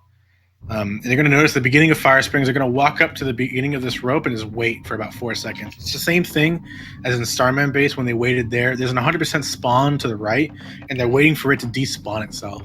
And as they enter this area, this door, they're basically just waiting for these enemies to not be there. They're just despawning until it's empty. You see Falexxx when he does it, he enters the room, he hits B because he wants to see if they're like moving away from him to see if he can get a green swirl. And luckily for him, he just can get through no problem. It was just an empty room. Meanwhile, BackgroundGuy, instead, he's doing his YOLO Fire Springs technique. That's where he just runs through and he tries to YOLO run away from everything.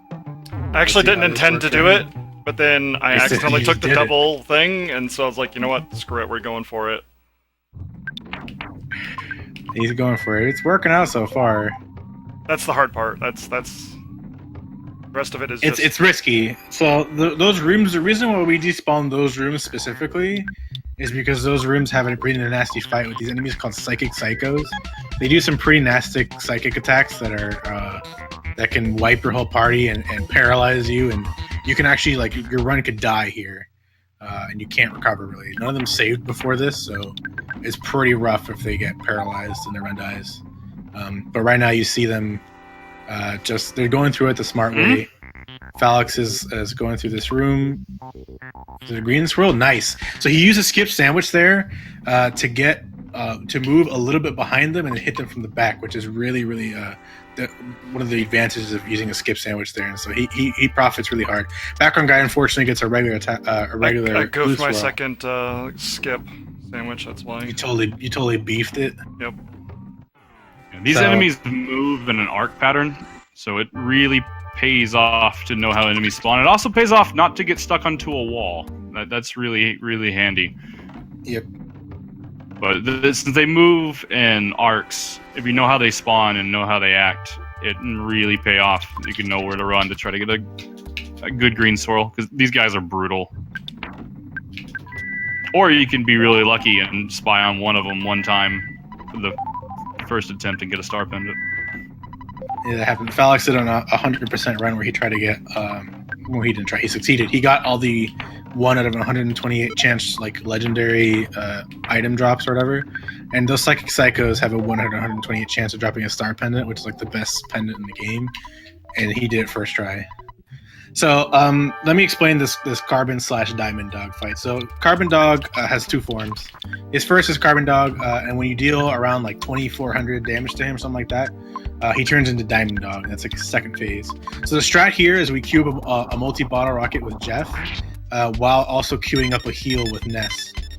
And what that does is he has a power shield that reflects half of the damage dealt from the multi-bottle rocket, so Jeff will die every time. But since we queued up a heal with Ness and the scrolling HP bar is there to help us, Jeff ends up surviving. Unfortunately, a glorious light was used, and now Jeff is dead. He should die on the freeze, but yeah, that glorious light's scary business. Wow. Okay. And looks like the same thing happened to Background Guy, and he's kind of in a pickle.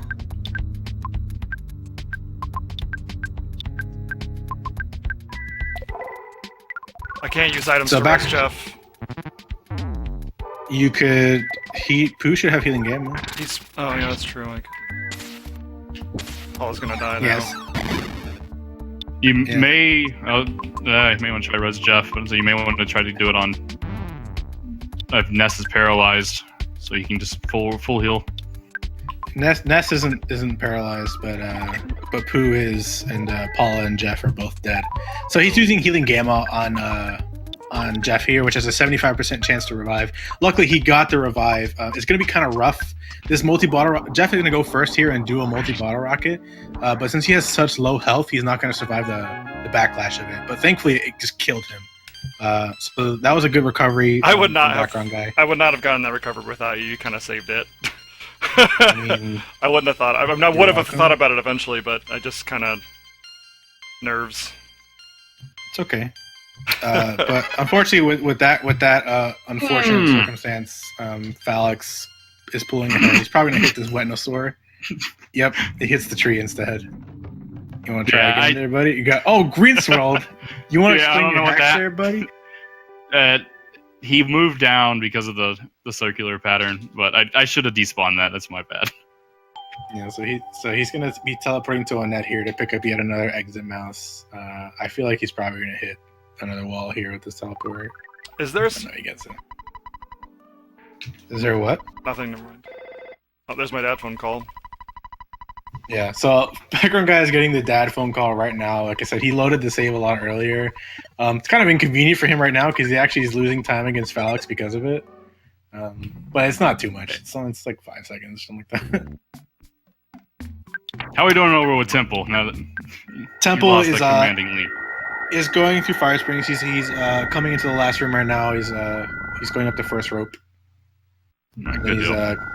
After that, he's going to fight Diamond Dog. So he's not super far behind, but unfortunately, he did lose quite a bit of time with the Lumen Hall shenanigans. Yeah, for anyone new, even though he's now behind, there's still plenty of game left. A lot of risky stuff coming up. Yeah, well, like Magican is the main thing. That's like so it's like Magican and then Cave of the Past and Gygus are like the 3 main things coming up.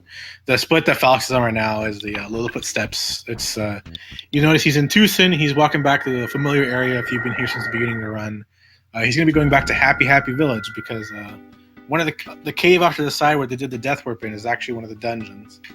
And we don't do it at that time because it would take too much time to go through it.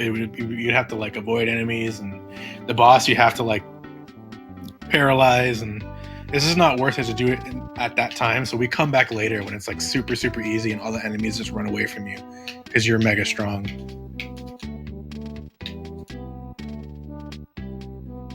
You see, he uses skip sandwiches here just to get through a lot quicker. He has 4 skip sandwiches left on Pooh, which means he has technically 1 more he could use before and still have enough for Cave of the Past. You need 3 for Cave of the Past. That's the minimum amount you need. So it's up to him whether or not he chooses to use the skip sandwich here or the last skip sandwich in the next split, this next dungeon coming up. So either way, it's like I prefer to use it in the next split, but it's personal preference, to be quite honest. Milky Well's been a bit of a douchebag in recent months, so I would use the Milky. I always use the Milky Well. Skip sandwich and Milky Well is so useful. But yeah, he's just gonna walk through this dungeon, no problem. All the enemies are crazy below him in level. Meanwhile, Temple is fighting Diamond Dog. He actually gets a Diamond Dog where none of these people in his party die, which is actually the more common outcome of that fight. That fight, there is it's a little bit more technical because it's a little bit more involved in all the other fights. So you're not just shooting one multi-bottle rocket and killing him. But for the most part, like it should be a fairly safe fight. Like it shouldn't be too big of an issue. And you can see there, even though the other 2 runners had a bit of a mishap with it, Temple got through it no problem, and that's actually more common. That's the more common result. So here, Falexxx is starting the fight with Mondamo, which is the boss here. He's just going to auto fight, or shoot a multi-bottle rocket or a super bomb because he's got an extra super bomb with Jeff. I tend to buy them because I tend to make it a first turn and generally go very quick. But Pooh decided to miss. Good job, Pooh. Yeah. So normally, if you didn't have the super bomb, you would just auto fight. It's just faster. It's you save on menuing time, and it's just you kill him in either 1 round of summon smashes or the 2 rounds if everyone hits. So he gets the melody here. He's going to use the exit mouse, and he's going to go straight to Saturn Valley. That's where the last dungeon is, and as soon as he finishes that dungeon, he's going to be warped to Magic Camp, which is a dreamscape that exists in Ness's head. This teleport, you don't have to move. As soon as you exit, you can just open the menu and then select Saturn Valley, and then you just let it happen. It's a nice little thing there.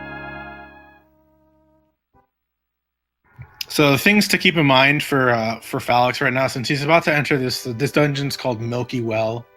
The enemies will mostly run away from him, but the chance for an enemy to run away from you is based on your level, and since you're not quite as high level as you think, they don't have a 100% chance to run away. So there's these enemies there called Ramboos, which are like those little green, like spiky humanoid things, and they're a pain in the butt because they like to run at you and trick you, and you think, oh, they're probably gonna run away, and then they don't. As you can see, Falexxx is just trying to despawn it because he wants to be able to walk through without getting into any fights, because those guys are actually a lot faster than you think. It's not just you can't just do what you do in Pink Cloud where you just run away from everything. You kind of just have to. You're better off just trying to kill them because you can actually waste time. Well, additionally, if you do fail to a run, you can get mushroomized, and that is much more of a time loss. That could really be. So I just gotta address something in chat. People are saying that this is super slow and that the game can be done in an hour and a half. This is a completely different category. The category you're talking about is any percent. So there's no way this run takes an hour and a half. That's the any percent glitched run.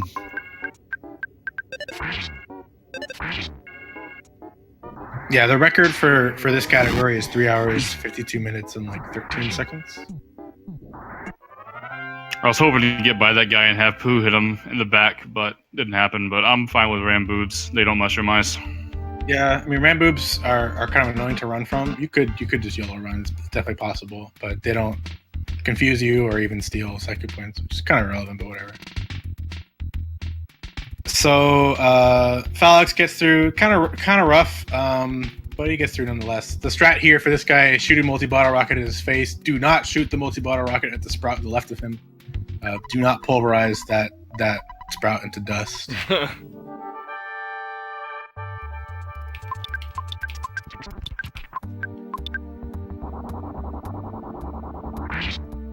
So Falexxx is going to do some inventory management here. He's going to move some items over to Ness.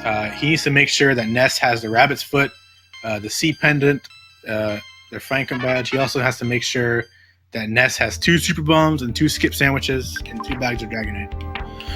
He's going to be picking up a 3rd bag of Dragonite in Magic Camp for a total of 3 bags of Dragonite. And those are necessary to kill Ness's Nightmare, which is the boss for Magic Camp. That's the boss that ends Magic Camp. The skip sandwiches are necessary because it helps us skip a lot of enemies. Because we're going to an area where we just have Ness, we don't have to worry about the long train of people behind us. So the skip sandwiches, the skip sandwich deluxes, allow us to skip a lot of enemies in Magic Camp. Falexxx is a little bit ahead of BackgroundGuy right now, but the determining factor who will probably either pull ahead or lose some time is based on how well they can juke these enemies and whether or not they can get some of these Kraken skips in the Sea of Eden coming up as well.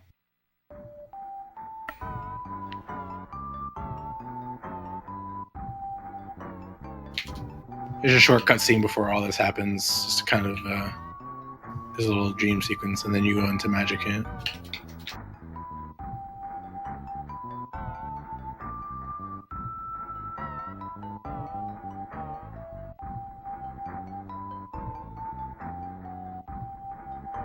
And some of that, there's a speedrun of people doing bosses in order. As Daniel, I guess if we're all past Fire Springs and a lot going on right now, I can explain the categories again for anyone new, since we only explained it at the first.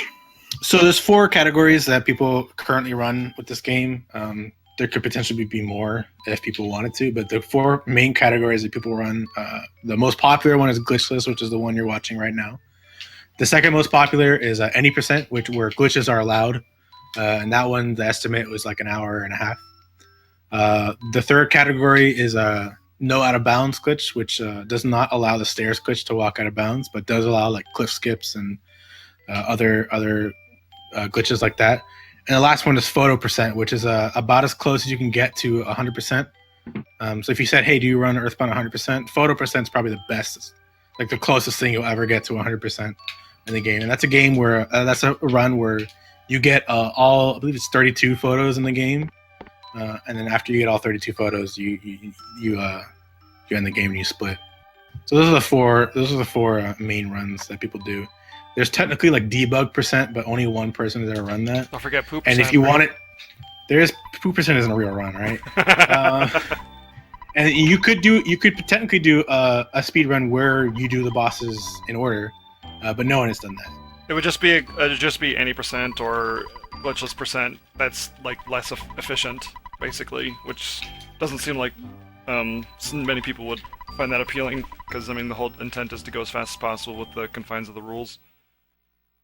And if you have the same restrictions, but a lot of people have asked about it. So if you want to pick up a correct boss order, run, go for it. Might draw some attention Falexxx, enter the red part of Magic Camp. Now this is where enemies will spawn. He's gonna use a skip sandwich early here. He's gonna go and pick up the bag of Dragonite, and he's gonna immediately start running the other way. Now he's gonna be keeping an eye out for any enemies that spawn. Most of the enemies that spawn in this area are either presents or they are enemies that move in like a curve. What did you do, Fal? Man, just keep explaining your shit. All right, so if your name is Falexxx, you'll get red swirled by an enemy for no reason. You just run up and get red swirled. But no problem. We pick up the Magic Camp bat here because it's an extremely strong weapon that it's useful for us just in case things go poorly. That was a very nice juke by Falexxx. He's going to get into this fight here with probably a bunch of molecule men. He's going to run and probably activate his last skip sandwich to get to the end there.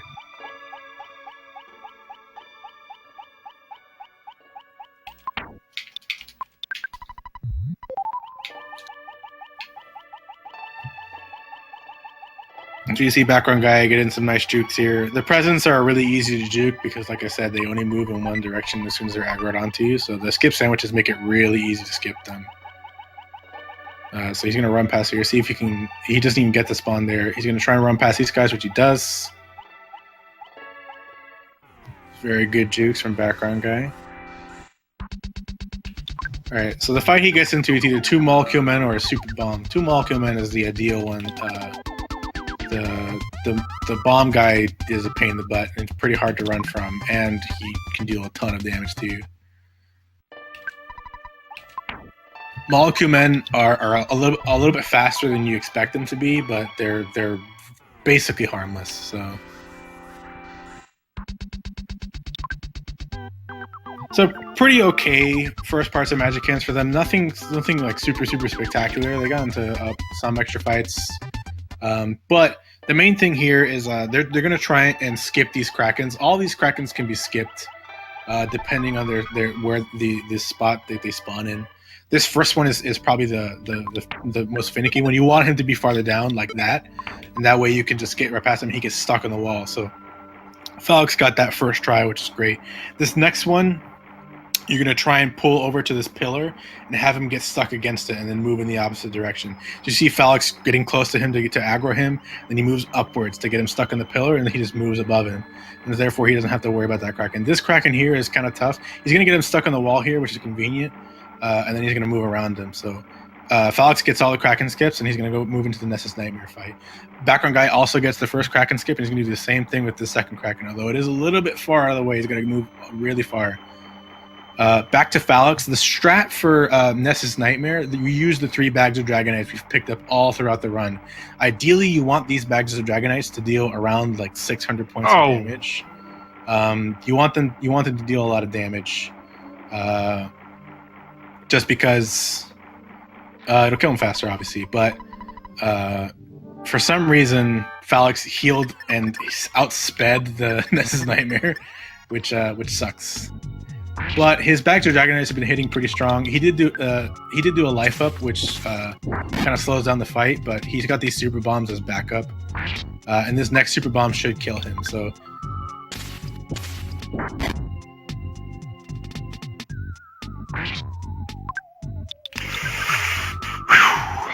I cannot believe I outsped him without the rabbit's foot on. yeah, that was ridiculous.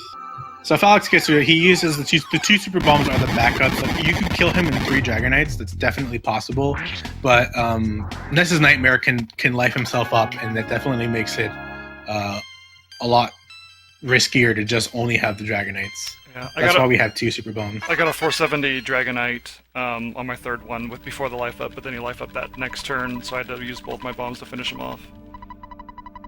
Thankfully, no shield or anything, or another heal, or else that would have been a dead run.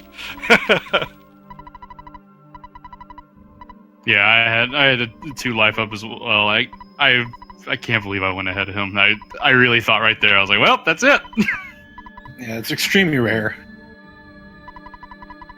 Temple just entered the first part of Magic Hands. He's picking up the bag of Dragonite. He's going to be using the skip sandwich very shortly.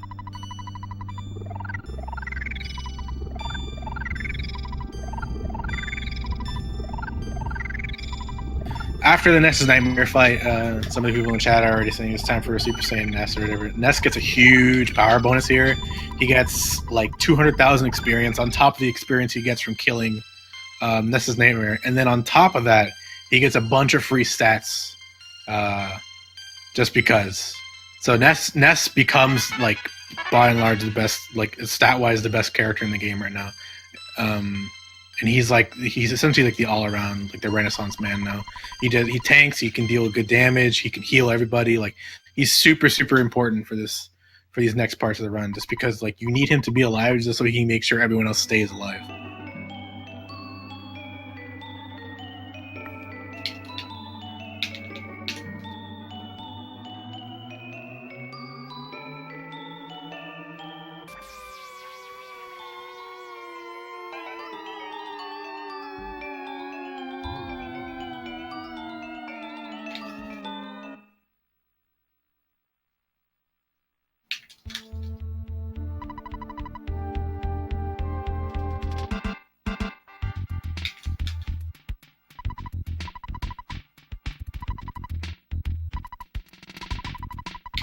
they have to go back to Saturn Valley now, and then when they get there, they're going to try and go in this machine called the Phase Distorter, and it's going to break, and then they're going to have to go back to Onett to get a piece of the meteorite that crashed at the way beginning of the game.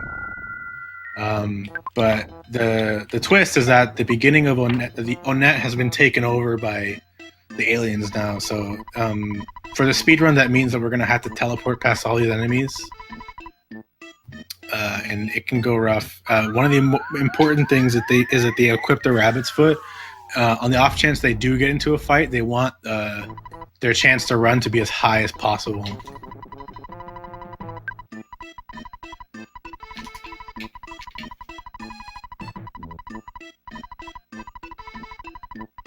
And then you're going to teleport to Onett now. Meanwhile, Temple's going into the Sea of Eden. He's going to be looking for the same Kraken skips that BackgroundGuy and Falexxx got.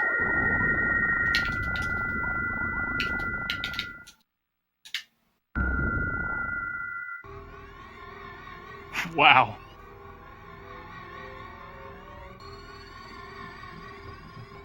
A secret enemy popped out for Falexxx. It's an Evil Eye. Evil Eyes are not the greatest fights to get into, but they're not super fast, so thankfully they're easy to run from. They do have a chance. They do like to diamondize people, though.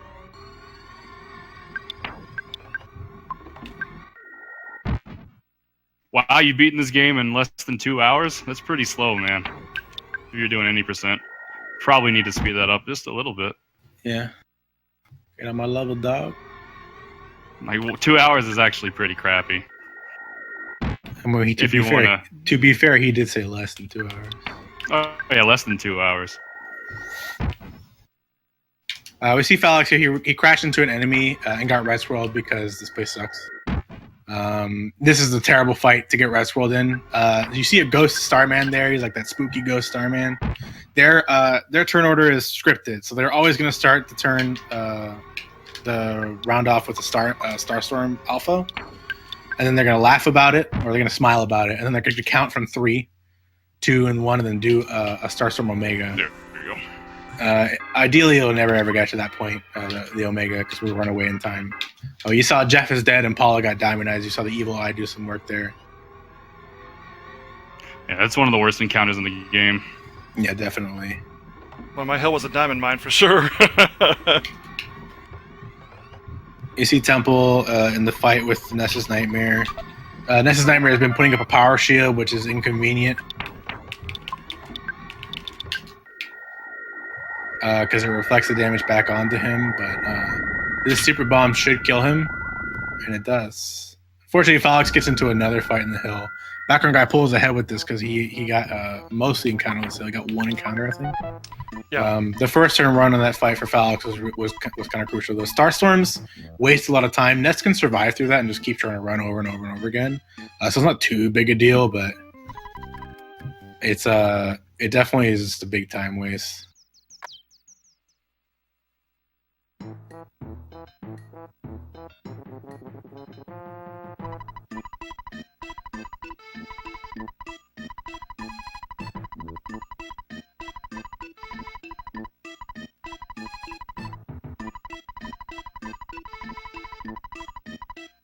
So here, after they give the Dr. Ann Donuts the meteorite piece, they're going to teleport to this location, and then they're going to be teleported to the past as robots. Super fun part. I think it's really cool.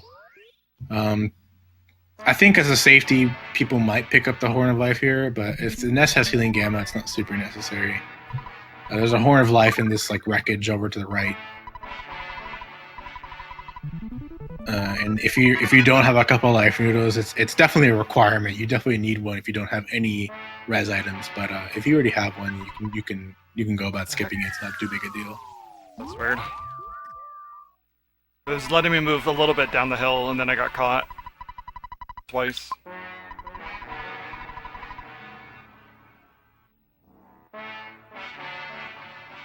Non-conformist, I had a 5-minute time loss to Lumine Hall.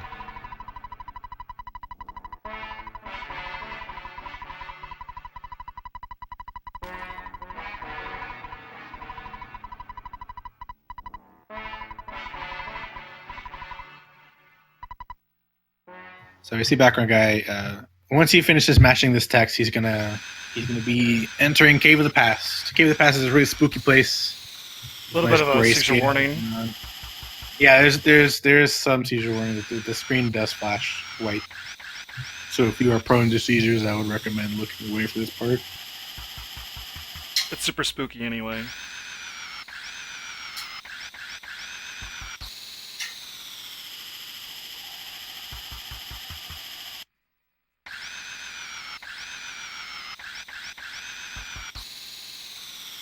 So the main strat in Cave of the Past, you notice you may have noticed I said earlier that we need at least 3 skip sandwiches. The main strat is to just run forward, guns blazing, and try and run away from everything, because it's honestly not worth trying to fight anything. They will murder you.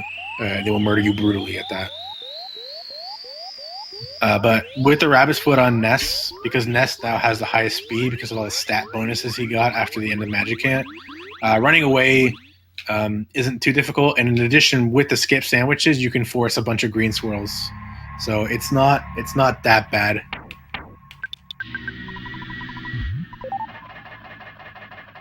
So you see background guy opening up with the skip sandwich. He's going to run forward and hope to get a green swirl. It doesn't, but it's not too big a deal. It's a Ghost of Starman, so he's going to hope that he gets the first turn run. He does, so that's the best case scenario with that.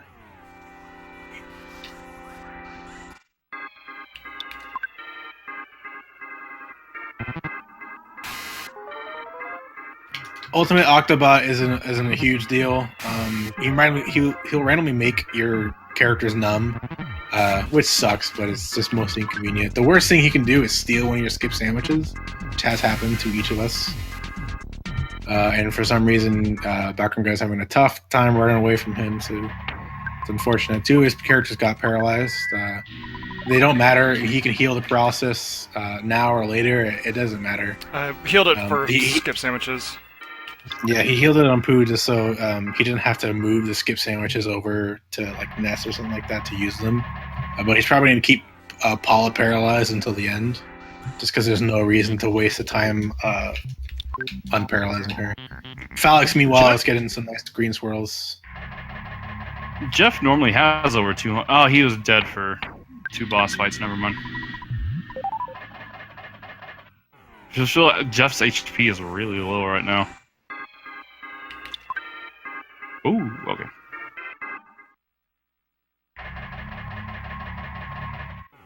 Oh.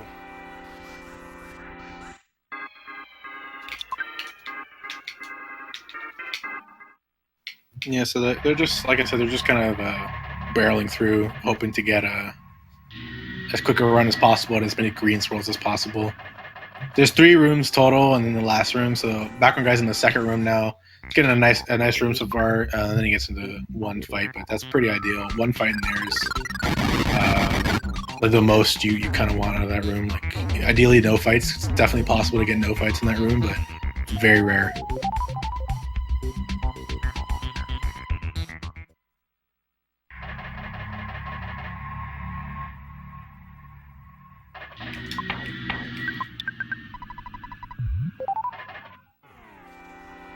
I'll take it.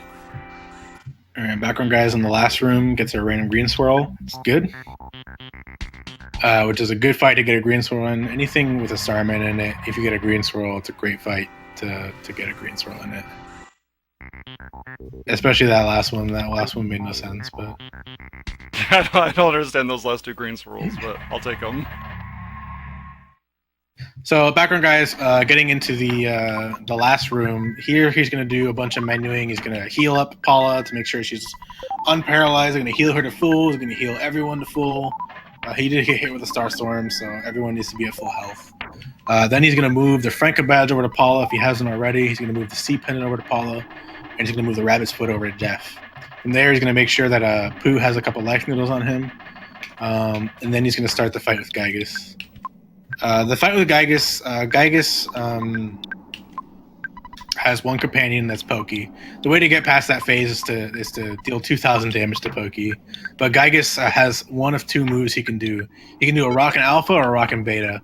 If you get a Rockin' Alpha, that pretty much means that your run is secured because the setup we have for Paula and everything else, like there's no way they can die. You put up a shield at the beginning of that fight, which negates all the damage that Gygus is going to do to you, and you paralyze Pokey with Ness, which has a 50% chance to work. And so Pokey can't do anything either. So if you get the Rocket Alpha, your run is essentially secured, because as soon as you get past the first phase, Paula is essentially immortal. She can't die to any of Gygus' attacks, and Paula is the only thing required to finish the run. So we're gonna see what type of Gygus battle Background Guy gets here. He's hoping for a Rocket Alpha. If he gets a Rocket Beta, he does have the backup for that. That's why Pooh needs a couple Life Noodles or Horn of Life. He's going to use the couple of Life Noodles on Paula preemptively on the off chance that he does do a beta, so that if Gygus kills Paula, which a beta is very likely to do, then Pooh will revive her with a couple of Life Noodles, and then she gets another chance to put the shield back up. Oh my god.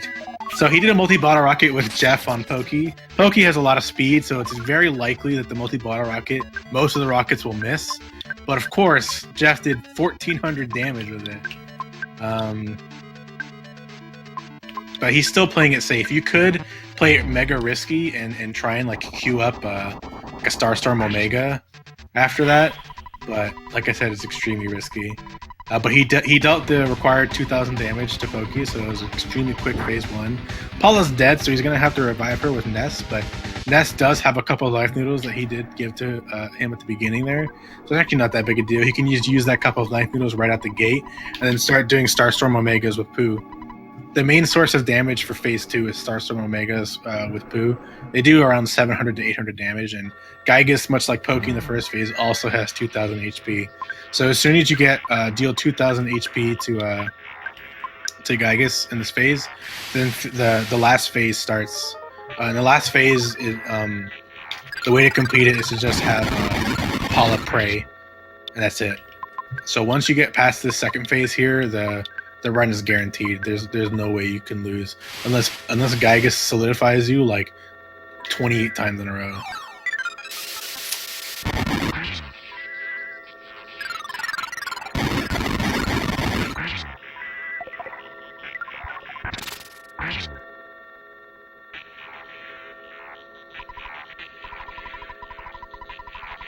So Background Guy got an excellent phase 1 and 2, and with that, his victory is secured.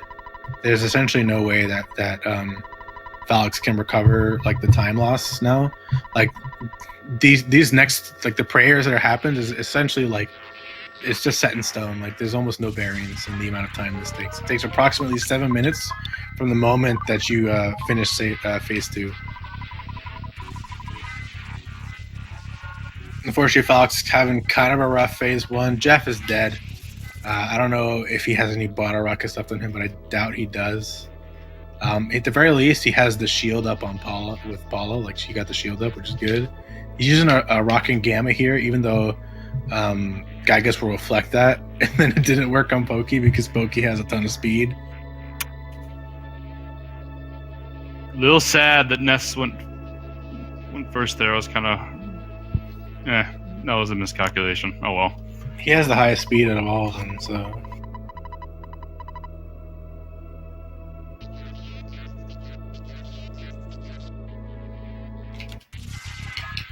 I had to use so many freezes, so it didn't really matter. That was the best person for it to hit. Yeah. So you ideally want Starstorm Omega, but since he had to use so many freezes with Pooh, and I'm not sure he has many Brain Food lunches left, and it's like kind of a non-point. He's just gonna grind it out with Ness and Paula here.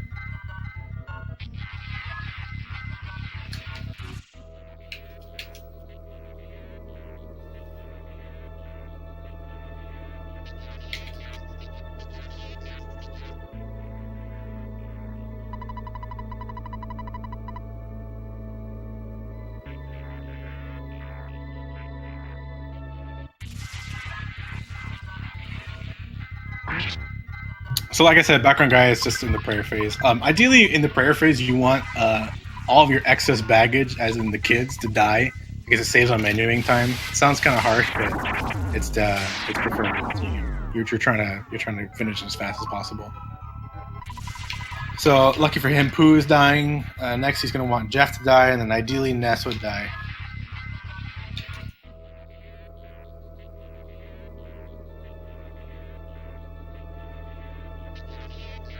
Falexxx is still struggling in phase 2, just with the fact that all the people are dead. He revived Pooh. The freeze alpha finishes off, and now he's gonna.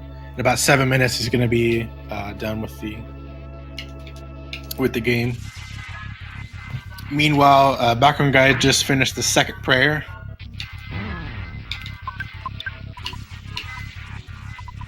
Actually, that was the third prayer. I'm sorry.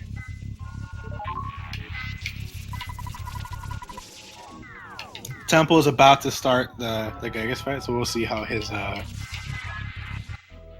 his first phase goes.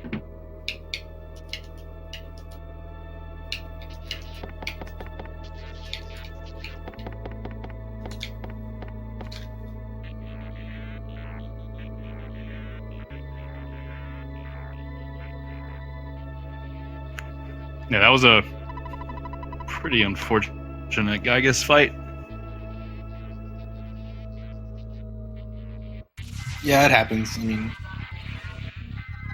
sometimes you're on a great pace, and then the phase 1 of Gygas can just go horribly. I'm actually surprised how smooth it went getting a Rockin' Beta. It did 2 points over... Paula can sometimes survive a Rockin' Beta. She had 157, she took 159, and I was kind of saddened by that. But it went smoothly because Jeff is a beast. That's right. Nope, he's not.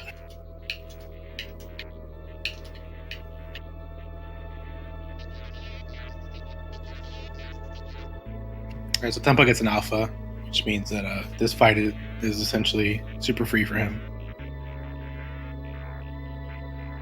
He's going to hope the Paralyze works on Pokey, and if it does, then fight's guaranteed.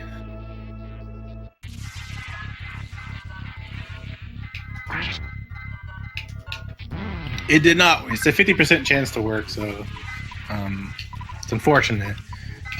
Pokey will usually always charge after, like, on the second turn. At least that's the pattern I see. So there's a chance he charges Paula here and kills her. But I imagine that Temple also has healing Gamma, so he should be okay.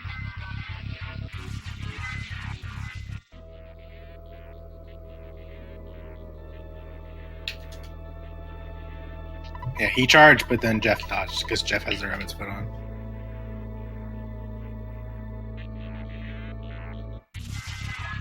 The BackgroundGuy is finishing up the 6th prayer now. He's got the 7th prayer, it's called the Mom prayer.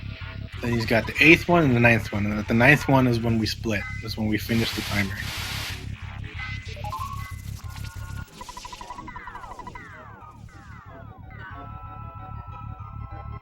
The Temple gets through the first phase pretty handily. It's 3 round, which is like it's not the best, but it's still pretty strong. You know, it's about as good as you can hope for from an alpha. And now, since all of his kids are alive, his second phase should go a lot smoother than Falexx's did. He's got enough side points for a Starstorm Omega with Pooh, so he should be able to get through that pretty quickly.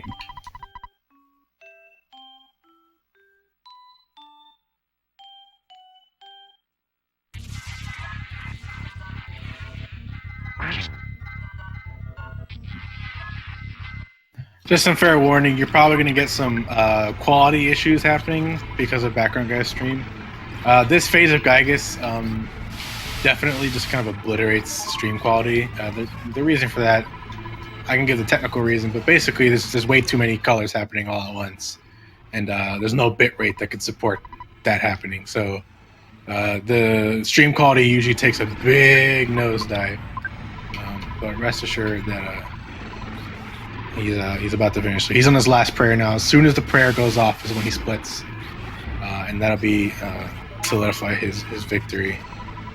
And that noise determines it. 417.55, sub 420 for mostly non-manipulated. Like, we only did manipulation up to Starman. So 417.55 is a good time. Anything sub 420 is very strong.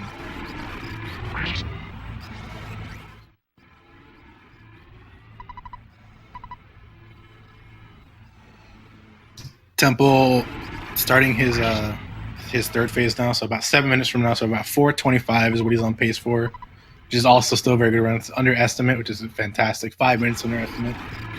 Falexxx coming up on like the Frank prayer right now, which is the 6th one, and he's got the mom prayer, which is the 7th, the failed 8th one, and then the 9th one to close it out.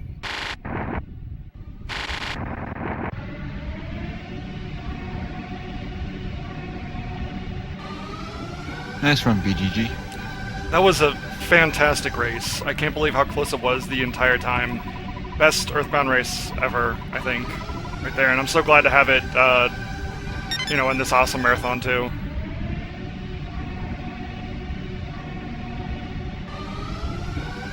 Yeah, it was definitely a fantastic race, guys. And a couple of you still finishing out there, but congrats to BGG. It was really good, man. Thank you. It's very rare to have so many people so close in a run, and having some of the best runners in here to do this race and staying close to each other just shows that even though this game has a lot of RNG, execution can really keep you close and power you through some stuff. Temple had a death in Lumine Hall, which cost him 5 minutes, and he's just a couple minutes behind everybody.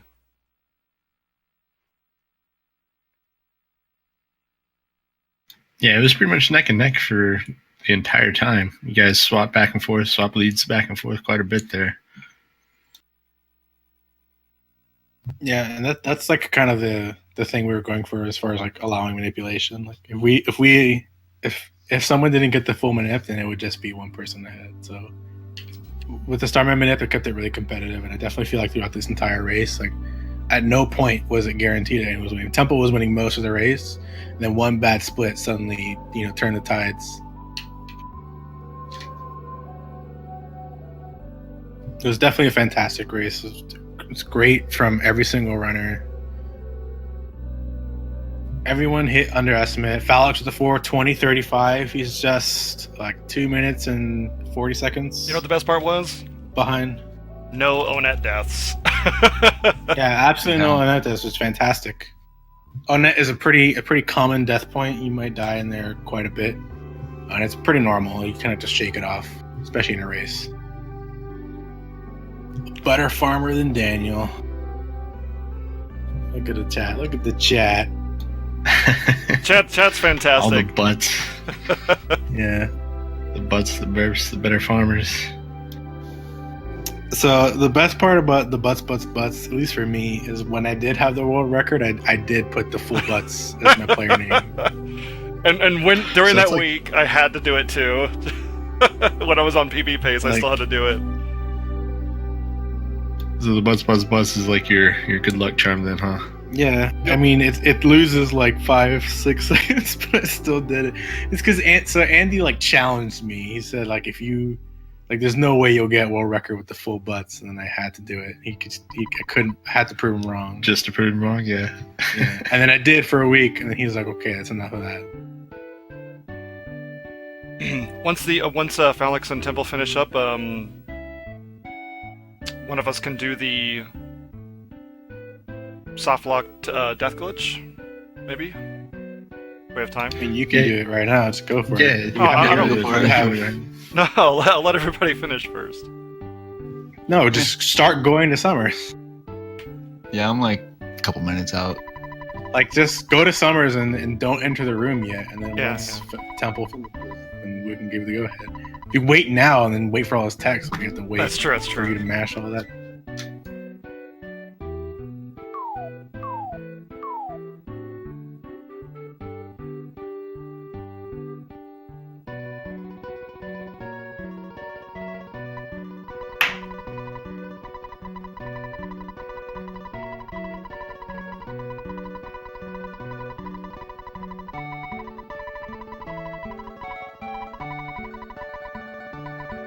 But yeah, real glad this went well. It was a lot of back and forth, and we all had our bad sections. Like the whole first hour It's pretty terrible for me, but I got to go back in the lead for a bit, and then went back and forth. It's common to see the back and forth, but for us to actually finish all within a few minutes of each other that's really, really good.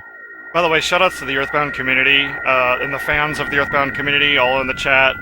The butts thing is kind of just a one of the little memes of our community, and to see so many people in here spamming and everything and doing the stuff is pretty awesome. You guys are amazing. The EarthBound community has been a tremendous joy in my life, and I'm really, really glad that I was ever able to be a part of it.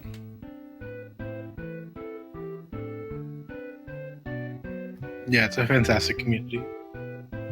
Honestly, if you've ever thought about speedrunning EarthBound and you've been intimidated by it, like, everyone in this community is willing to help each other. Like, nobody ever feels like they're too good to help a newer runner. Like, we just want to see the community grow, and I honestly feel like that's probably the case for most speedrunning communities. Like, they just want to see people join in and like enjoy the camaraderie involved. There's a competitive aspect to it, but at no point is that going to be like, I don't want new people in because I don't want people, like, that's not a thing that's really going to come into play. Like, everyone just wants to be a community together and enjoy it, and that's part of the reason why people organize marathons like this, because we want to share our appreciation for speedrunning for everyone else. Yeah, I think that's the biggest thing with a lot of the speedrunning community stuff. It's not just, there is the competitive aspect. Everyone wants that world record and stuff like that, but it's truly just like a love for the game. Like, you guys just constantly, putting so much time and effort into a game because you love it so much, you want to spend that kind of time with it. So it's great that everyone can kind of come together with the single goal of mind of playing a game you love and bringing that time down as much as you can. It's almost like everybody wants everybody else to get the record too. As much as they want it themselves, they want it for everybody else as well. We've had a lot of growth, especially over the last year. When I started this in March of 2014, there was 3 active people, and now you got like almost 60 times on the leaderboard, and I'd say probably 20 people actively playing it right now, which is for such a long game, and it's been really nice. And Temple finishes with a time of 4:25.18, which is, like I said, 5 minutes under estimate. Fantastic run by each of these runners. Just because Temple got third, by no means does that mean he is worse. He was in the lead for most of the race. All these guys are fantastic runners. They did a great job with this. Did you turn on the debug menu? Falexxx plays an emulator, and so he turned on the debug menu to add Dungeon Man to his party, just so you can. By the way, the game does not like this. If he go to Lost Underworld, by the way, I would dare you.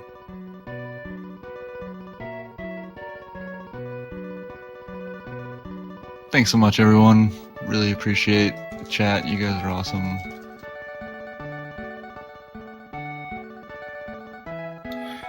So what are we showing off exactly here? So BackgroundGuy is there's a weird glitch that happens, and it has to do with the fact that spawns are turned off now in the game. So when the game has spawns turned off, obviously no enemies will spawn as a result. But the game doesn't quite know how to handle certain things happening in that state.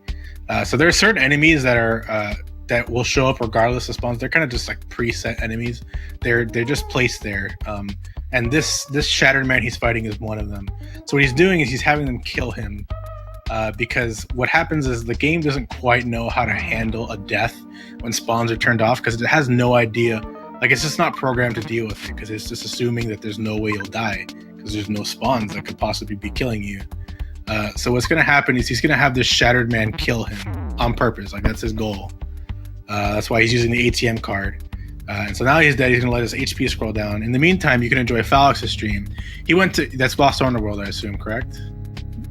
Yep. All right, so he had Dungeon Man in his party, and he went to Lost Underworld. And the game hates that. It hates that pretty vehemently. Like, it does not like it at all. That is gnarly. And it will not like it no matter where he goes now, if I recall correctly. He's going to teleport away, but the game is still going to be pissed. Oh, no, it's good now. Oh, no, just kidding. No, JK. The menu is ruined. It's happening now. Oh my So god. it's real fun. So if I can turn your attention back to BackgroundGuy stream, he's about to die right now. The game is going to go into a game over sequence. It's going to play the noise, and it's going to, you're going to think you're dead. You're going to hear it. You're going to hear the music play. And then the screen's going to go black. You're not going to be able to see anything. Nothing's going to pop up. The game over screen never shows up. And what's happening is that you can technically still move around with what's going on. And if he would exit the room, I could explain it better. I was opening and closing my menu because you can still do that. Yeah, so basically, like, the game doesn't quite put you to the game over menu. It just kind of plops you back to where you were, but as a ghost, because everyone's dead. So both of your characters are ghosts, but the graphics are all messed up because the game's kind of freaking out. But both Ness and Paula are dead. You can't use items. They're both unconscious. You can't do anything, but you can. What you can do is you could technically go to the hospital and revive them. So you're not like dead. You can revive them. But what you can do is you can go and get some photo triggers and get to your photo taken as two ghosts, which I imagine is what he's about to do right now. And So the game freaks out. It doesn't know what to do.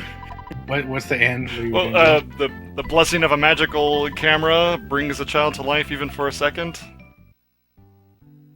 Yeah. But yeah, the game just kind of doesn't know what to do because no spawns are turned on, so it doesn't know to put you back to the game over menu. So it just puts you back as ghosts, puts the screen black. But you can put the screen back to normal if you go through a door. And since the door is right to the left, then you just walk left and come out as So watch an S here. You didn't see it behind the umbrella, and then he dies again. There's a few other photo triggers I'll get. I could get, but I'll keep it to 2, and then I'll go res my kids. So are they just like perpetually locked like that, or You can go to the hospital and revive them. But you can't use Psi or goods, but you can go to the hospital. Yeah, you still have your money is still good, and you can use the ATM. That's still allowed. So you revive Ness, and then you're all good. hospital taking money from dead kids? Yeah, basically.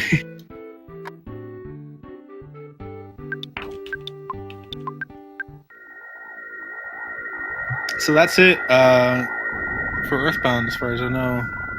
Thank you, everyone, for watching. Thank you for everyone who stuck around for the entire thing. Thank you, everyone in chat. See a lot of EarthBound regulars. I love you guys. People who aren't EarthBound regulars, I still love you guys for watching the marathon and supporting. What's coming up next? Up next, we have Donkey Kong Country. It's going to be 101% with Mr. Zera the Mutt. But thank you guys very much for being on and having this awesome race. It's always awesome to see such a tight race like that. It was definitely exciting throughout.